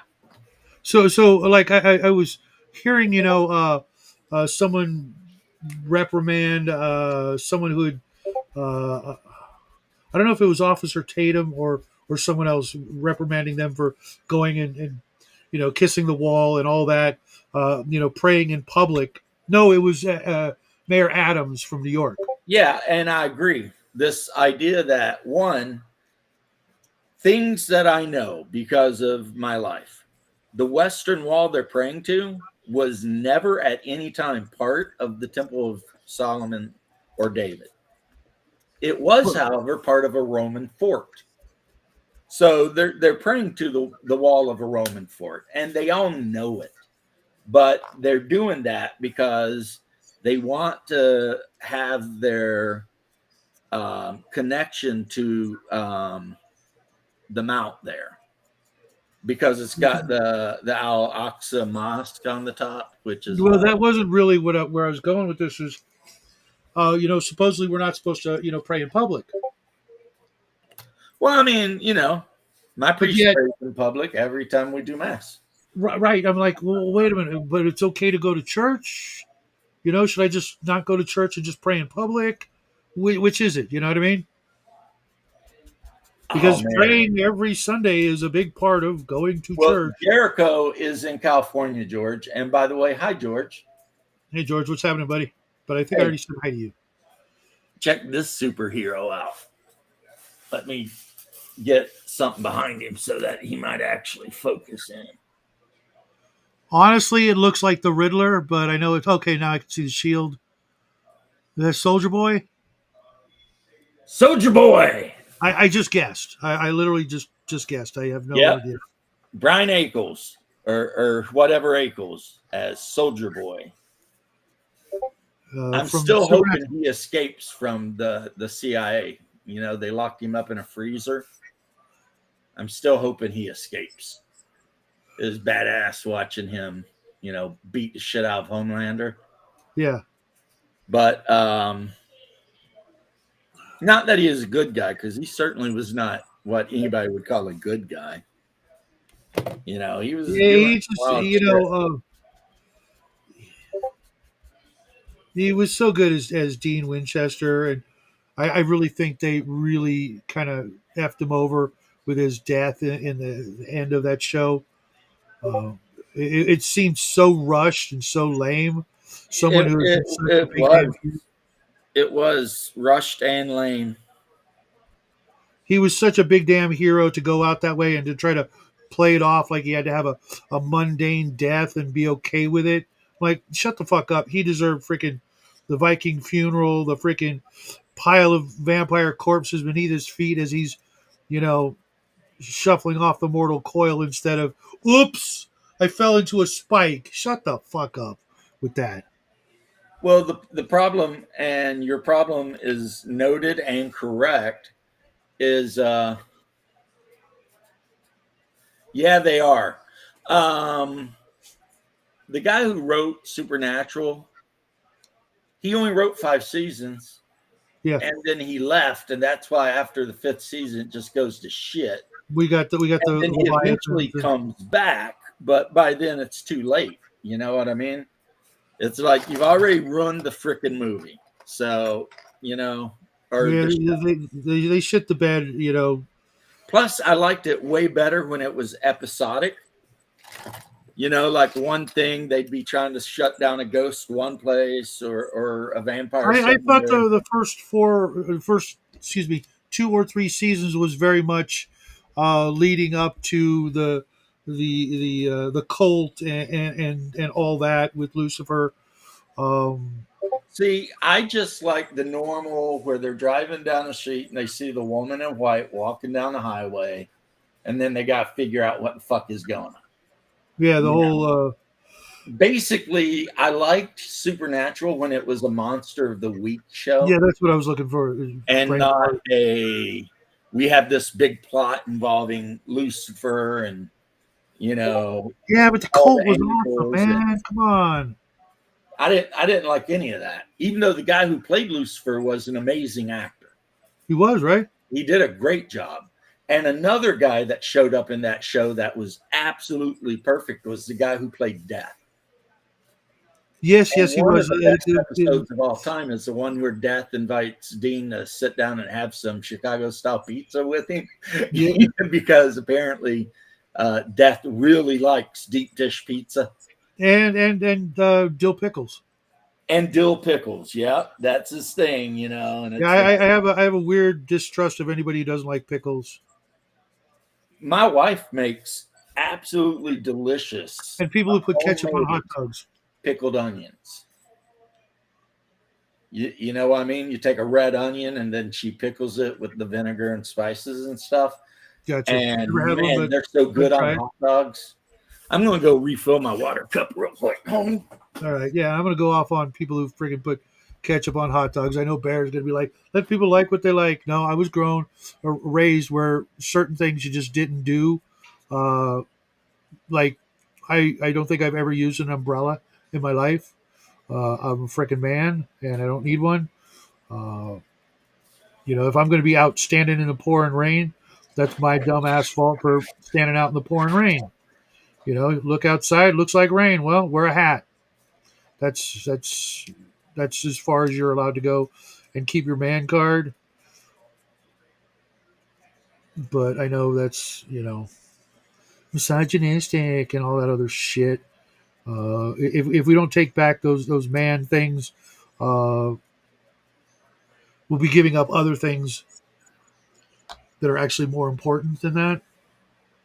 So we gotta stand firm with our toxic masculinity and embrace it. And if people don't like it, you call them a fucking pussy, right? I agree. Just and don't get my old man, he was in a freaking wheelchair his whole life, so there was only so much amount of toughness he could be. And if any man deserved to freaking be in the rain with a freaking umbrella, it would be a guy in a wheelchair, because those things fucking rust and they weren't cheap back in the day. But he's still like, no umbrellas, no ketchup on hot dogs, always open a door for a lady, tip your hat, all that shit. None of it. I go to see Jackie's play, Blithe Spirit, where he was freaking awesome in it.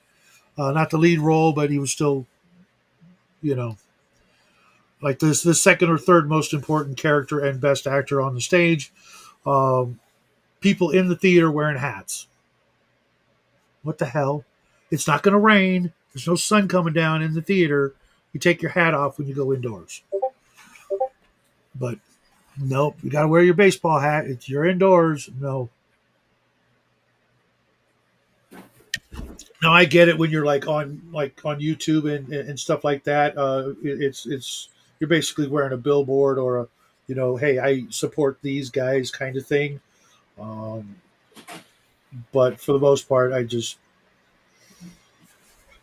little things that James is going to come back with his hat on. I'm certain. That's just the way we were raised back in the day. I can't tell if he's talking to me or his wife, so just wait till he gets back. But so I'm painting up some scarecrows for Planet of the Apes. I don't know why they don't have heads, which is kind of weird. But doing the Zenithal, and then I've got the Lawgiver statue that I got to do an ivory. All right, Shadow. I just realized that I might be playing some Planet of the Apes soon. Oh, really? Yeah, kinda. Because it turns out in the world of Hyperborea, there are ape men. Okay. And they have a whole part of the continent that is the land of the ape men. Okay, let me ask you a question about this Hyperborea game. It's like Arduin. Yeah, it sounds like a lot like, well, not just Arduin, but like the random encounter tables in the original White Box, where you're running into white, four-armed apes and Yeah, and the androids. underground in Hyperborea is loaded full of albino carnivorous four-armed apes. I mean, that's literally so John Carter. They should be like, having talks with lawyers and shit. Um, but I get it. I don't think these apes are blind though. They weren't blind in on Mars. They weren't? I thought they were. No, no, no, no, no, no, not at all. Well, not only that, they were quite intelligent compared to our apes, let's say, to the point where they use clubs and could open doors. I want to say, um, but not much more than that. But am I wrong in thinking that there's a mix of technology and sorcery and things like that in No, Hyperborea? no, Oh no, it's all fantasy. you're not wrong. Oh, okay, I'm not wrong. Yeah, I'm saying no, you're not wrong. I mean, in the picture of one of the classes, like the cataphract, which is basically a knight, but they call it a cataphract, dude's got a laser pistol. Okay, because one of the Now, I'm not sure I'll run my game with so much tech in it, but one of the adventures leads to, if you follow it correctly, the players end up in like an ancient alien lab. Yeah, Hey, this is the cover for the new Barrows and Borderlands hardcover version instead of the digest size. You've got a Solomon Kane hero shooting a velociraptor with a laser pistol while a UFO is flying in the background. and that is kind of, sort of what we're talking about. The difference is this. Hyperborea, the actual continent and everything, is actually really mostly based on Lovecraft and Clark Ashton Smith. The funny thing, this is so similar to that, and this is also a flattened disk remnant of Earth floating in space. So it's no longer a full planet, but it still has the regular planets plus a few extras in the solar system. Um, I think you'd get a kick out of this. I'm going to see if I can get you the PDF for free, so you can just take a look at it as opposed to dropping. Well, I mean, yeah, you can tell the people, if you need to, tell them that I will do a review, and I will, of their game. I mean, it's a lot of fun. It's not. I don't know if the 3,000 Vietnamese people who are subscribed to my channel will give a shit, but I'll do a review of it. I mean, whatever. Yeah, I know the feeling. My channel is so weird too. I got around 3,000 subscribers, a little over, right? And that changes so much. It's like I'll look at it one day and it'll be like -29. I'll look at it the next day, it'll be like +30. And the next day it'll be like -14. No, I've actually what seen the hell is some going on here. I've seen some of that too. What one Now, person I'm going to show you don't believe it. something that you're probably going to consider really stupid, but I just had to do it. Okay. Okay, move it over a little more. Is that your character from Mansions of Madness? It is, but I'm trying to get the focus. Yeah, I can see the trumpet, and that's what Jackie's now playing in addition to learning the piano. Cool. Yeah, well, the thing that didn't focus in is it's Snoop Dogg, Oh, okay. complete with the braids. Okay. So my Mansions of Madness character, Snoop Dogg with a trumpet. All right, that's fun. Not, I mean, not a that's fan of just Snoop fun Dogg. to me. I just think that's amazing. But I got that in the mail today. I've been waiting forever, but Oh, I thought you just print something like that up yourself. my printer is broke, and I am too lazy to fix it.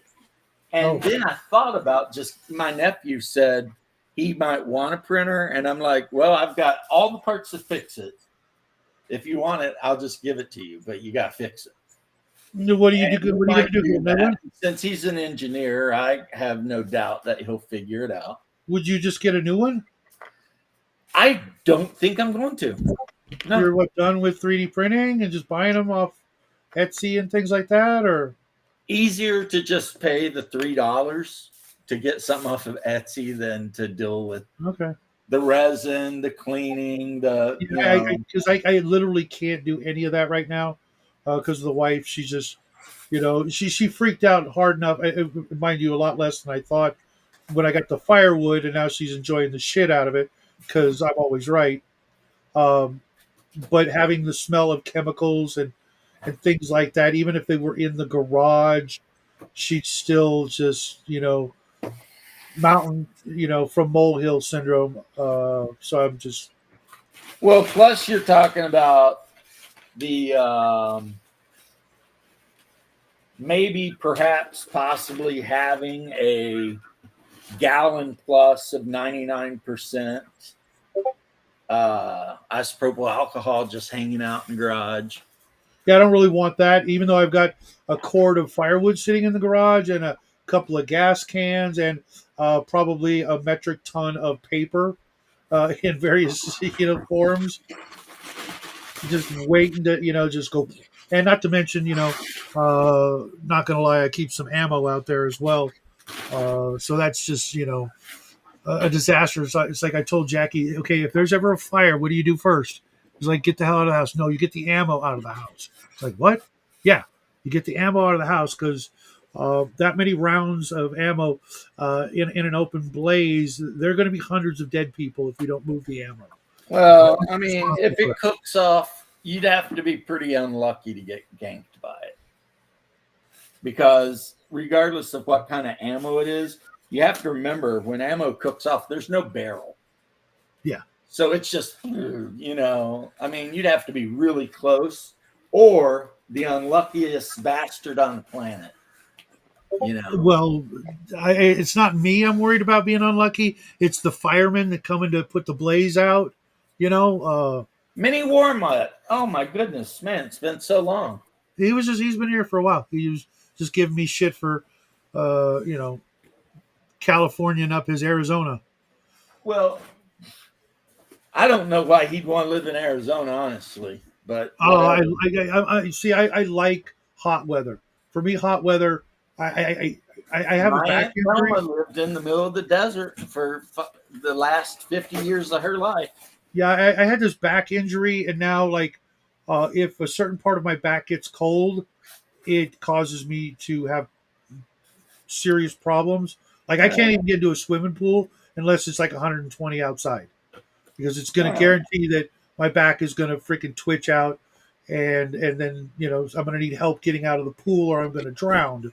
So like winter, like I have a vest. You haven't seen it. It's literally got a battery that plugs in and heats up with little coils, and one of the main parts is my lower back, because if I think I'm going to go outside and it's going to be below 40, it's going to be lit up, and I will be Maybe you need to get yourself a bear skin. yeah, I've seen those commercials ad nauseum, and I'm not convinced. The bearskin hoodie shipped straight to you from the great Commonwealth of Kentucky. That looks fun. Whatever that is, that looks fun. That is a 1 by 1 foot tile for Epic. So that Really? when you build your cities, they're not just flat with buildings. You have this whole Where you can put the building. That looks area you really. put a building on. I So like that. That's something. It kind of reminds me of the old GeoHex system, even though it has no They relation. based it off of the one. I have the GW game table, but that came in the big black case, and you put it all together. And then for Necromunda, they came out with these 1 by 1 foot plastic things, to represent. They would have like grates and storm drains, right? Sure. But this now I have the flat ones already too. So I can build a huge table, really. So, see. You can only get so close. Oh, he can walk right over this bitch. This guy ignores. Right, but if you put buildings up on top like you should, He then can destroy buildings. right, same as. But the I have a old- shit ton of buildings too. You can just barely see them on this side. You see that black box? Well, dude, you know what that needs though. That needs a an identical tile, but the ruined version. You know what I mean? Because back in the old days, when you blew up a building, you'd put down the rubble tiles. Even though Well, they were I have both the whole buildings and rubble tiles. okay, yeah, because you need that. But yeah, mini war mutt I was talking about because I used to watch the hell out of all of his videos. I think he was playing Oathmark or something, and I love Oathmark, so I was always watching. But right now, mini war gamer or mini war mutt, I've been completely taken over by Legion Imperialis. So, I've just been building armies for that. It's a good hobby. It gives me something to do while my wife's working, And then See, I after just do it's this. done, I don't know what we'll do. I just come and hang out with you and Bear and PB's a nice addition. He seems like a solid dude. I Funny. like PB. After you guys, well, you weren't even here, Saxius, but of after course. everyone else had to take off, Mhm. PB and I hung out for like hours just shooting the shit. I mean, You know who we never get enough of though, and we really need to left. do. No, I love Left, but Squirrel. Well, Squirrel pops in. He talks. I mean, Yeah, but I mean, but a lot of the time he's out of town, doing yeah, the stuff saving the he country, does. keeping the country running. Yeah, just Yeah. every time I've ever had any conversations with him, and they've been not enough, but he is just one of the greatest people I've ever met. Squirrel's a solid dude. 4 Against Darkness solo RPG. I might have to look into that. I'm getting Yeah. ready to start in a couple weeks. I'm going to be starting a Savage Swordsman of Hyperborea 3rd edition game. So, Yeah, I was looking at it and I'm holding off on it because, I've already got Arduin and Barrels in Borderlands and Gamble World, and now I've got, thanks to Squirrel, I've got the Goodman Games Dying Earth, all these things, because whatever game I run, I'm gonna freaking homebrew the shit out of it. and I can give you the quick review right now of what it is. It's AD&D on a weird freaking world, but the game system itself is almost 100% AD&D. Really? It even uses Stacko. Okay. There's a couple of things that are different, like your character can attempt extraordinary feats of strength, dex, whatever. Right. So every attribute, in addition to its +1 or whatever you might have, has a percentage number, and that's your chance to do something extraordinary. So if you're a fighter, let's say you want to run up to a porculus and lift it up, roll percentile versus your strength, extraordinary strength, right? Armor. Wasn't it already factored into the player's handbook though? Lift Ben Bar's lift gate. Yeah, it's like that, but they made it generic. So for So more it's a things than percentage just chance to do any extraordinary thing. okay. Finish scatter terrain, So, but combat based damage, on bunker sections, chow time, take care. But ba- Salute to you, sir. take care. But based on the actual numerical value of that particular stat. Yes.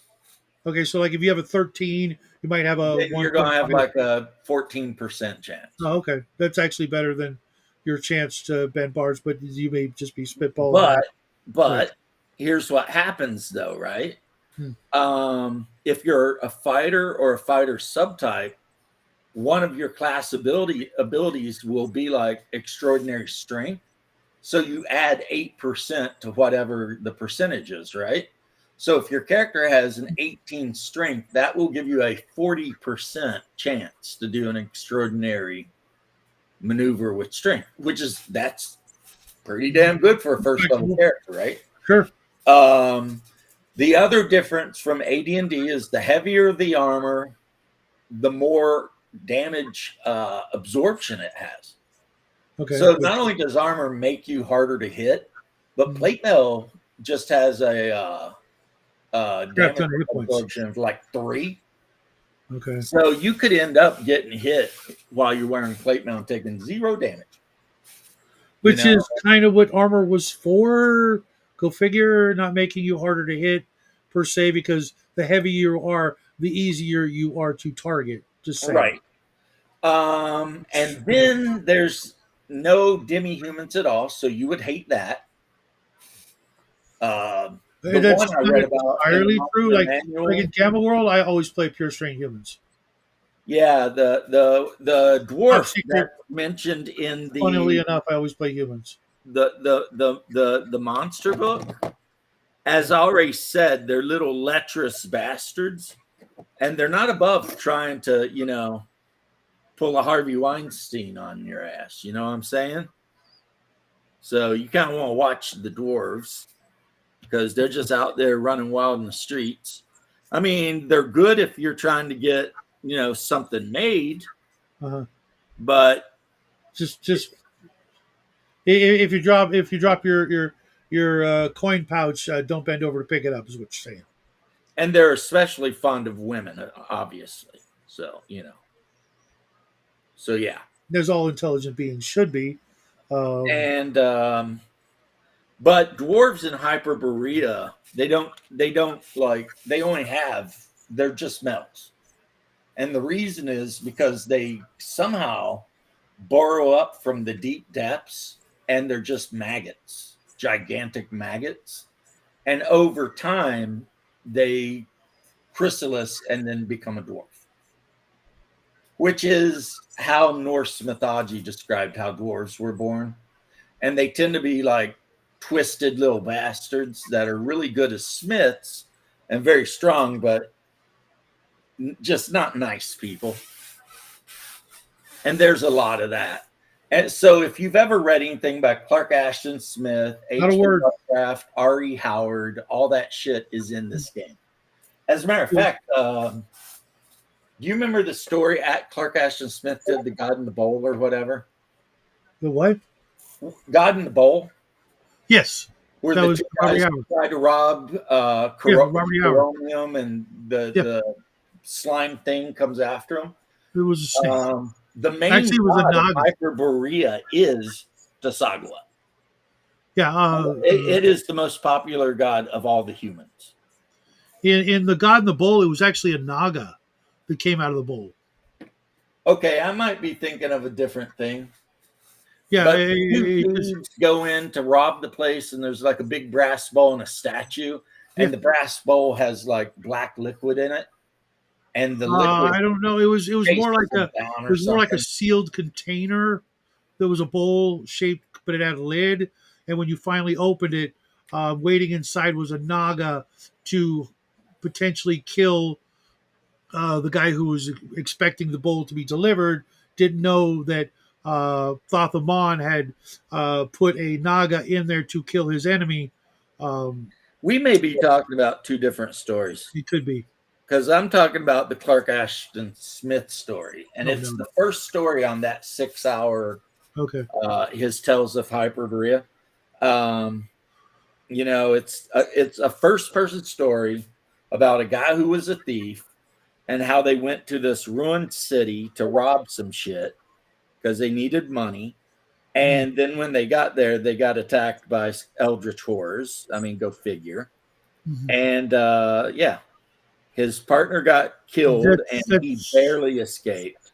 That's got some similar notes and beats or whatever to Robert E. Howard's version, but since they were friends, I could see them both, going, "Oh, I like that title." It makes sense that it would have some similarities because they were talking to each other all the time about, hey, that Tasagawa god you created seems kind of cool. Mind if I use it? Not at all.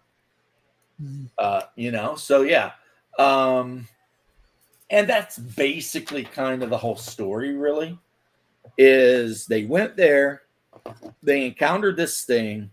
It's absolutely terrifying because it can take pretty much any form, but it's just black ooze. And it kills his buddy and it takes his right arm, but he barely manages to escape. Now, the name of the ruined city that they are exploring is Chromium or Coronium, and that is also the name of the most populated city in Savage Swordsman of Hyboria. Okay. So, I mean, they definitely, we're like, hey, Clark Ashton Smith, let's, It also sounds similar to the name of one of the nations of in the continent where Kull lives, but it's like Comoria. yeah, Cole lived near Comoria. Yeah. And you also had Greater Stygia. No, that was Conan. You might think so, but you will find out that Cole had Stygia. No, It I don't remember. exists. See, was Greater this Stygia existed before the apocalypse that destroyed Cole's world. Yeah, I just don't remember seeing it on the map. Look on your map. The Stragus, which is supposed to be the river Styx, and across that would be Stygia. But on this particular map, it's a very primitive map. I'll look at the one in the Marvel book that I have downstairs later. Yeah, if you look at it, you will see that Stygia is a thing in the Cole universe. And then you'll be like, damn, James was right. Yeah, it's amazing. I've been reading the original Cull stories, which there aren't very many, and most of them were actually written more by Lynn Carter than Robert E. Howard, which is unfortunate because Lynn Carter was not a great author by any stretch of the imagination, in my opinion. Some of the things he put in his works, especially the Cull, they're just like dumb. I've come to the conclusion that He-Man and Skeletor are Kull and what was his name? Thulsa Doom, not Conan and Thoth-Amon. Literally, I swear to God, literally in two stories in a row, I want to say, um, Thulsa Doom, after being defeated by Kull, says, you beat me this time, but I'll get you next time, and runs away. Like Which Skeletor. never ever happened in a Conan novel ever. Nope. It was so corny. It was so right out of the He-Man cartoons and the He-Man memes, where he says something really disgusting and then, rides off or runs off laughing. It was right out of that, but from 1967's uh, printing of King Kull is so awful that I was literally like, I Well, wanted to throw the book. the thing that happened with R.E. Howard is once he discovered Conan, pretty much all of the other characters he'd ever created were like back burner. He Yeah. didn't care. Yeah, most of the like 10 stories of Kull, that's all there really is, were fragments. He wrote the original story, which was uh, Phoenix on the Sword or whatever. That was the original And Kull then he story. turned it into a Conan story. Right. And then the Shadow People, which is, I think, one of the two of those, either the Shadow Kingdom or Phoenix on the Sword, is credited as the very first sword and sorcery story of all time. And after that, everything Cull related was just kind of downhill. And if it wasn't for Marvel Comics really doing some really hardcore work to make it something worth remembering, it would literally just be a footnote in Robert E. Howard's career, which was mostly Conan. I mean, he did some other stuff, Sowers of the Thunder, and his horror stories and things like that. But all of that would have been just footnotes. And yeah, and the reason is he got possessed by Conan. Hmm. Not literally, not like But pretty demon. close to the definition, or at least, having delusions of speaking with a non-existent person who never could have existed. Well, yeah, that was this whole thing. He said that when he was writing Conan stories, it was so easy because it was as if Conan were standing next to him, telling him what had happened. Mhm. And honestly, if I take that too literally, my conclusion would be that he was certifiable and needed help more so than a suicide would have implied. Well, I mean, that should imply it enough. The fact that, his mother passed and his first thought was, well, I guess I'll just end my life with a pistol. Yeah, not go get laid, have a beer, and start a family. But yeah, I'm just gonna go out to my car and pull out the 38 out of the glove compartment and just be done. Right. That's so that's so like almost supernaturally the wrong thing to do. You know what I mean? Like he was literally instantly possessed by some demon of despair, and just not even a moment's thought of tomorrow. You know, Right. he had so much to live for, to just kapow and nope out. Just But the other thing that is maybe, well, not exactly like Arduin, but similar with this is there are aliens, obviously. I mhm, mean, because hell, they worship one. mhm. Tasagwa is just an alien who come from Saturn. Um, for some reason, throughout history, there's been lots of like weird things that happened on Earth, right? Uh-huh. And instead of the tribes, whatever, that should have got killed in these weird events getting killed, a lot of them talk about their ancestors saw a portal and they fled through it and they ended up on, You know what? If I was going to run that basically, that particular game, yeah, I would also integrate from Earth lore of weird shit. Bermuda Triangle would absolutely have to be a thing. yeah. If But you're gonna I pull out made characters. I asked the players what they wanted, randomed up their characters, and then because I have a form fillable character sheet, I ended up making, I guess, about 25 characters. And some of them are really kind of actually very interesting. Like one of them is a Yakut hunter. okay, And the Yakut, of course, for those who don't know, which would be most people, they are Siberian tribesmen. So pretty much like our Inuit or Eskimos, but uh-huh. Siberian. And Okay, then I rolled up another guy, and his character, or that character, is a man of Lemuria, which I guess was in the middle of a big war with Atlantis at some point. So they're not huge fans of Atlanteans. And then, it's just like that. You know what I mean? okay.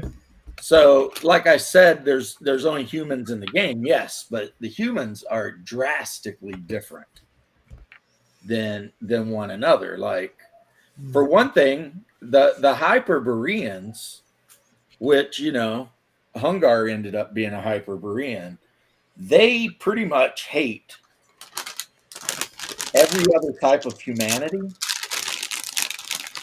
with a passion, right? And they are described as being very tall, very blonde, and they live hundreds of years instead of 80. You said 80? They live hundreds of years instead of 70 or 80. Oh, okay. And the city of Cremorium used to be their capital city, but then a huge plague came that wiped out 90% of humanity. And by the time the Hyperboreans got their shit back together as a people, common men had basically moved into the city and turned it into, the capital. So they're not super happy about that, but there's really just nothing they can do. But yeah. And the thing is, there was a story, I believe, I don't know if it was H.P. Lovecraft or who wrote it, but it was about this one blonde guy who hung out with the Cherokee and they were exploring like Mongolia or something. Okay. And they ended up getting taken by a tribe to a place where all of the people were tall, blonde people. And it was because they were the remaining Hyperboreans on Earth. And they thought that Leaf, the big Northman, who, his mom had been Scandinavian or something, they thought he might be one of them. And they thought he might be part of their prophecy that one day, they'd rise up again, blah, blah, blah. And they lived in like a super harsh plateau in Mongolia, kept only to themselves and stuff like that.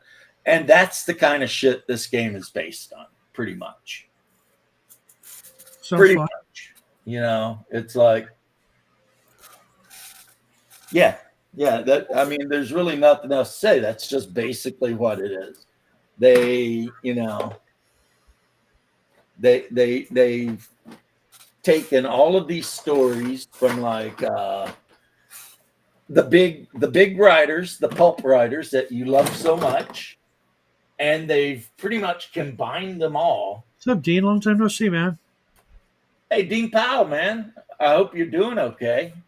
But they've took all the stories from these pulp writers that you admire so much and put them all into an actual world. That's what they've done.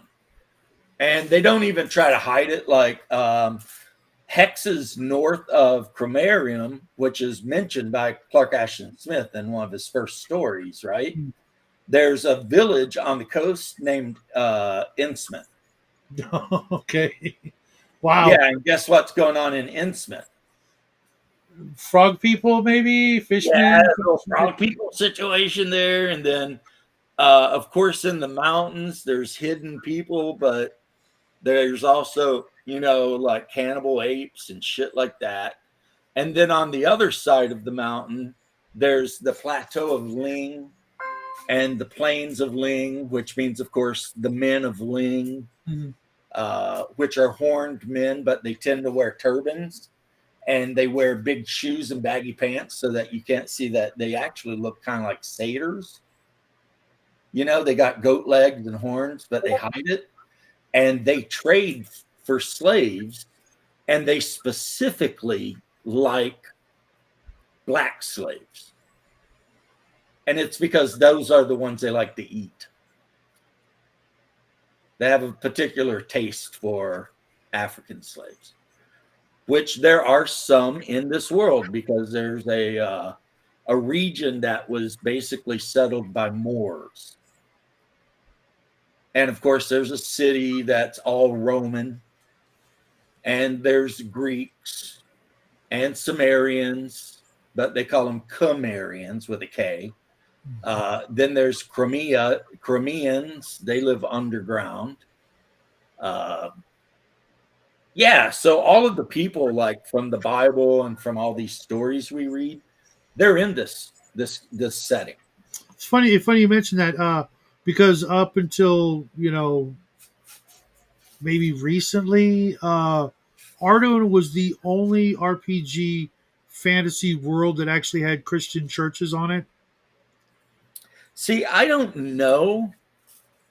I mean, you could have definitely Christian churches in Hyperborea, but like I said, the main god that everybody worships is Desagua. Uh, Uh, Mostly because and uh, it's mostly out of fear.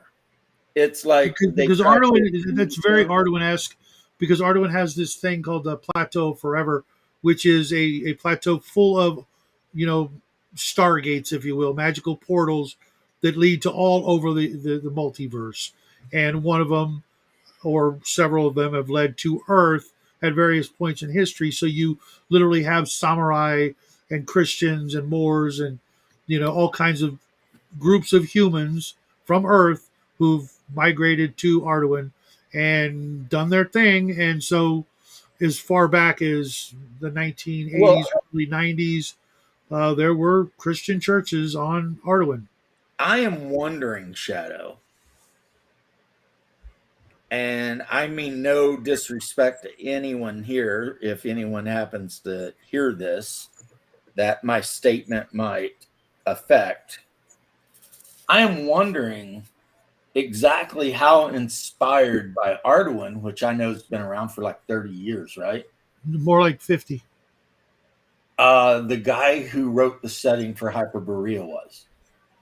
Or if they just Everything out both there. were inspired by the same pulp writers.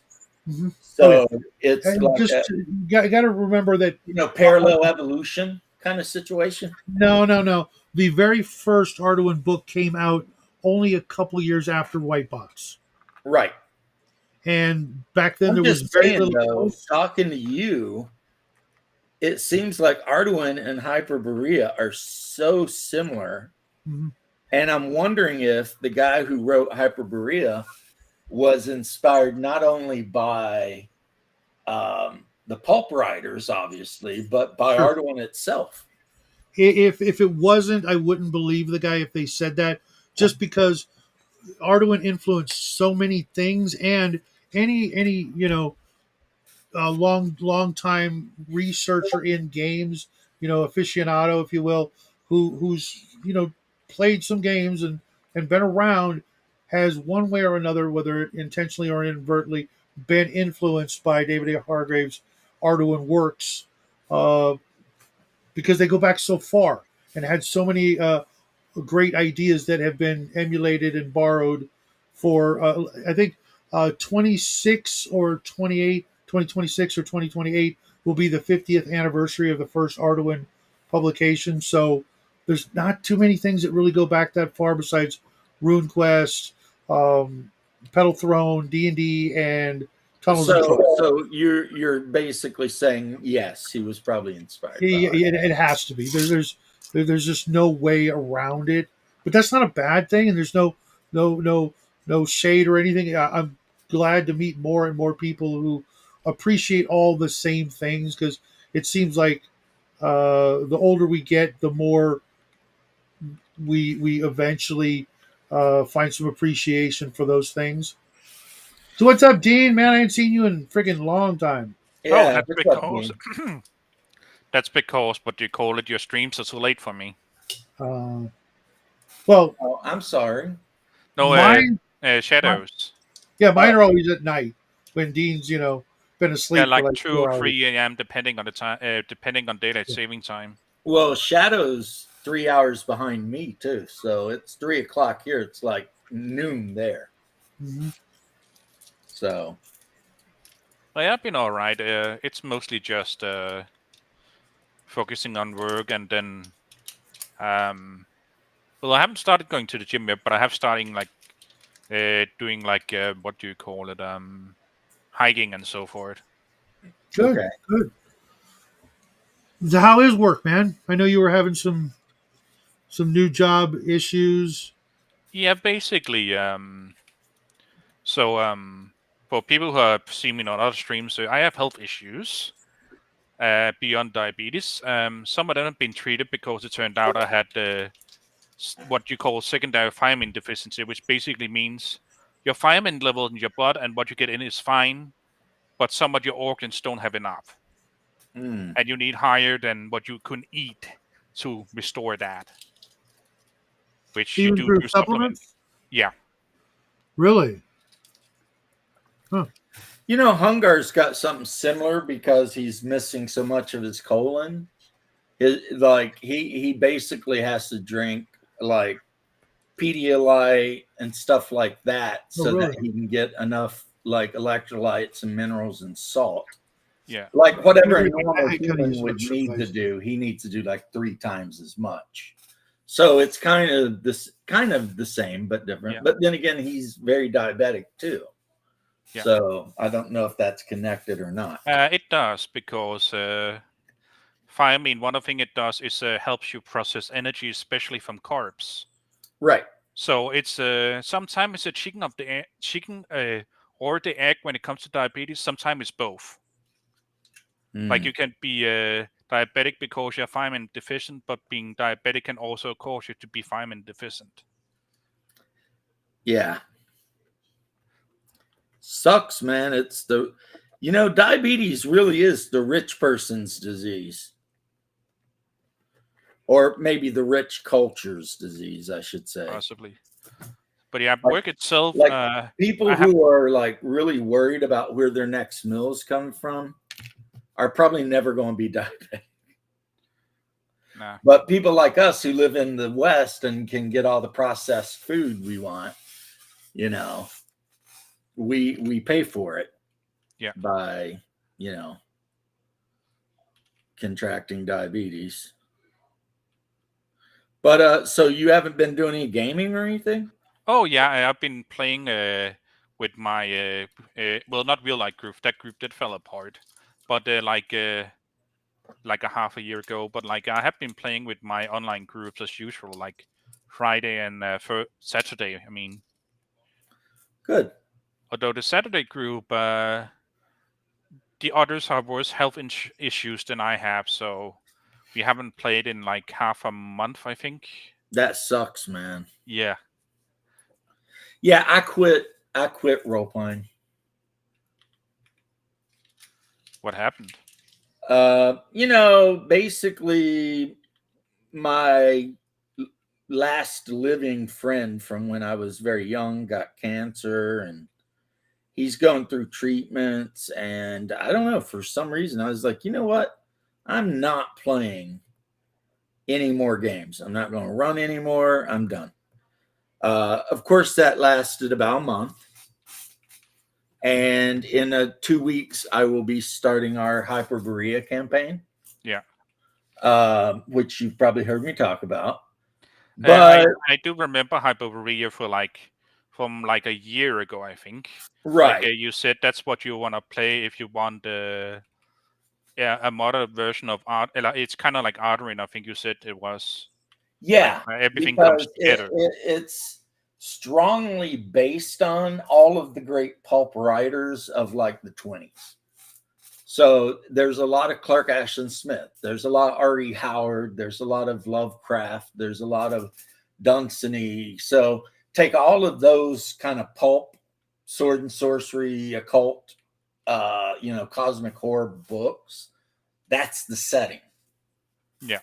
And then you play humans that have throughout the years, thousands of years, millennia, really, I should say, have somehow found their way to this place, which is a flat world that circles around Saturn. And the sun in the sky is very distant and very red. But during the day and the night, if you look up into the sky, you can see Saturn. Also, it has 2 moons, but they're not round. They're, like boulders just flying around it, Yeah. So, but all in all, I mean, it seems really cool. My wife's playing a Viking berserker from Vinland. And Hungar is playing a Hyperborean cleric who worships Tasagawa, the frog bat god guy. one of the art persons is playing an Amazon assassin, and then another one's playing a Atlantean cryomancer, which is a mage that specializes in ice magic. Yeah. And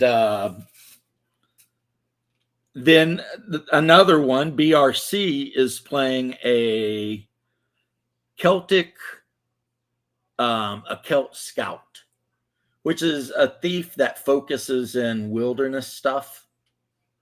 So it's part of the thief class, but all of its abilities have to do with, scout in the wilderness. Mm. There's a fighter class like that too, called the Hunter, which is a fighter class that spends all of its time hunting down and killing monsters. My favorite pastime. Like at 4th level, you get like an ability that allows you to do like a bunch more shit versus werewolves and stuff. So yeah. Are werewolves a big problem there, or? Yeah, apparently. Yeah, I mean, I'm assuming because I haven't read every single bit of the Gazetteer as I should, but if one of the main classes just comes with at 4th level, you can get bonuses versus werewolves.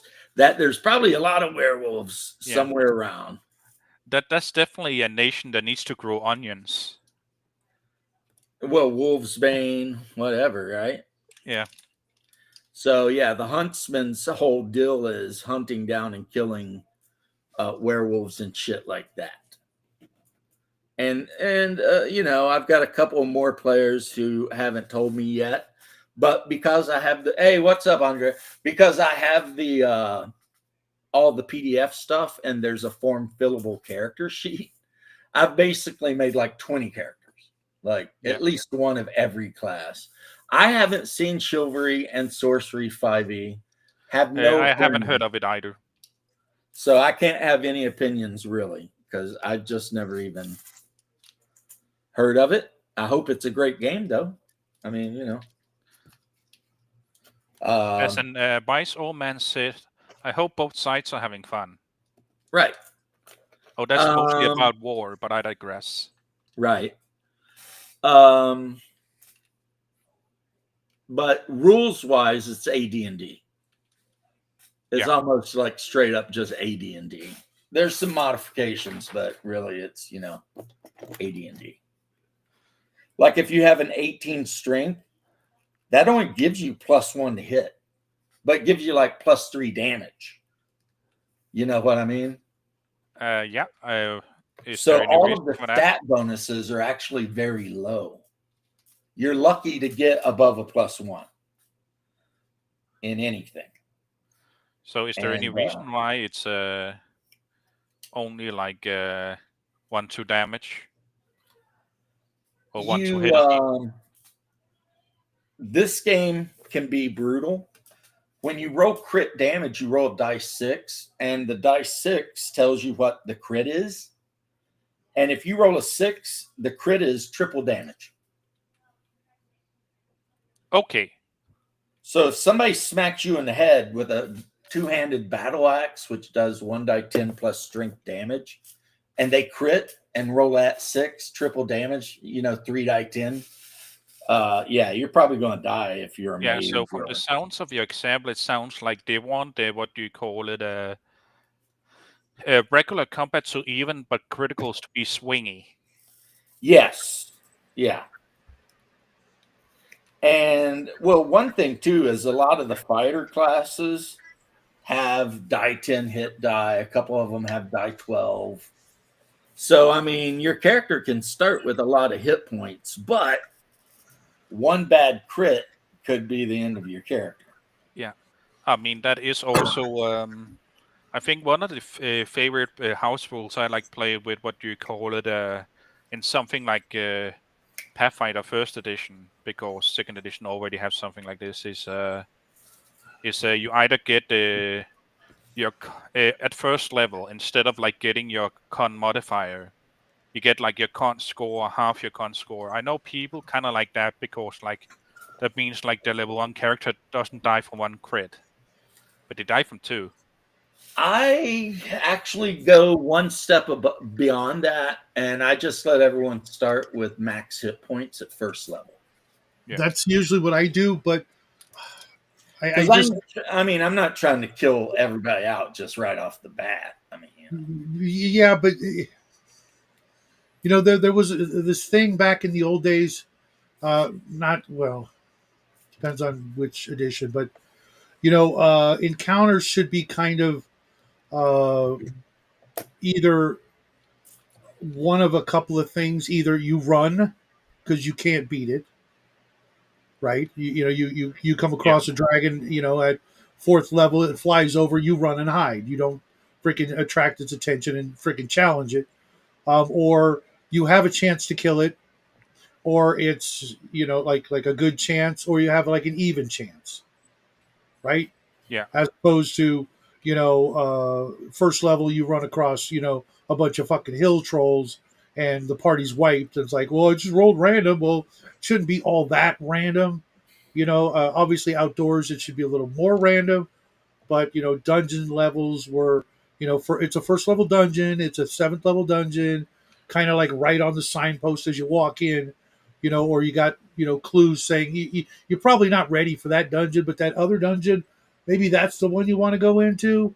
And when it comes to crits, it's like hit points. You shouldn't be dead until you run out of hit points, right? But you shouldn't, well, in this game, you're not dead until you're negative 10. which is just another, level of hit points, right? Yeah. Right. And I always thought that So when crits, you hit negative 10, you can still fight until negative 3, at which point you pass out and fall on the ground and you Start bleeding start dying. right? But see, here's the thing that I never liked about the 20 is a crit. You roll a 20, but then you roll a 1 on the damage. A crit should be like you roll a 20 and you roll max damage naturally. Well, you And then can do that. I mean, the crit has always been an optional rule. Except in Arduin, which it was just, this is a rule. If you roll a 20, Arduin is just a copy of AD&D, though. right. It was literally a supplement to White Box. White Box. See, And the thing with Hyperborea, if you roll 20, you roll dice 6, and 1 is plus 2 damage, 2 is double damage, 3 is like plus 3 damage, and then 4 is like something else. Basically, 6 is triple damage. Okay. So, if you crit somebody in the game, I mean, that But could, you see my point. If you made in it, fact, be the end of their character, though. you got to hit, and then you got to roll max damage for it to be considered a crit. Unless it's like you rolled a crit, but then you what you did was you stabbed him in the eye. It doesn't kill him, but that eye is ruined. Versus you cut off his head or you disemboweled him.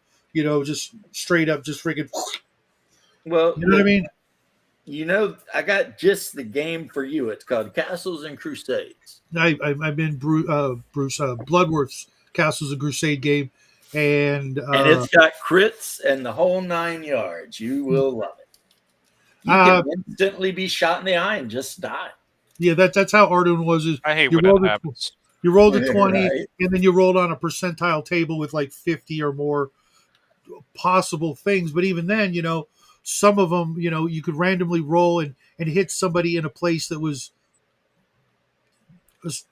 kind of technically impossible because they weren't, that part of them was obscured or armored, or you couldn't really hit them in, the back. Did you hit them in their no square? Or something like that. It's just the problem I have is that as the GM, I am going to roll between twice as many to 10 times more dice to roll to hit against the party, which means it's just a matter of when I just kill everybody, not trying to. Just we've had this conversation before, and I That has never been my experience. I will though say that dice luck between GMs are very different. I also have a fun thing where like I sit by tables where like when I'm there, the GMs can't roll at all, but then when I'm not there, there's suddenly a party wipe because suddenly the GM rolls well and it's being consistent. Not with See, all GMs, but a few. the thing is, I guess what it comes down to is yes, in this game, there is a chance that a level 1 bandit is going to crit you with a bow and just kill your ass. That is a chance at first level, unless you're a cataphract, because cataphracts can allow their shield to be destroyed and ignore any hit.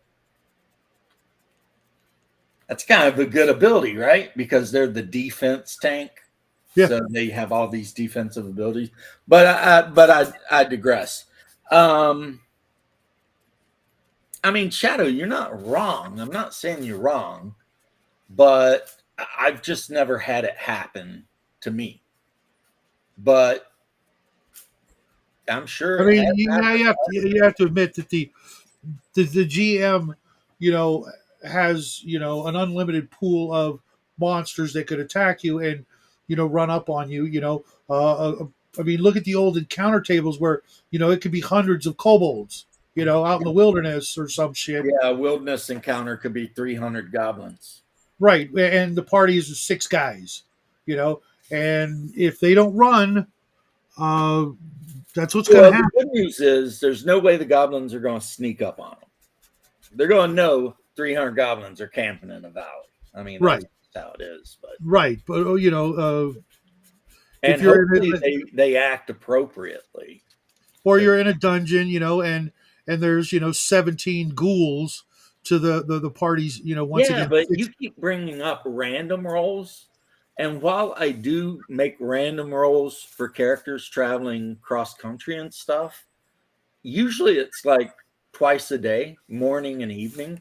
Mhm. And it's like, depending on where they are, it's either a 1-on-6 or a 1 and 2-on-6. Mhm. And the random monster encounter tables are set up to not kill the players outright. I mean, sometimes they will, like that one encounter table where, you magically run into like up to 12 whites, which Right. in my opinion is run your ass off immediately. Yep. Yeah, I mean, I don't know. Did I give you the impression that I rely like entirely on the random encounter tables or some shit? No. I mean, even Now, I'm not a filthy story gamer. Don't get me wrong. I am. But at the same time, I don't just sit around rolling on random monster tables and chucking just whatever shows No, up. but like even in some classic, modules, keep on the Borderlands. The players make a crap ton of noise, and then suddenly you've got, 20 or 30 kobolds all converging on their location. And if they're at the wrong intersection or something, or maybe they're at a room and there's a hallway going left and right, and suddenly, there's kobolds coming from the left and kobolds coming from the right, and you can fit a lot of kobolds in a hallway. You could be looking at, let's say it's only, double the party's numbers. You could get that situation where, the party just takes. That's how Twilight 2000 does encounters. When it says number of enemy, it always says party plus or times. See, that I like that because then it takes into account that you don't want to kill your party off. If they die, it should be because they. Twilight 2000, they're going to die. But It's that's how they because do encounters, though. Like I actually like that a lot. You encounter a Soviet like blockade. It might be like Twilight 2000 is 1d72 with 6 rounds of ammo and a number of soldiers equal to the number of the party plus 2. That's actually a really good idea. I like that. The sound. Yeah, of that. they're bad players. So yeah, Yeah, I Echo. wasn't talking about what Not Your Echo said. And you're right, Not Your Echo. I can't tell you how many times I've seen the party just think that they got this. It doesn't matter. They just have it. Well, You know, that's a So third I know the edition thing. history behind that attitude. At least later in the game, later in how would you say Tailbow RPGs, and that is there's two things from it. The first are video games because they're tailored to like a progression as opposed to being fluid because that's harder to program and not necessarily as satisfying. And the second one is actually what do you call it in third edition, not 3.5, but in third edition. The way you're supposed to design adventures, like you had a certain amount of encounters to level. Yeah, But you had 5% challenge of those levels. encounters should be impossible to do in direct combat. So either you need to negotiate, flee, find some allies, or something else. But then no one read the rules, and when they released an adventure where there was like a rover in it early, everyone complained, so they changed it. So then third edition and 3.5 became more in the adventure design, were like in computer games where it's tailored to can you win or not. So there has been a bit of programming through video games, and so Well, people yeah, come in with third those edition. assumptions. The whole point of third edition was every encounter should be something the players could beat. Oh no, that came later. Like originally, third edition, it was like 5% were should be impossible, and then like don't remember Yeah, I how many remember should that be chart. It was like unlikely. so many should be really easy, and so many should be kind of difficult, Yeah. and then some of them should be like really hard. Yeah, I remember the chart. yeah, I never saw that because I never played third. But then But the thing is, if you remember from third edition, they had a whole chapter called Building Encounters. Yeah. And it would go off on, you're either building an encounter that's going to be like challenge rating negative something or challenge rating positive something. Yeah. But you want most of your encounters to be challenge rating whatever the level of the group is. Yeah. And this, unfortunately, I mean, I don't think we're disagreeing, but unfortunately, this play style made it where players just always assumed that whatever they were fighting, they could kill. Yeah. Now, I mean, there some is people also another ran thing the to game that. right, but most people ran it, and the challenge rating thing was always an issue from the very beginning of third edition. The idea of the challenge rating was always like, what are we doing here? What is this all about? I mean, But I will say got another phone call, guys. okay. Yeah, and I will say I don't agree with you either, but I also say like the thing they said about it should be most of the majority encounters should be balanced towards the what do you call it The the player players level. party level. Yeah, it's in the start of that chapter.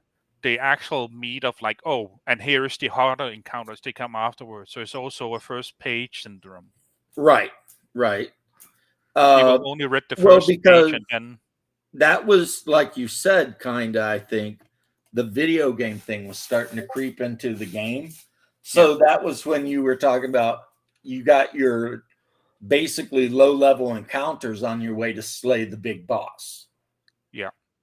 And that become a thing too. But to be honest, though, that's always been a thing with D&D. Yeah, that I agree with. It's That's just not the something way third it's done. edition invented. I mean, in AD&D, people were fighting their way through orc camps to kill the orc boss.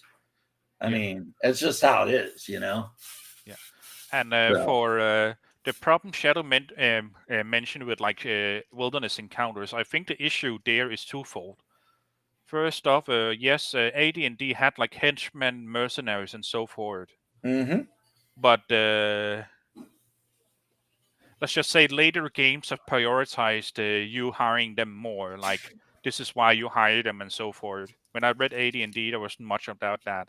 And then it was also assumed that you should have like what was Gary's mass combat system called again? The battle system. No, the other one, the one that came with the Chainmail. Chainmail, yeah. You also assume you had chainmail for mass combat, which is why what do you call it? Already in OD&D that they have removed like cleave and so forth, or multi attacks from the fighting man. Sorry, because that was smaller scale, and then if you had lighter scale, you use chainmail. Right. So that's also an issue of like one of the reason for like the issue to like suddenly 300 goblins. What do you do? And not being because you were Well, I know supposed what to I use do. I different rules for sneak that. on by. I make no noise if I can help it, and I leave Oh, those definitely. goblins alone. Oh, I agree with you also that I'm just saying like for the combat aspect, the problem there is missing rules. Right. And if I can at some point convince some nation's army to go kill some goblins, I will, but Yeah. that's not something I'm likely to be doing personally. But, whatever. I mean, the point is just to have a good time. And Yeah. I got Shadow on. And one of the reasons, which I'm glad you're here too, obviously, but one of the reasons is because Shadow is this huge Arduin fan. And I, of course, backed to the highest level the Hyperborea 3rd edition when it came out. So I've got the cool leather books and like all the gazetteers and stuff. And I was just wondering what the actual real difference is. And it seems like not much, Yeah. except that one of them is more blatantly pulp, which is Hyperborea. Because, I mean, the city Coronium is mentioned in a Clark Ashton Smith story. And then the Innsmouth from H.P. Lovecraft is a city on this world full of frogmen, because they interbreed with deep ones. I don't know how deep your lore in Lovecraft goes, but yeah. More than surface level, but not too deep. Like I have all the wrong assumptions that people who's into it says people has. Oh, well. So like the biggest part Lovecraft has, other than Dunwich or Innsmouth, I mean, Yeah. is at one point, for I don't know why, Lovecraft decided he was going to write a fantasy stories, right? Yeah. And he called them the Dream Quest of Unknown Kadath. And it starred a dreamer named something Carter. And when he dreamed, he went to this other world, the Dreamlands, right? Yeah. And this game has a lot of that Dreamlands feel. Galadriel or Arwen? Oh, man. It's hard. If you're talking like dating, marriage, whatever, I'd take Arwen just because Steve Tyler's daughter is very pretty. She's a pretty girl. Not that the other one was a schlub or anything, but I think that, yeah, she was a lot prettier. However, I would have rather seen Glorfindel in the movie than Arwen. I have no opinion one way or the other. Because I know there were the girls in Lord of the Rings, but I don't remember much of them. Well, I mean, Galadriel was super important to the story because she was the queen of Lothlorien, and also she held one of the 3 elven rings. Yep. So So did Gandalf, didn't he? Gandalf had one of the rings as well. So when the adventurers travel through the forest, she helps them out a lot. And then, of course, Frodo offers her the ring, and she she laughs and says, I would become Dude, that scene Sauron, and you would love me. in the old cartoon, before there was the movies. Yeah. That scene, I would literally like almost tear up, man. That scene was so powerful. Whew. because she said what would happen, and she wasn't bullshitting around. If Nope. you gave her the ring, she would be as beautiful and as cold as a morning dawn, and and you would have to serve her, and you'd do everything she said, and you would love her, and you would despair because And instead, she chose to stay herself and fade away. yeah. So she just chose to go the Elven route, which is across the ocean to Valinor. Mm-hmm.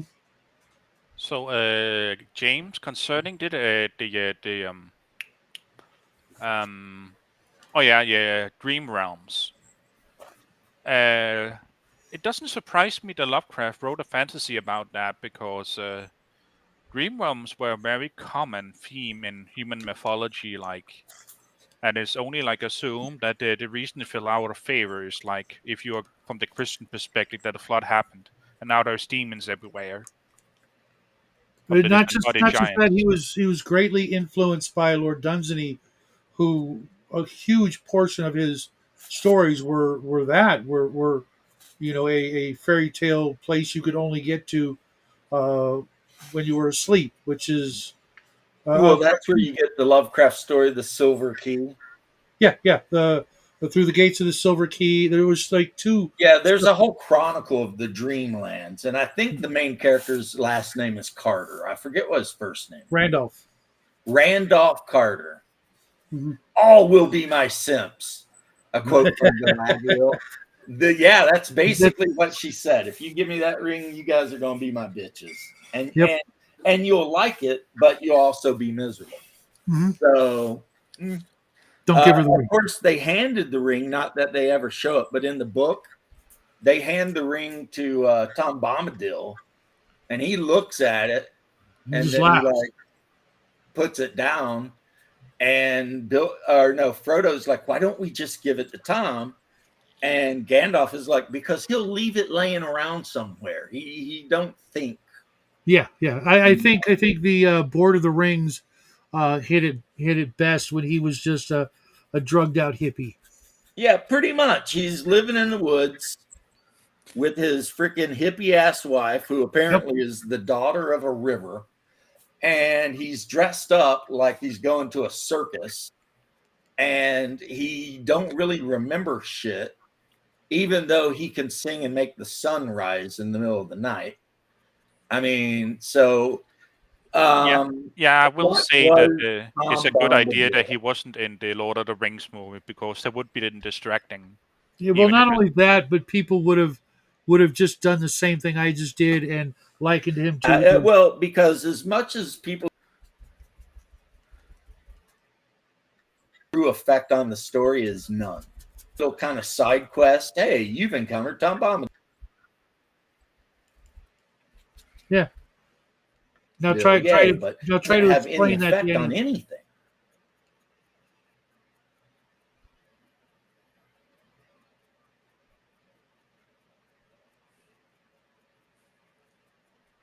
I think we lost James to the. Oh man, that's a good image for it. Cold Iron, whatever. I'm sorry, I forget your name. Yeah. If you're not clipping this, you're missing out on an opportunity you will never get again. Yeah. For a meme-tastic freaking. But yeah, I think also with Tom Bombadil, the way that the book fans treat him is like, oh, that should have been like a meeting with Odin or something like that. But they forget that like Odin, he either gives you a boon, or he curses you, or say, yeah, you're not gonna survive if you do something to spite him or slight him. Yep. And that's not what Tom Bombadil do. Literally decorate a tree with them. Yep. That's where the idea of wrapping like stuff around a Yule tree comes from. Odin, if he showed up as a beggar at your house and you didn't offer him hospitality, he would rip your guts out and then wrap them around a tree. Yeah. So that other people would know, hey, look at that guy. That's cool. So that other people would know, hey, hospitality. Is that from Planet of the Apes? It's a statue of the lawgiver. It's literally just a statue of the lawgiver, which is kind of interesting. Of all the things could have put in there, for miniatures. I mean, you're not gonna. I mean, there's no I like got about clerics. 30 more minutes, guys. I've got less than that, but okay. Well, I like to warn you guys. I Um, appreciate you know, that. And I'm sorry about today, man. I've been, just out of the blue. We're sitting here talking, and I'm just like, bye, click. Yeah. and I'm going to apologize. I've been in and out, a lot of phone calls, and Oh, you don't got to it's apologize, Monday, ever to me. Well, yeah, And but if I did something that made you not want to come around, I oh, apologize to you, bro. no, dude, that's never going to happen. I can't picture anything. Everything you Well, say then comes good. out of honesty and brotherly love and all that happy horse shit. Right. Yeah, that ain't ever going to happen, dude. Well, the thing here is too. Now that Shadow has been like, I don't got to worry about. I can be critical of him, but not really. Yeah, Shadow. When I don't know exactly how you DM. I've seen some of your stuff, and I thought you were doing just fine. Yep. But I tend to. Yeah, I don't tend to like just throw random like crazy. Well, me neither. Me neither. But I know a lot of DMs that I play with literally do the random shit, and I either ad lib on the spot or I not quite quantum ogre, but I set up some shit, and it's going to happen whether you like it or not. Because it moves the story along. Because I am a filthy story gamer, and you got to get this information, so I got to drop it somewhere. And if I've come up with an interesting idea, at least in my opinion, that hey, this NPC or this monster or this item is going to drop in your lap, and you're going to get the information that you need. It's just to move the story along and help you guys out to get to the next thing because a lot of the games that I play like live, which I've done a lot of, Yeah. when you're doing a live, like like uh, like we used to do on Table Breakers to showcase a game, it's a freaking railroad, and despite all the arguments against and about railroads, so much of the hobby is still a railroad. No matter how much you try to sandbox it, as soon as you do anything other than just randomly roll everything up, which is stupid. You're going to put shit down. Well, Lord of the Rings was a railroad. Mm-hmm. If you think about it, I mean, it's not like they had all these choices of None whatsoever. It was a story, and it wasn't a game, and it was never like meant you're to going be from a here to game. here, buddy. Make it happen. It was never meant to be a game. It was a novel, and a lot of us old school gamers, think of ourselves as novelists, whether we've tried it or not, and we've got a story to tell, or a story starts evolving from the player's actions, and as the referee or game master, whatever you want to call it, it's kind of incumbent upon us to follow that through, unless the players just nope out and go, oh, what, you made a dungeon, we want to go back to town, that That's kind happened to me. That's I had a player, no names, but they got to the big bad freaking dungeon I've been talking about for like months, right? They get to the front doors and they go, I'm going back home. Everybody else went in the dungeon. They went back home. They had the time of their freaking lives. That person waited around for months and months and months before they could come back into the group because literally the doors of the dungeons locked themselves and locked the players in. It's like no one's getting in or out except through the other entrance exit, if you will. And they had to spend the rest of that time trying to find their way out. And it wasn't through the front. My story's even better because they had agreed to go to this ancient dwarf hold and help this band of dwarves recover it. Mm-hmm. And the band of dwarves, there were like 15 or 16 of them, had tuck off ahead of them. So they got caught up in some other shit, and it ended up showing up a little late, and they found like 6 dwarf corpses, and they didn't find the other 6 dwarves. And so they're standing out front of the giant door, which is cracked open. And the mage sends Magi in, and he sees a bunch of like 10 hobgoblins marching around, being guards, because hobgoblins, right? And at that point, a certain player that used to game with me convinces everyone at the table that they should just go back to the city. He don't game with me anymore. And for a while he gamed with Bubba, but he don't game with Bubba anymore either. Yeah. His MO was to wait and see what people wanted to do and then argue whatever the opposite was. That's there are a lot of contrarians like that, not Bear, but others that there's a social contract when the parties at the end of the game session tell the GM they're going to do X, and the GM says, "Okay, I'll write that up so that you can go do X," and then they come back and they decide they're not going to do X. Well, the GM is up shit's creek without a paddle because they had this area designed for them to explore or whatever, and then they decide they're not going to do it. Well, you can pretty much guarantee the rest of that next session is going to be, completely ad libbed, God knows what, and it probably won't be all that well thought out as the other thing that they had agreed to do. If you guys say we're going to go into the dungeon and then See, I'm fortunate in that I am awesome at ad libbing. Me too. My preps, I talk about it, but the ultimate skill as a GM is to do no preps, do no anything, and just wait to see what they want to do and make the shit up as you're going along. That's why I'm so bad with names. Yeah, like I'll tell them the name of a place they went to weeks later when I finally come up with an appropriate name, because 9 times out of 10 they don't give a shit anyways. It's like with towns, going to new towns and cities and stuff. They don't care. It's just there are some players who prefer to go to the town called Threshold, which lies on the borderlands, right next to the dungeon called the Pit. They don't care about the names. They just want a description of the place. Yep. Yeah, and, place name. So that Shadow, concerning with encounters and so forth.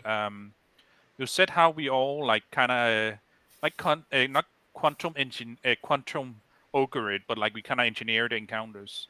Sure. Style that's kind of old, but I know someone like Alexander McCree's suggest is you prepare encounters before the game, and then roll among the encounters. That's kind of like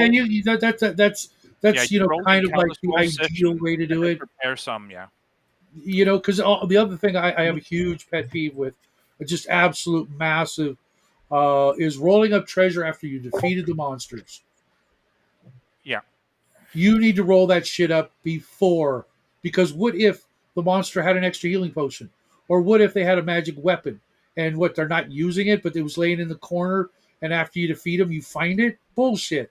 They're going to use that. It depends on the monster, but yeah. Of course. It depends on the monsters and also what's your attitude for beastmen and a monster in that world. I mean, if we're talking about magic, can they use magic? Well, not just that, but like I play mostly online, and we have a set amount of time. It's a very finite. We're lucky if we get 2 or 3 hours, sometimes 4, on a good night with my groups that I actually play run for, as opposed to where I play. If you've got only 2 hours to play that night, and we're going to spend 30 minutes of it at the end of every session rolling up the treasure, I feel cheated. You should come to the table. You already know what you're doing. Roll up the treasure, and I know it's fun. Well, roll it up without us there, because the last thing I want to hear the dungeon master do is roll up something and go, that's too powerful. No, I've done that. Oh, I fucking hate that. Oh my God. You don't tell me that. Because if that makes me want to start breaking open the DM book to look and see what you just fucking rolled, especially if you're in the habit of rolling, a dice maiden or something like that. And we see the dice rolls, I can just follow along and see what you just denied us, to see what a skinflint you might or might not be, because listen, I have literally, I'm getting ready to make you want to eat your own beard. One time, I decided to do exactly what you're saying no one should ever do. Uh-huh. And I let the players roll their own treasure. And Hungar, my brother Haas, his dwarf fighter rolled the Acts of the Dwarven Lords. Uh-huh. And I said, you can't have that. And I'll tell you what, he still brings that shit up. See, if I was literally rolling up shit like that, and I literally came up with an artifact or relic as per the old Dungeon Master's Guide, I have no problem throwing it in.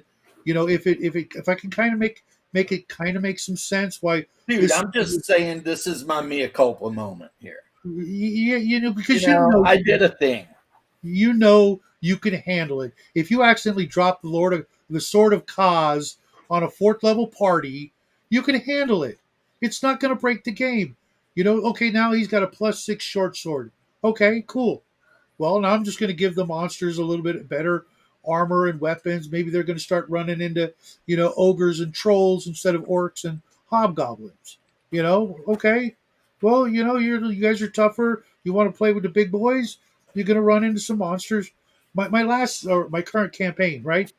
I started everybody out with a 2 to 3 to 4 hour solo, me and their characters, so I could get everybody to this location. So a lot of people were 2nd, 3rd. One guy was even 4th fucking level, right? And from that point on, actually the entire campaign, they never ran into 1-hit die creatures. It was always like 3, 4, and more against their 2nd and 3rd level characters, and it wasn't just like one ogre. One of the first encounters they ran into were sea wolves on the high seas. Those are not wimpy little, 1-hit die creatures. Some of them are like 6 to 10 hit die creatures they ran into with no freaking silver or magic weapons. And they didn't all die. As a matter of fact, nobody died. Question: Isn't the sword of Kaz like functionally cursed because it's a chaotic, evil, intelligent sword with a high ego? Yes. Okay, that may just be. You may just be better off, like somehow getting back to church and get a finder's fee without, picking it up. Like maybe like move a tile or. They just bury it. I mean, it is the priest's job to smite evil items. I know that artifacts work differently, like they have a specific way they need to be destroyed, but like Sure. now that's their issue. Like Coronius, please. The reality is what Shadow is talking about is absolutely right. You should probably have your encounters and whatever treasures that they have done before players show up to start jacking around in the game world. That's just a thing. You should probably. Think of how much cooler it is. They're fighting some orcs, and then the orc chief pulls out a +1 flame tongue. It's not a big nasty weapon, but all of a sudden that orc chief, he's got a freaking flaming sword. Sure, it's only going to be +1 against the party, but that's way more epic than going, you killed the orc chief and you find in his treasure chest a flame tongue. And I agree with you entirely, 100%. I mean, you and me right now, we are 100% in agreement. I agree. I was just pointing out what I was pointing out to show you that, yeah, I'm guilty of having done this. You were how old when that happened? 16 or 17, I guess. Right? I mean, I still think it's funny, though, that, like, of course, Hungar gets the dwarven weapon. Of course. Oh, I mean, yeah, that's why he was so happy, because it was like, that's like a straight 100. Yeah. I mean, 1 in a million. He was like, what the hell is this going to be? Because he rolled so well. And then I ended up just giving him a dwarf thrower. And he ended up, using it for like the rest of his damn career with that character. But he never forgot the fact that he should have got. Yeah, but see, all those artifacts, all those great artifacts, always had that one roll or pick off the really bad side effect cursed abilities. I'd rather, in the long run, go with the dwarven thrower than, suddenly I can no longer touch metal. Well, the thing with the Dwarven Lord thing, not that it would have affected Hungar, but if you're not a dwarf but you use it too much, you turn into a dwarf. Mm-hmm. And then But, the but other some day, of those side effect and powers. it had a ton of powerful abilities, and also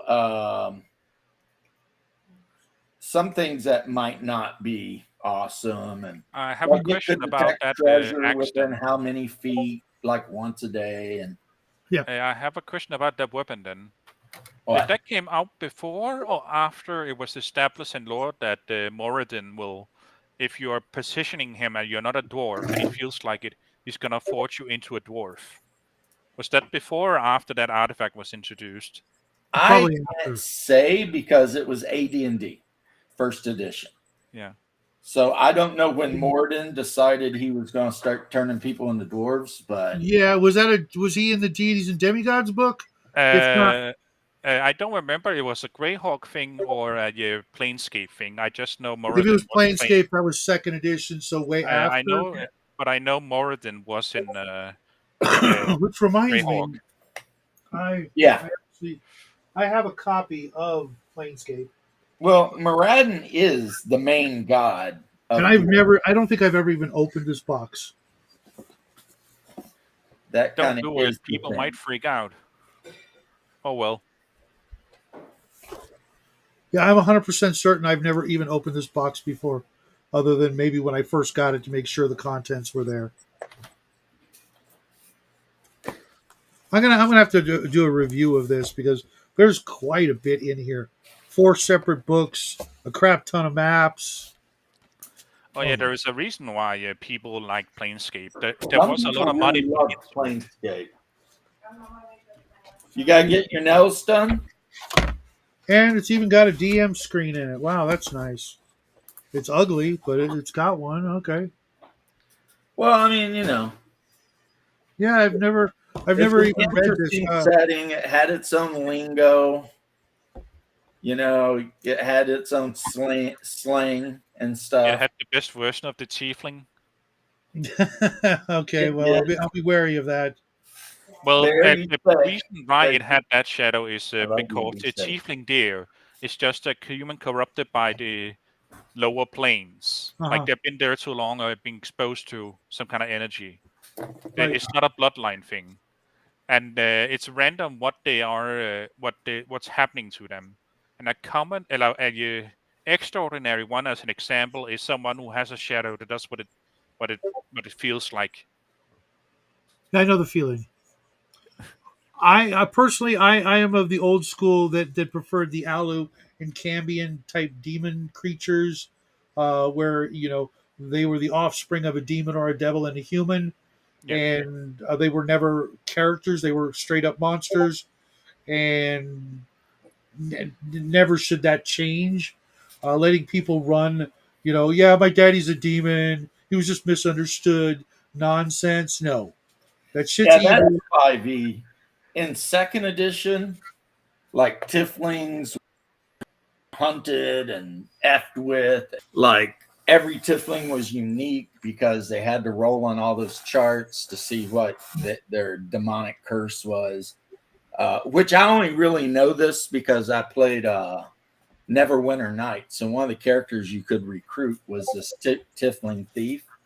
Uh-huh. But I mean, you never learned out she was a Tifling thief until like Way after later. she was in the group and stuff, because she hid her Horns demonic and parts. tail and hooves. Yeah, if I remember correctly, how you find out she is a Tifling is like, you go to sleep with her. Are you guys familiar with Deerstalker Productions? The little short videos with the half elfin sort of dykey chick, and the tiefling fireball chick, and then the No, the the, uh, No. the metrosexual. that doesn't sound bard. like anything I watched. Yeah, everything you're describing does It's out of not sound Australia, I like. want to say. They're these little short videos of little, there's kind of a story going on, but they're mostly just little random clips of different things. They're really, really fun and really, really uh, See, that's so weird because the way you were describing it, I would have bet anything you hated it. well, I've got a huge crush on the girl who plays Trixie the fireball tiefling. That's all she does is she's got one thing and it's fireball, burn everything. She's really cute. Got this really kind of what was her name? Remember the girl from Little Shop of Horrors, and she had that sort of weird speech impediment, the way she talked. Audrey. Yeah. Her last name's Green, I think. I always thought she was kind of hot, even with the weird way she talked, and she reminds me of her. Yeah, Audrey Green. The weird way she talked is she had like a Bronx accent. No, she had kind of like a lisp almost. So all what I'm getting from this is you have found people who sound like your childhood crushes. Oh, well, one of them. But the whole story, because there's other actors and actresses that play different parts. Yeah. And the Deer Stalker Productions, check it out. There's a lot of, really, like exaggerated situations, I don't think I like any part of this. Also, I think the half an hour is almost over, like in a minute and a half. It is. Well, I came across it early in my YouTube career, and I'm like, this stuff's funny. It sort of points out all the really bad things that people are guilty of as player characters, and Well, makes yeah, it for one thing, playing tieflings, Sure, absolutely. which is really a 5e thing. And it does come 5e across as very people 5e. decided they were friendly. all going to be tieflings for some reason. Yeah, it's never going to happen. Even though Arduin on one chart, if you rolled like a double aught on one of your origin tables, you could be like half vampire or half demon, half Efreet, half giant, depending on what table you rolled on. Kind of started that nonsense. But, In the odds are- Hyperborea, you can be half Cimmerian and half Celtic. They call them half-bloods. Question, Shadow. Which If doesn't you- mean a damn thing, since Cimmerians are just a Germanic tribe and the Celts are just Gauls. So, it's like, So Shadow, if you are a half giant female strength-based character, so like a fighter or barbarian or something, are you a huge mistake? a huge mistake. Oh my goodness. You need to be on when Hungar's on so you guys can dad joke at each other. That's why we're friends, right? That's a dad joking right there. Yeah. But yeah, I gotta, even though the wife is out of the house, I gotta take off. I got stuff I need to do. Ditto. It's And I've kept you guys, well, at least one of you, long enough. dude, always a pleasure. Always a pleasure. I look forward to it. Double D has a new video on a game called Mum Chums. Big James, I am just freaking, I don't even know. I'll end up watching it, but I still Certainly. don't even know. I wish he would be on just a little bit earlier on Wednesdays. That's Salty Cracker time. I get 30 minutes of Double D, and then it's like, sorry, I'm going to watch Salty. Sorry, just Salty, carry on. What about does Salty everything. cover?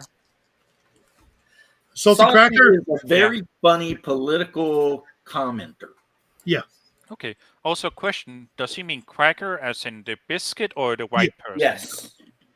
Both. Well, actually, I mean, that's a double entendre. Yeah, Fair it is. enough. He could mean He's a, both. he's a salty old white guy. Can you believe he's almost 50? It's hard to believe. I mean, he's like 40. Well, I mean, I know he, like you, is married to a Latina. Yeah. He married a Mexican girl, but yeah, you're not wrong at all, Dean. He is a salty cracker. And he gets on and he gets salty about shit he don't like, and he talks about it. And But he's Oh, I very have seen good this at it. guy funny before in the way on he does other podcasts. Yeah, he's been on a few. Yeah. And Yeah, he doesn't look 50. he's just He's a not funny quite guy. 50, but he's over the He's 45 getting there. mark. But He he doesn't does look- take a bunch of like health supplements and stuff too. Right. He doesn't look 50, and he doesn't look like he made a pact with Satan, like some what you call musicians. No, he's just a guy that hangs out and comments on politics. Yep. But anyway, guys, peace and Peace and love. love. Thank you for joining. Cheers, guys. Hopefully we can Always go a pleasure. to, See you tomorrow. a thing where you'll Not be. sooner. Yeah. And yeah, if not sooner,